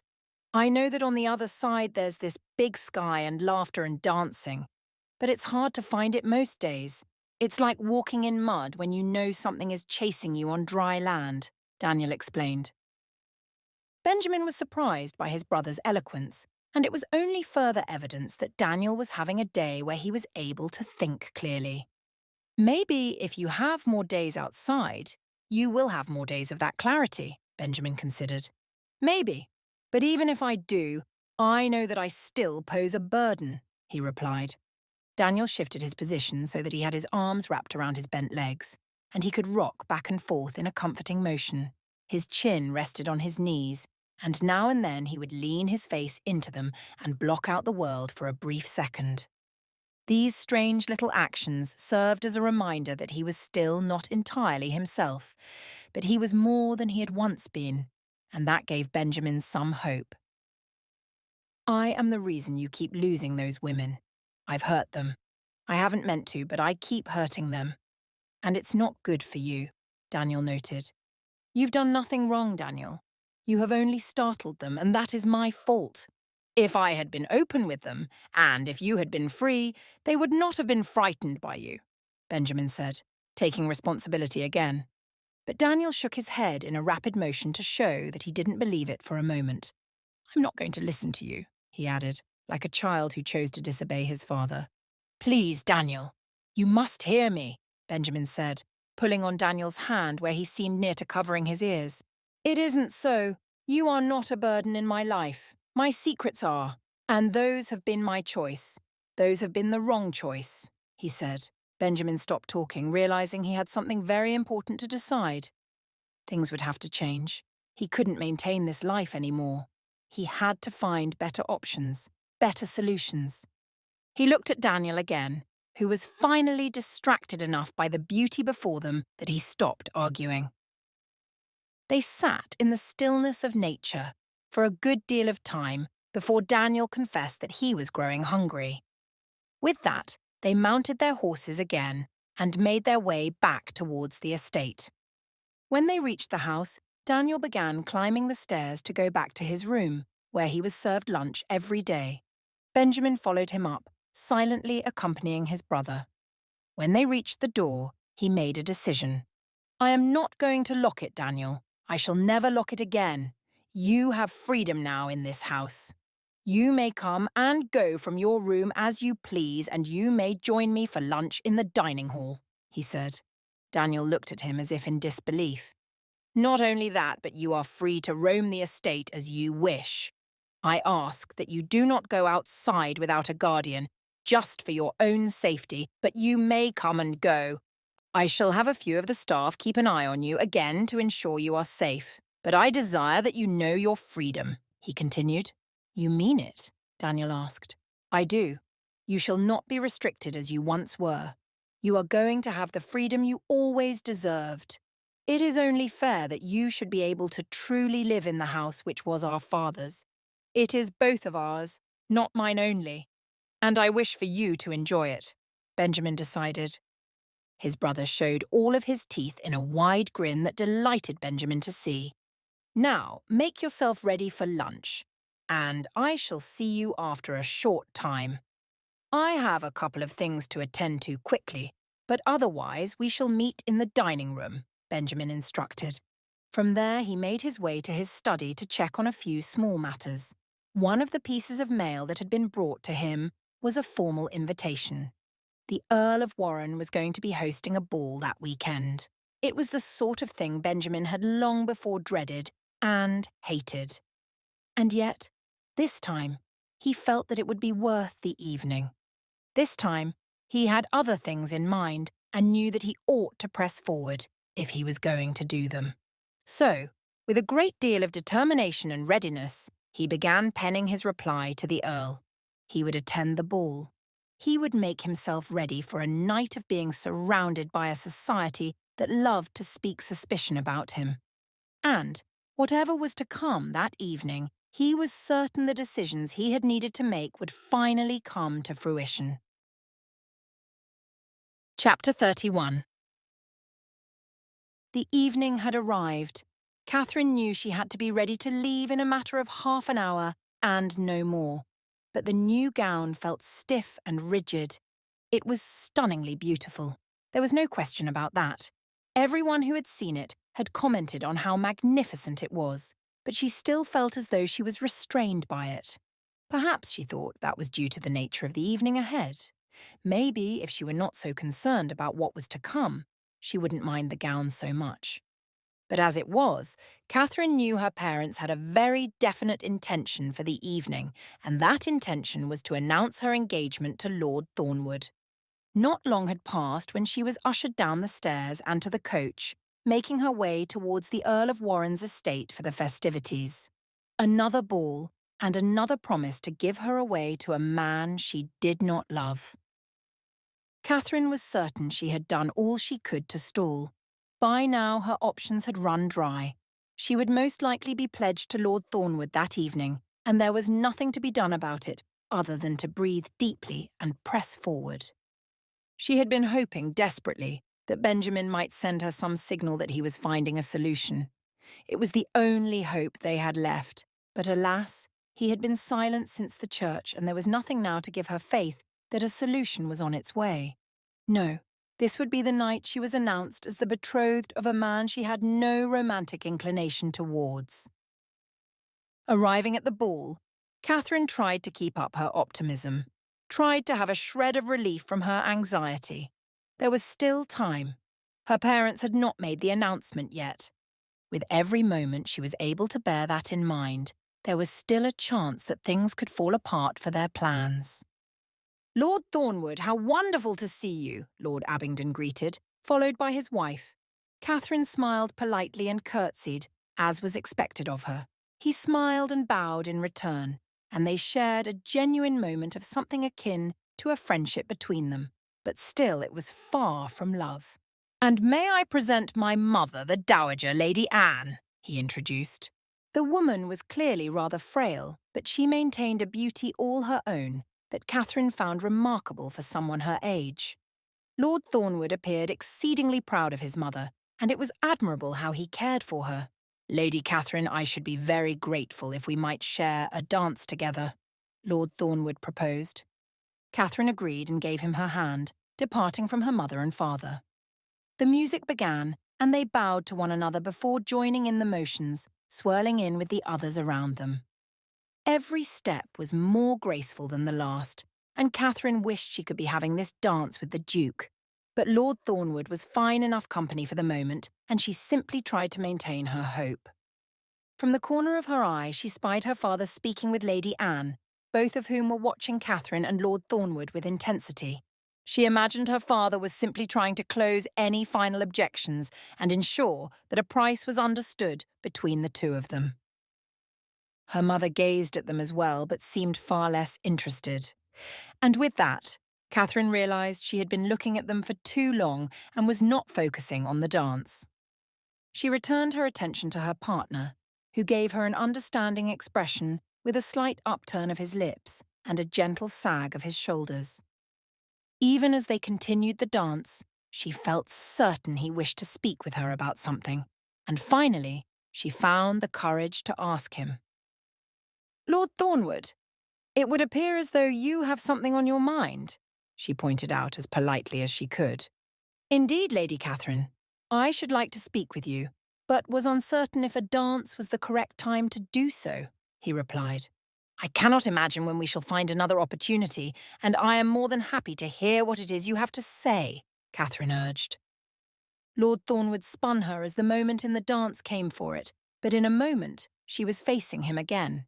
"There are a great number of things on my mind, but first I must ask you something, and I wish that you would be honest with me and not simply answer as you believe your mother and father would wish," he said with honesty. Catherine felt certain he was about to say something her mother and father would be very displeased by. After all, if he was urging her to be honest, and he understood that it might not be something they would wish for her to say, then most likely he was more observant than she would have given him credit for. "I understand. Please feel free to ask," she replied. Another step in the dance separated them for a brief moment, but in coming together once again, Lord Thornwood was ready to speak. "I should like to know your thoughts on our union, your true thoughts, and I should like to know if I am the man you wish to spend your life with," he urged, seeming patient and ready for the truth. Catherine blinked and looked away for a moment, feeling the blush of lies on her cheeks. Telling him how she really felt would expose that she had only been polite with him because of her mother and father's wishes. "Allow me to begin by saying that I do truly care for you. You are a kind man, and I am glad that we might be friends," she said. "But in honesty, this is not the marriage I saw for myself.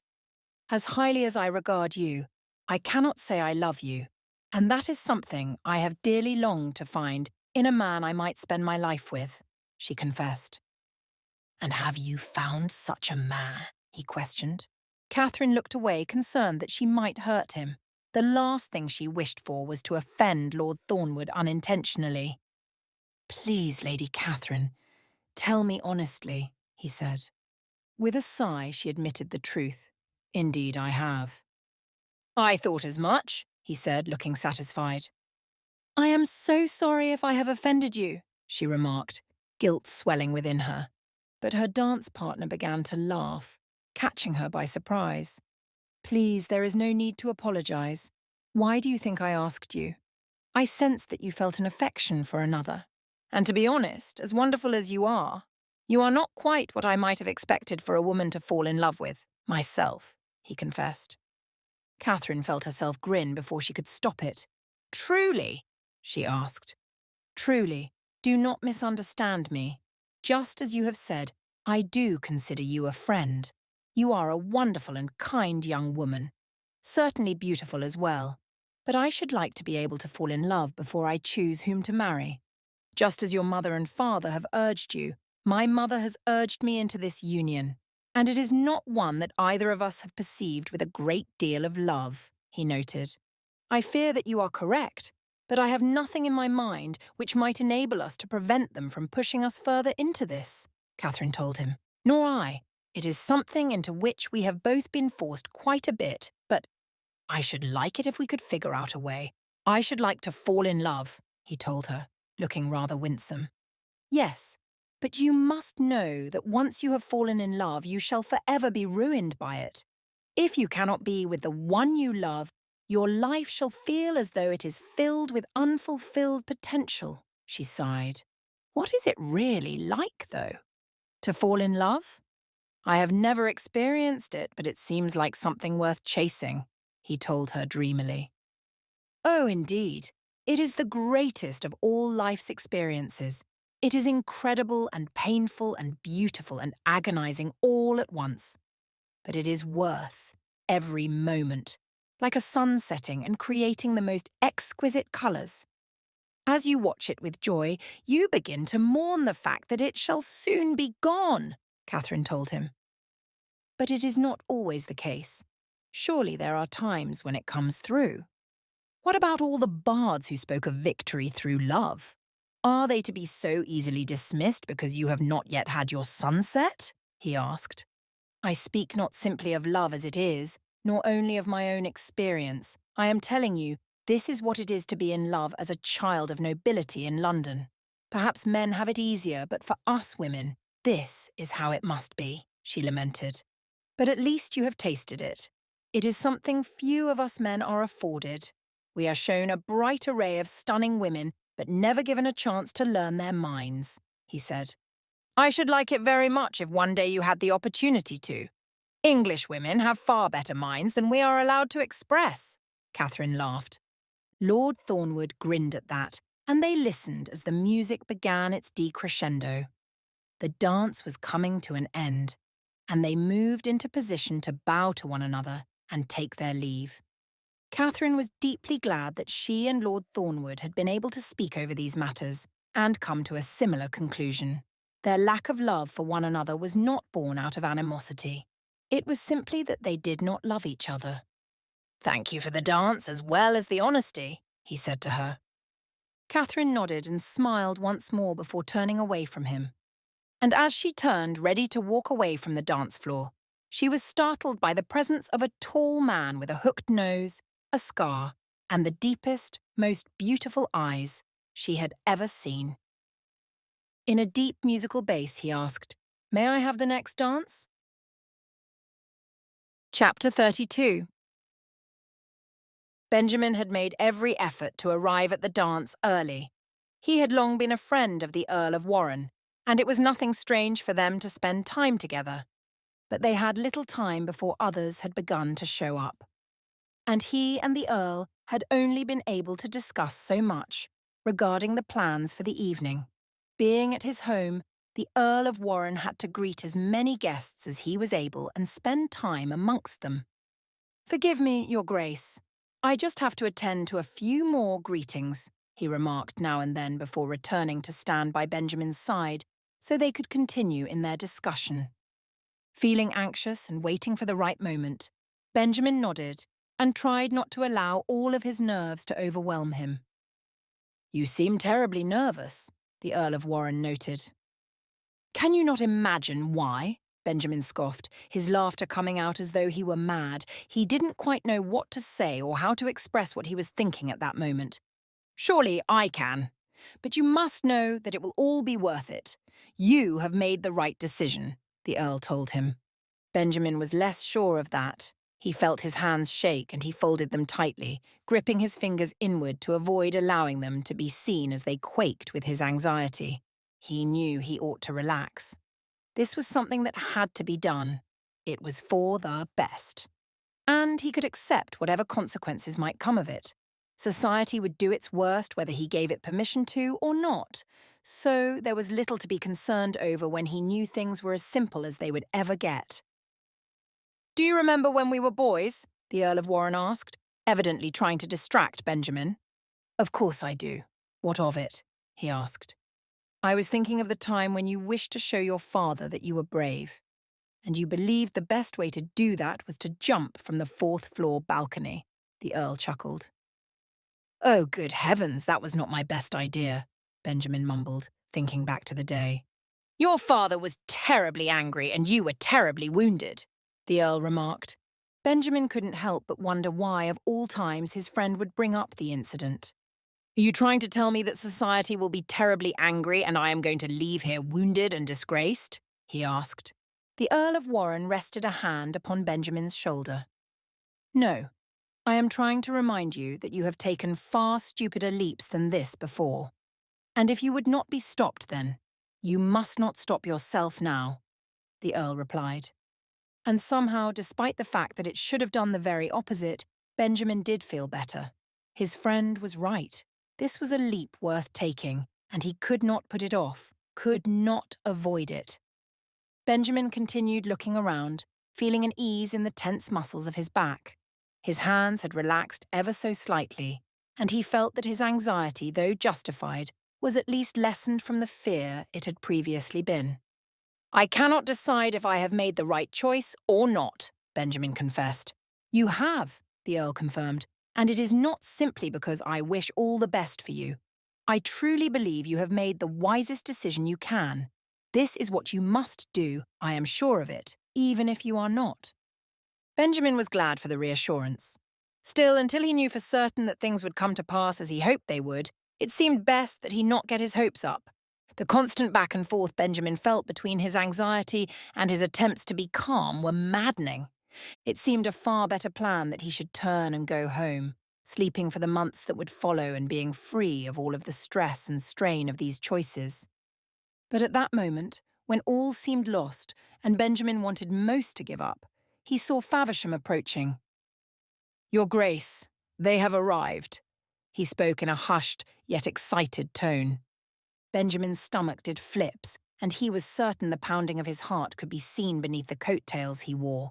Possibly it could even be heard above the music, or participate as a beat for the instruments to follow. But Faversham nodded to another corner of the room where the Cartwright family stood. Lord and Lady Abingdon were speaking with Lady Anne. Lady Catherine and Lord Thornwood were greeting one another politely, with simple grins and a friendly demeanour.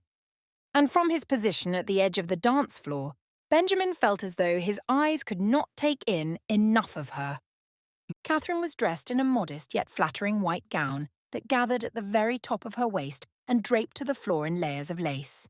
Her hair was pinned in small curls that added a gentle frame to her face. Those satin gloves that hid her hands were an atrocity that covered the delicate beauty of her fingers, and yet he could not deny they only enhanced her loveliness. But it was those eyes, surrounded by those lashes, hovering above such gently blushed cheeks, set on either side of a nose, that he often saw her try to cover for fear it stood too strong against the angelic delicacy of her lips. This was the face of the woman he loved dearly and could not tear his eyes from. She would not cease to be stunning, and he had no control over his faculties at the sight of her. He watched as Lord Thornwood led Lady Catherine to the floor, where they began to dance with one another. For quite some time the two remained quiet, and he noted how Lady Catherine allowed her eyes to linger upon her mother and father. Lord Abingdon was speaking in his desperate way to Lady Anne. His face held an expression that Benjamin had grown used to in the short time he had interacted with her mother and father. It was appalling how little dignity Lord Abingdon carried. But then his gaze returned to the woman he loved as she danced with another. They had begun to speak. Her expression was anxious, but following something said by her partner, she seemed to ease. Her nerves turned into smiles, and Benjamin wondered what they had spoken of. Their speaking continued, and she had a look of a dream about her. A dream and then disappointment and then a dream again. He couldn't help but wonder what it was they were sharing. Was she enjoying the conversation? Was it something he would ever get to discuss with her? Or would he always be in the shadows, mourning his loss? Would he never be able to learn what it was that led her to smile as she did at that moment? The music began to quiet, and the dance neared its end. Now was the time. Benjamin looked once more at the Earl of Warren. "Will it work?" he asked. The Earl placed a hand upon his shoulder and looked him intently in the eye. "I am sure it will, my friend." Benjamin took in a deep breath once more. "Then here it goes," he announced. With that, he allowed his feet to carry him from the shadows and up behind Lady Catherine. The moment she turned around and saw his face, He read the light and the shock upon hers. She had not seen him during her dance. She had not known he was there. But this was the moment he had been waiting for the entire evening, the first step in a long line of choices that would change his life forever. "Lady Catherine," he whispered. "Your Grace," she replied, the words faint upon her blooming lips. From behind her, Benjamin saw Lord Thornwood grin and back away, leaving the floor and making space for others. Benjamin Dunbar, the 4th Duke of Windermere, the creature of the night and the terror of parents and young women alike, felt nothing but softness in his heart. A simple question waited on his lips.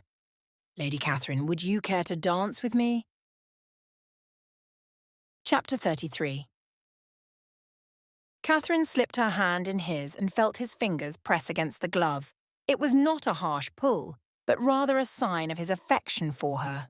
It was his way of reminding her that he would hold on to her. She gazed at his face with the knowledge that they were being watched, but none of it mattered.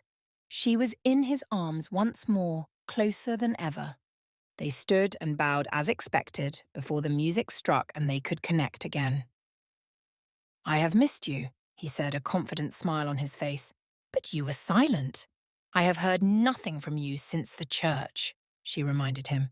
"Have you not come to realize that my silence does not mean abandonment? I have been arranging and making plans. It has not been easy, and we learned my letters did not reach you before." There was little reason to believe that they would now. "I was left with no other choice than to do my best to sort out other affairs," he told her. Catherine was embarrassed. She had automatically concluded that he had forgotten about her, and that was foolish. She knew better than that. "I am sorry. What a fool I always am about these things," she berated herself. "No," he gushed at her, looking angry. "Never a fool. You are the strongest, bravest woman I know. It only saddens me how often you forget that. Do not let society tell you that because you are a woman, you are weak. We both know such a thing is never the case with you," he urged. Catherine remembered herself at that moment. She had always made an effort to be strong, to be brave. How could she allow the world to limit her with its lies, to tell her to forget her strength and her dignity? "I shall always come for you. But you must remember that it is your strength I adore most," he said. She was greatly humbled by this acknowledgement, and Catherine felt she had done very little to deserve it from the Duke. Nevertheless, she vowed to herself that she would not quickly forget his words. She would hold to them and prove them to be true. "Now," he said, as the music dwindled, "I have something very important I must do. Lady Catherine, this evening shall change a very great deal of things for me. I cannot pretend it is going to be easy, but I wish for you to know that I shall love you no matter how you respond." "What do you mean?" Catherine asked, confused. Was he going to propose? What sort of response? "You shall know soon enough. But there is a very good chance that society shall never look upon me the same, and I do understand if you distance yourself from me," he replied. Catherine knew she would never be able to do such a thing, but this vague statement also let her know that he did not intend to propose. No, there was something much greater at work, something that might destroy the Duke forever. As he slipped away from her, the Earl of Warren moved into the middle of the dance floor, commanding the attention of all. The instruments were silenced, and each guest stood in anticipation of what their host might have to surprise them with next. Catherine saw in their eyes that they were hungry for more entertainment, but she had a deep sense of dread, as though something rather different was going to occur. "My guests, my friends, my fellow society of London, I welcome you to my home," he began in a grand, bellowing voice. "As you all know, I very much enjoy entertaining you. Yes, all of you, even those who love to steal the pastries and take them home for snacking after the ball has ended," he joked, eliciting a chuckle from among the crowd. "Having said that, there is something else which is to occur this evening. Something very important is to take place. And while you might all be imagining that it is some grand and spectacular spectacle, I assure you this is no entertainment," the Earl of Warren continued, his face taking a turn for the serious. Discomfort was visible among the guests. Questions shot from one side of the room to the other in an instant, and Catherine's gut twisted further. "My dear friend, the amiable Duke of Windermere should like to speak with you all," he finally announced. Catherine watched as he stepped next to the Earl and took his place in order to speak. She couldn't imagine what he was about to say, but she didn't want to hear it. She didn't want to see whatever backlash might come against him for the confessions that were about to come from his lips. "I thank the Earl for this opportunity that I might have to speak with you all, and I thank you for listening, for being willing to accept the disruption this evening," he began. Catherine watched him inhale and compose himself. "As many of you know, I fought in the war. I have the scars to prove it, and this one is significant evidence," he said, pointing at his face. "But the war has not left me. It has remained in my home. I did not come home simply with a scar upon my cheek and a dozen others to match. I came home with a far more distressing evidence of the damage that was done to our nation, even as we fought so bravely and fearlessly," the Duke continued. "But in many ways I returned a coward. You see, all of England who knows of me is aware I lost my brother in the war. And to an extent that is true. I did lose him, but I have deceived you all in the manner of his loss." Catherine felt her jaw slacken. He was going to tell them all about Daniel. The Duke was going to tell the truth about what happened to his brother. "Daniel Dunbar, my brother, did not die in that battle as has been widely reported. It was a lie. He is still alive. He suffers from the damage that resulted when a bayonet struck him in the middle of his skull. He has never been the same since. But he is still my brother. He is a kind and gentle soul, and any accidents that have occurred around my brother were the result of my own lies, never the result of him. I wish for Daniel to live freely, to be known and not feared, and that is why I have come here this evening," the Duke declared. Catherine saw the Earl of Warren returning to the centre of the floor. But he was not alone. He escorted a very apprehensive Daniel with him. The gangly man, uncomfortable with all the people in attendance who were staring at him, got as close to the Duke as he possibly could. It appeared almost as though he were trying to hide behind his brother. But it was charming and sweet to see. Catherine grinned from where she stood, glad to know that Daniel was finally going to live freely and not be a secret any longer. She knew how difficult this would have to be for Daniel, who had been long isolated.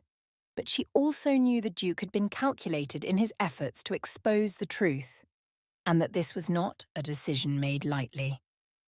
Daniel oscillated between looking shyly at the floor and grinning at the guests, even waving here and there as if he simply wished for a friend who might come and greet him.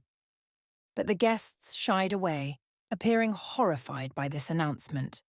It was evident in every way that they could not believe what was coming undone before them, as if their delicate world was being exposed rather than the Duke's. None of it fazed the Duke. Catherine saw the strength he held when he spoke in such a commanding way of his brother. "I should like all of you to know Daniel as I do. And as we have spoken a great deal of late, Daniel, I should like to once more apologise to you. I was wrong to hide you. I was wrong to lock you away from the world you had once known. I was wrong to be frightened of what others might say," he said, keeping his voice calm amidst the apparent emotion he was feeling at this moment.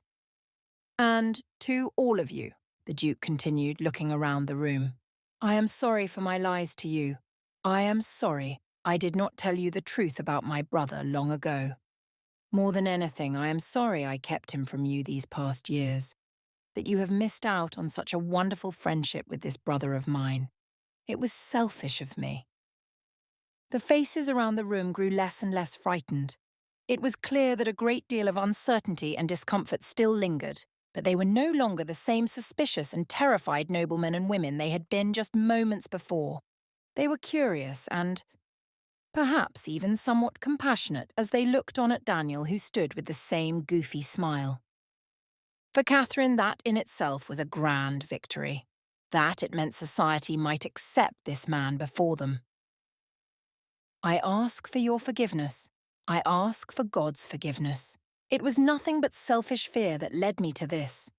I was frightened of the unknown of how my brother might be accepted. I was frightened of the shame that society loves to bestow even on good, kind men who fought on their behalf, he said. The guests shifted once more at this. Their growing sense of ease was changing. Faces of women, bejeweled, wealthy women of great pride, were marvelled. They appeared touched and moved by this request for forgiveness. Some of the men appeared to be in awe that any man, particularly a war hero, might show such a level of humility. What was evident was the fact that each and every man and woman in the ballroom was shifting from their shock to wonderment. When my betrothed abandoned me upon learning of what had happened to Daniel, I was weak enough to pay them to remain silent about it. I tried to hide everything about my brother. I did a great many terrible things to maintain this lie that has hurt so many, he continued. I shall not do that any more. This is a day that is very important to me, because this is the day you all learn the truth. My brother lives. He is a good man, and he is gentle, one who will never hurt another. I am proud of Daniel. I am proud of our family and the legacy we have. I am proud of all of those men who returned from the war. They bear the scars and wounds you see, and they bear those that are hidden. For those who have never fought on behalf of this great country, you shall never know the struggle one faces each day to find themselves again. But that struggle is an honour to bear, and my brother is the man I most wish to feel the honour of the fight that he fought to bring safety to our shores, Benjamin declared. At this point, Catherine observed through her tears that many of the men in the room, some with medals attached directly to their coats, were nodding. They appeared emotional at this truth. Wives rested their hands upon the cheeks of those men who had served. Understanding was felt, and Daniel was seen as a hero rather than a shame. Catherine felt the shock of tears running down her cheeks. She hadn't even noticed her eyes were filled with them until that moment. But she was overwhelmed with pride as she gazed at the Duke. She had no desire but to rejoice with him for what he had done. She felt such a swell of love for him at that moment, and she wondered how she might have ever lived prior to knowing it. The great sunset was paused within her, unable to be taken away. He had done it. He had told the world of the thing that was his deepest wound, the shame that had bound him for so long. Keeping him from love and any sense of freedom was finally revealed. He was finally free. This was the great truth he had hidden behind lies for so long, and Catherine knew without a doubt that there was one great reason for that. The Duke of Windermere loved her enough to confess all of his wrongs. Chapter 34. The end had come. His speech was over. Benjamin had confessed the greatest secret he had ever held, and was finally free of the bondage it had held him in for all this time. He was finally able to let go of what had prevented his first engagement. He was able to move on from the sadness of the second. And he would make every effort to press forward in marrying the woman he loved more than anything. Lady Catherine had been the reason for his bravery. He knew he could never be with her if he continued to hide his brother. But more than that, she had been the reason he saw the importance of giving Daniel his freedom. Lady Catherine had been the one who treated him compassionately as a human and showed Benjamin that there was nothing kind about keeping him locked away. "Come," Benjamin said, leading his brother away from the ballroom where there was a shocking number of emotional men and women. He had never expected such understanding looks. Certainly he had anticipated blame and disgust and all manner of unpleasantness, but never had he imagined that the room would be filled with people who chose to be understanding of the plight the two brothers had faced. "Are you all right?" Benjamin asked Daniel. "Yes, just a lot of people. Can we go home now?" Daniel asked. It ached in Benjamin's heart that he had to refuse Daniel this simple request. But he was not yet finished.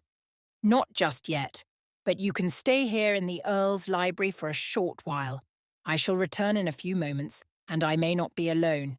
Is that all right?" he asked. Daniel nodded cautiously. Benjamin knew it was his fault. He had kept his brother away from people for so long that Daniel was now uncertain about spending time near them. It was sad and painful to have to admit that things would have been far better if Benjamin had simply allowed his brother to live free from the moment he was injured. But Daniel was doing well, considering that this was his first time in a room filled with at least 200 people. He had handled it all impressively. Benjamin thought to himself the importance of celebrating that with Daniel at a later time.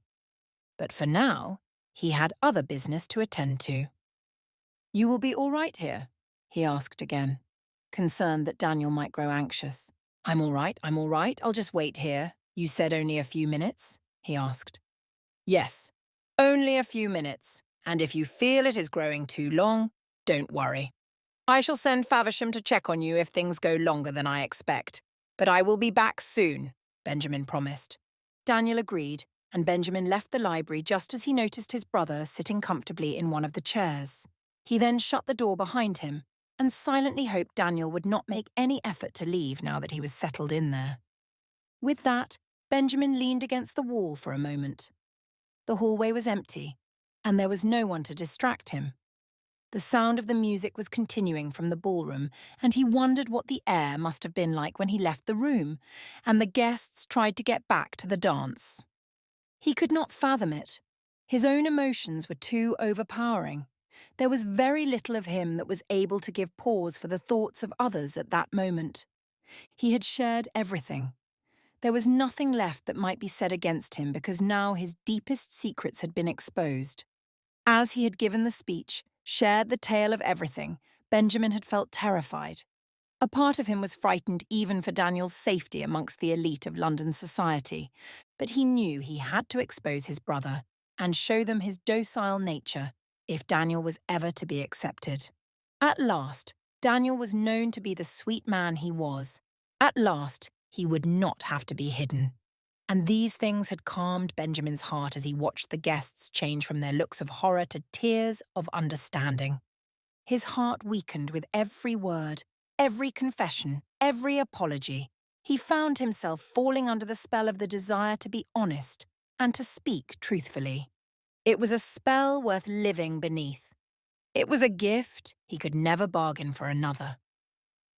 Benjamin was relieved that it had gone well, but nothing struck him more than the expression he saw on the face of Lady Catherine. Her eyes had shone with joy and pride. During the speech, he saw the fear in her face as she worried about what might happen, but he was elated when he saw how she was in awe of his honesty. Benjamin felt undeserving of that awe. He felt undeserving of her admiration, but it did not change the fact that he longed for it and was glad to be the recipient of it. She had gazed at him with so much affection as he shared the truth, and it made him only further crave the chance to share with the world what a gift truth really was. But his plans for the evening were not yet ended. The relief that had washed over him could still be undone with the next task.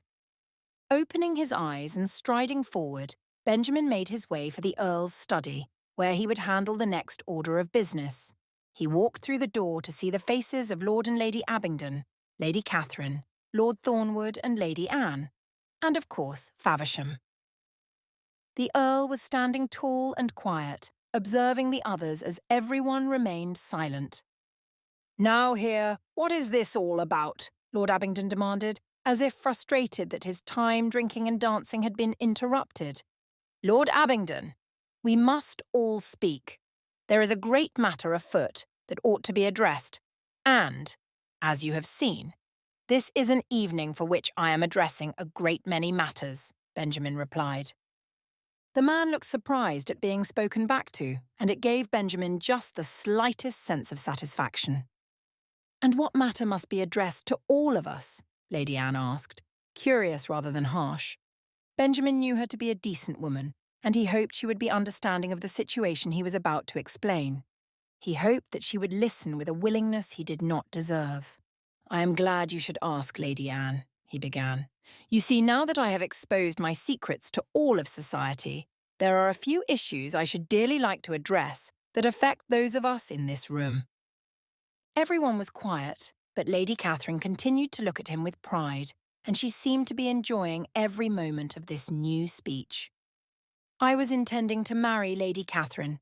It had all been arranged by Faversham here, and upon meeting her, I fell quite in love and knew within an instant that she was the woman with whom I should very much like to spend my future, he announced, shamelessly, and with quite a bit of gusto. Lady Catherine blushed, but her shy and lovely smile was enough to show how she felt the same as him. "That is rather bold of you," Lady Anne replied, looking embarrassed and glancing at her son to see his reaction. "Yes, it is. But I must be bold if I have any chance of being with the woman I love." So, in the time when Lord and Lady Abingdon brought Lady Catherine to my estate and they remained with me, it happened that we were at a picnic one day. I intended to propose that day and was arranging everything when I heard a scream and knew my brother had gotten out of his room, Benjamin explained. Upon learning of what had occurred, that my brother was alive and not quite with the fullness of his faculties, Lord and Lady Abingdon told me they would not allow me to pursue a match with their daughter. Additionally, they informed me that they would not tell anyone in society about his life, but only at a price, Benjamin added. Lady Anne and Lord Thornwood looked at Lord and Lady Abingdon with disgust. The Earl of Warren shook his head with a general distaste for the whole affair. That the two could be so bold as to try and blackmail Benjamin this way. I agreed to their demand only for the safety of my brother. I was truly fooled into thinking that I was doing what was best for him. Constantly he was being shamed when others did learn of his existence, so I felt he could never be exposed to society. It was at the catalyst of this woman, who was kind to him and who loved me despite knowing I came with a few extra challenges, that I realized I had been wrong all along. My brother was not to be hidden. He was to be seen and known and loved, Benjamin continued. But that is not what I came here to address, he said, as if reminding himself more than the others in the room. You see, even after I paid Lord and Lady Abingdon a bribe for their silence on the matter of my brother, I received a letter asking for more. They sought to blackmail me, and 2 further letters arrived, each one with an excuse, he announced. "That is a lie!" Lord Abingdon yelled. "How dare you attempt to slander our name just because you've made a foolish mess of your own? You have disgraced yourself this evening more than once, and now you seek to shame us?" he continued, standing and pointing a finger upwards at Benjamin's face. "You mean to tell me you did not write me letters of blackmail, demanding that I pay you more money or you would expose the existence of my brother?" Benjamin asked. "Certainly I did not," Lord Abingdon replied. With that, Benjamin pulled the 3 letters from the desk where they had been waiting all evening. It was all the evidence he needed against the Lord and Lady, and it exposed the true nature of their behaviours. Once more it was clear that Lady Anne was disgusted. Benjamin could only imagine it. After all, she had come close to allowing her son to become entangled with these people. She had even nearly forced him into the marriage. What a relief it was for Benjamin to be able to expose them, and assure that she would not have to see her son attached to such wretched humans. "I should think we would not wish to align our name with that of Lord and Lady Abingdon," Lord Thornwood said steadily while looking at his mother for approval.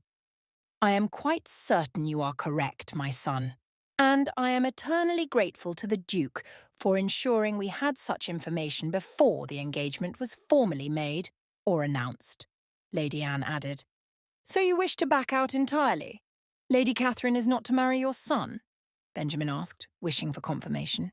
"I think it best that we leave all of this matter in the hands of others. We shall not proceed with any sort of betrothal," Lady Anne declared. "Now you cannot do this. You do not know those letters were even written by me. This is nonsense. I shall do everything in my power to ensure you are shamed forever," Lord Abingdon declared, again looking red-faced and piggish in his anger. Benjamin simply nodded in a casual fashion. "I am sure you might, but I must confess I am not concerned about any of that any more. Lord Abingdon, we are finished with your tirades. All have been concluded. Your daughter is free now to marry whomever she wishes, and Lord Thornwood has the same freedom," Benjamin noted. "And you must bear in mind that this is not his doing," the Earl of Warren commented. "It is yours. The Duke has righted his wrongs, but you have simply denied your attempts at blackmail while being shown the evidence. I should ask that you do not disturb the evening any further, Lord Abingdon." Benjamin watched as he spluttered, but there was nothing more to say. All had gone to plan thus far, but there were still a few matters ahead that had to be concluded. Chapter 35. The festivities of the evening had returned to normal, with couples dancing across the hall, not a care in their minds. Catherine and Lord Thornwood walked in, feeling as though they were stepping into any other evening. It was as though nothing dramatic had occurred to impede the dancing and other activities. "How long do you expect they shall be?" Lord Thornwood asked. Catherine scoffed. "An eternity. My parents will not take kindly to your mother agreeing to call off the engagement. I am certain they are working to convince her otherwise, to tell her what a mistake it is and how you and I ought to proceed forward with the arrangement." She laughed. "Well, they had already begun that, but there is no chance my mother will concede," he replied, as if she might not have thought of that. "I would not, for a moment, expect her to, but my father believes he will have whatever he wishes. While my mother might be willing to allow things to end between us, and for the Duke and me to wed, she knows it is her duty to follow his desires and his demands. That means it shall be a very long evening," she said. Catherine and Lord Thornwood had left the room so their fates might be decided by those Tills left behind. Faversham had exited with them, mentioning that he needed to check on Daniel. But the Duke had remained in the study, trying to mediate and handle all of the issues that were still to be dealt with. Catherine knew that in the end, they might still not be allowed to marry. But she knew she would fight against that possibility with everything she held in her heart. "I am very glad we have come this far," Lord Thornwood sighed. "As am I.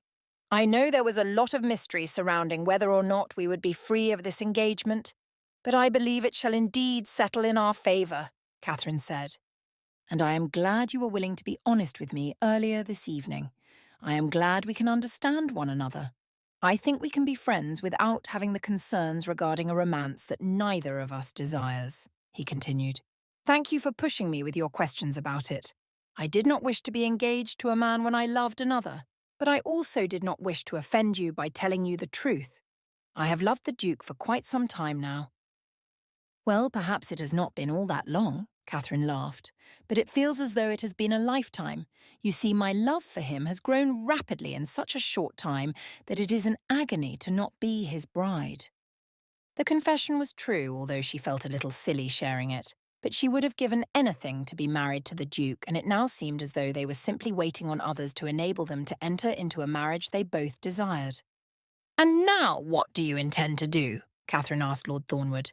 He smiled and looked up at the ceiling.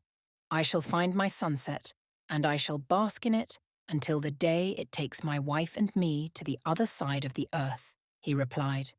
Catherine nearly swooned at such a poetic wish.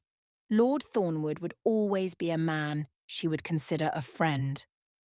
"I wish you all the best in your search," she told him. "And I wish you the best in your settling among the beauty of having found it," he replied. Lord Thornwood bowed and Catherine curtsied. With that, he walked away, and she stood near the door of the ballroom, watching the couples. There really was no telling when all of the arguments and arrangements might end, but she did not mind so much gazing around the room. By the third dance, she watched as Lord Thornwood joined in with a lovely young woman as his partner. Catherine smiled, thinking he was a good man who might find his love sooner rather than later, if he continued to make such efforts as these. "Might I have another dance?" came a familiar voice from behind Catherine. Her whole body flooded with the warmth of joy as she turned around to see the Duke gazing upon her with affection. "I should like nothing more," she replied. Catherine allowed him to lead her to the floor just in time for the next dance to begin. They went with the motions as they knew to do, but there was something new and deeper between them. It was no longer the fear and uncertainty of earlier in the evening. Catherine felt confident that no matter what had occurred in the study, the Duke would not be dancing with her if he had not come to some form of an arrangement regarding her freedom from marrying Lord Thornwood. If her parents intended for her to marry another man at the ball, none of them would dare to stand in the way of the Duke of Windermere. "Have I told you yet how lovely you look this evening?" he asked. "You have not, but I am glad to hear that you think so. This gown is not the most comfortable," Catherine laughed. "Then we must have a new one made for you," he replied. She was unsure of how she should reply to that, but Catherine still wanted to know what had happened in the study. And although it was not so easy to discuss these things through the movement of the dance, she could wait no longer. "Are you not going to tell me what occurred?" she asked. "If you would like to know, then I am perfectly content to tell you," he teased. Catherine gave a playful glare and he spun her until she was back in his arms. "Your father argued a great deal with Lady Anne. It was rather embarrassing for both, I should think. And your mother defended your father in that they had come to an arrangement, and it was wrong for her to back out as she was doing. No one could blame them for that. After all, an arrangement had been made, and Lady Anne really was pulling away from it. But when the Earl of Warren addressed the reasons behind her decision, your father was very angry. It appeared as though he thought that, once it had been mentioned, it need not be mentioned again," the Duke said. Catherine was ashamed, thinking of how her father had behaved and knowing her mother truly had been made to go along with it. Although she had seen another side of her mother lately, Catherine had no doubts that the woman was still just as culpable in the arrangements and the blackmail. "Good heavens," Catherine mumbled. "Yes, well, it does not stop there. A host of accusations were thrown in all directions. Your mother and father were very angry with me for having shared these things and for having embarrassed them by introducing my brother. They claim that it associated them with the simple-minded," the Duke said. Catherine groaned. If anyone was simple-minded, it was her own mother and father. They should have no reason at all for not wishing to know Daniel. "I am utterly sorry for whatever else they might have said," she apologised. But the Duke laughed. It was a laugh that told Catherine a great deal more insult had been shared, but he needn't go into all that. Anyway, the good news, in the end, was that Lady Anne told them she would not allow her son to marry you.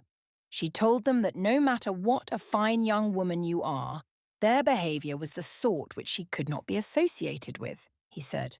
"So it is true. Lord Thornwood and I are both free?" she asked. "Indeed you are both free," he replied. Catherine sighed in relief.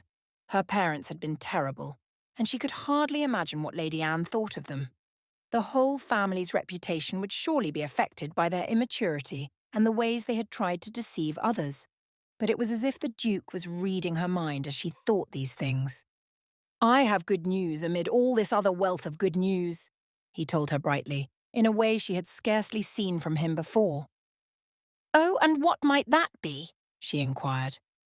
"Lady Anne has agreed, at both my request and that of the Earl of Warren, to tell no one of the blackmail.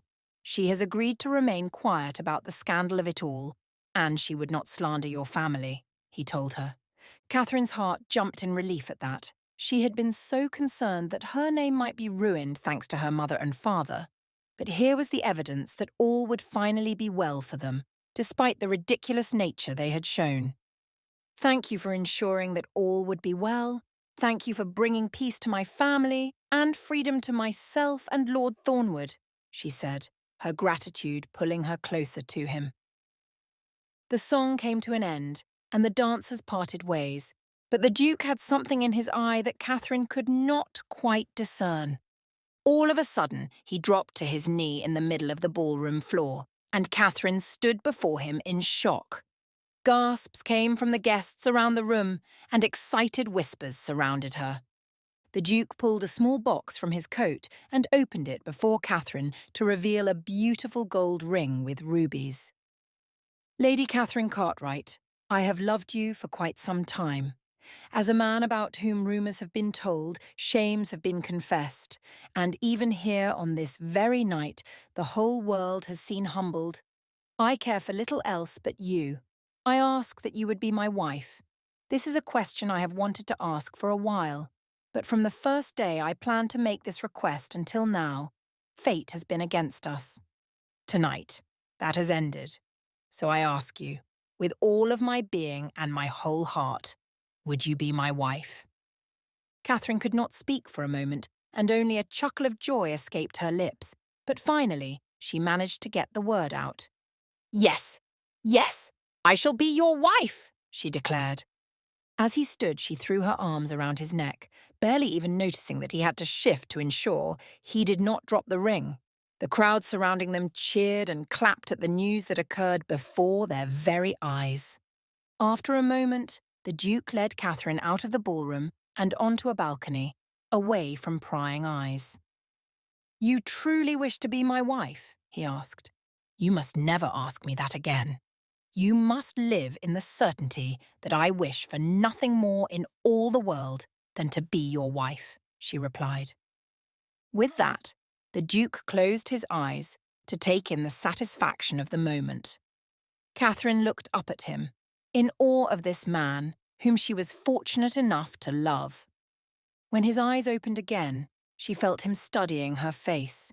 She saw the expression with which he looked at her and all the love and care that was within it.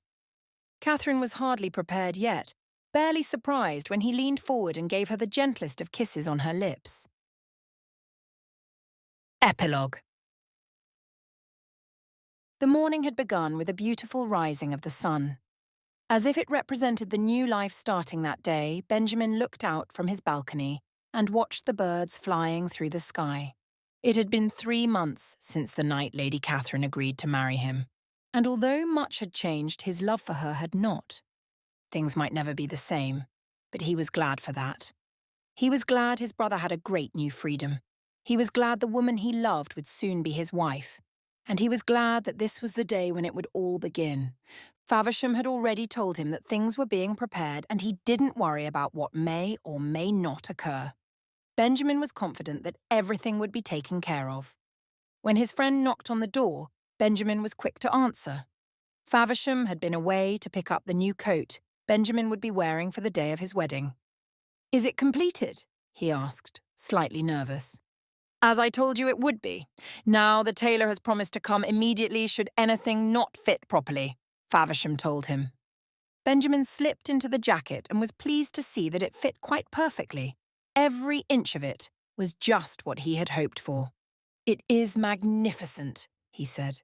"Yes, and it looks just right on you," Faversham replied. "The ideal coat for a man ready for marriage." "Do you imagine she is as anxious as I?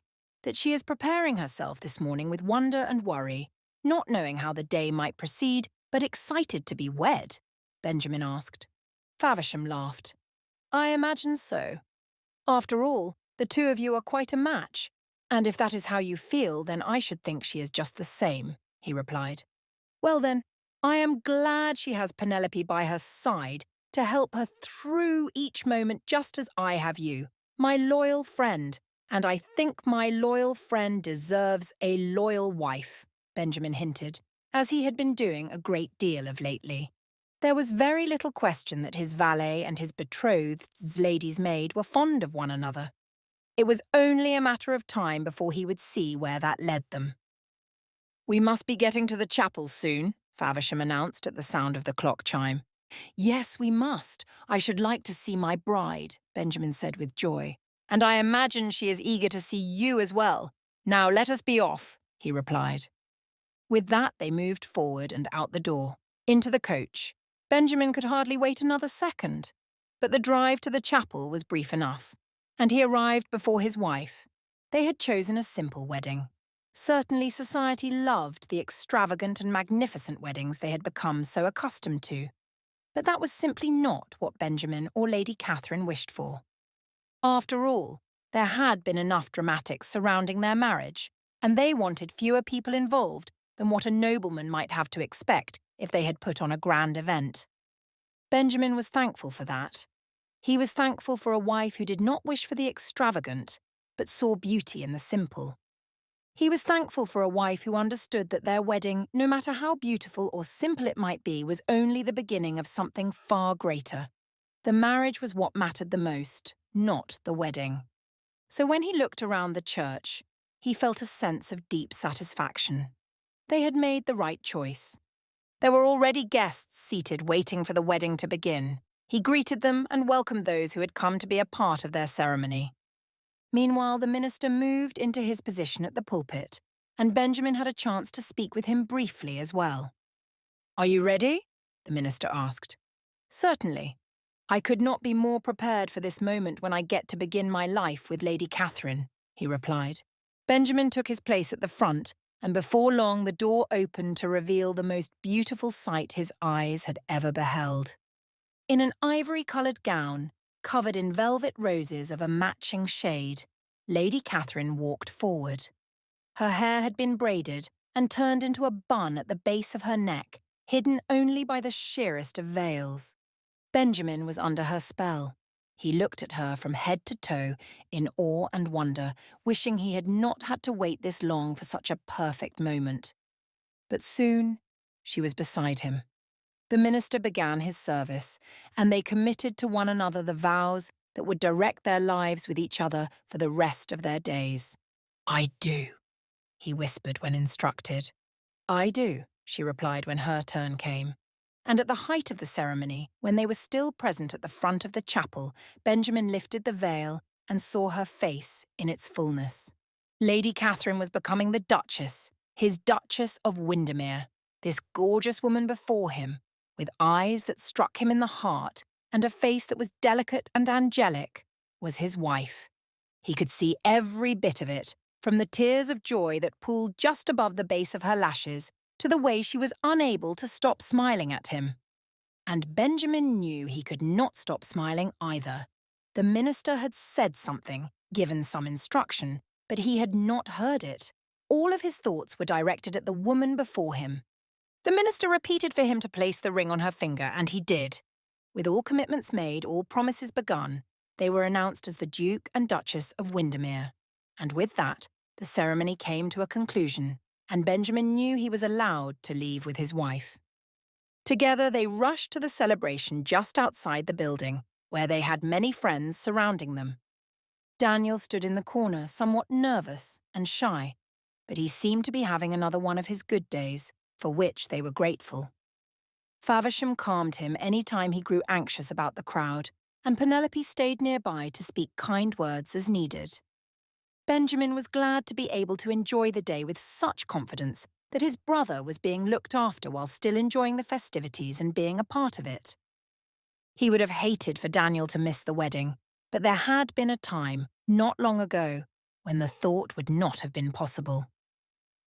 To see his brother at the event was a great deal of joy, and Daniel seemed to be entertained by it all, rather than being in one of his more frantic states as Benjamin had feared might happen.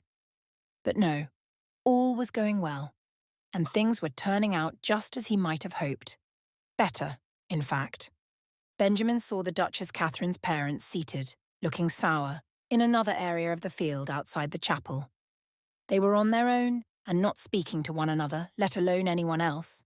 It had been a strain to convince them to attend the wedding, and the Duchess had said she did not mind either way if they came or not. But Benjamin knew it was secretly important to her, and he urged them, nearly begging them, to attend for her sake. In the end, it had been a bit of a shock when they had finally agreed, but as he might have expected, they did not stay long at the reception. Perhaps only 20 or 30 minutes in, he saw them slip off and away. He said nothing to his new bride about it, thinking she might not have even noticed them for the short time they had come. She seemed utterly carefree and at peace about how the day was going, and that was the most important part for him. "Have you enjoyed your wedding day, my love?" Benjamin asked. "Every moment. You have given me the best of gifts in marrying you," the Duchess replied.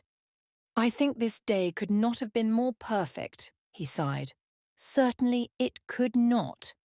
After all, I have married the one I love. You are the only thing that could have made this day better or worse. And you made it the very best because you became my husband," she said. Catherine and Benjamin found their happily ever after. But what about Emma and Nigel? Will they overcome doubt and danger to find trust and love? The next book is available on our website and on Amazon. Read it now. Scan the QR code or click on the link in the description to read the next book in the series. Share this video with your friend or watch one of the following videos. Subscribe to our channel, like this video, and hit the notification bell to not miss any new audiobooks. Thank you for watching.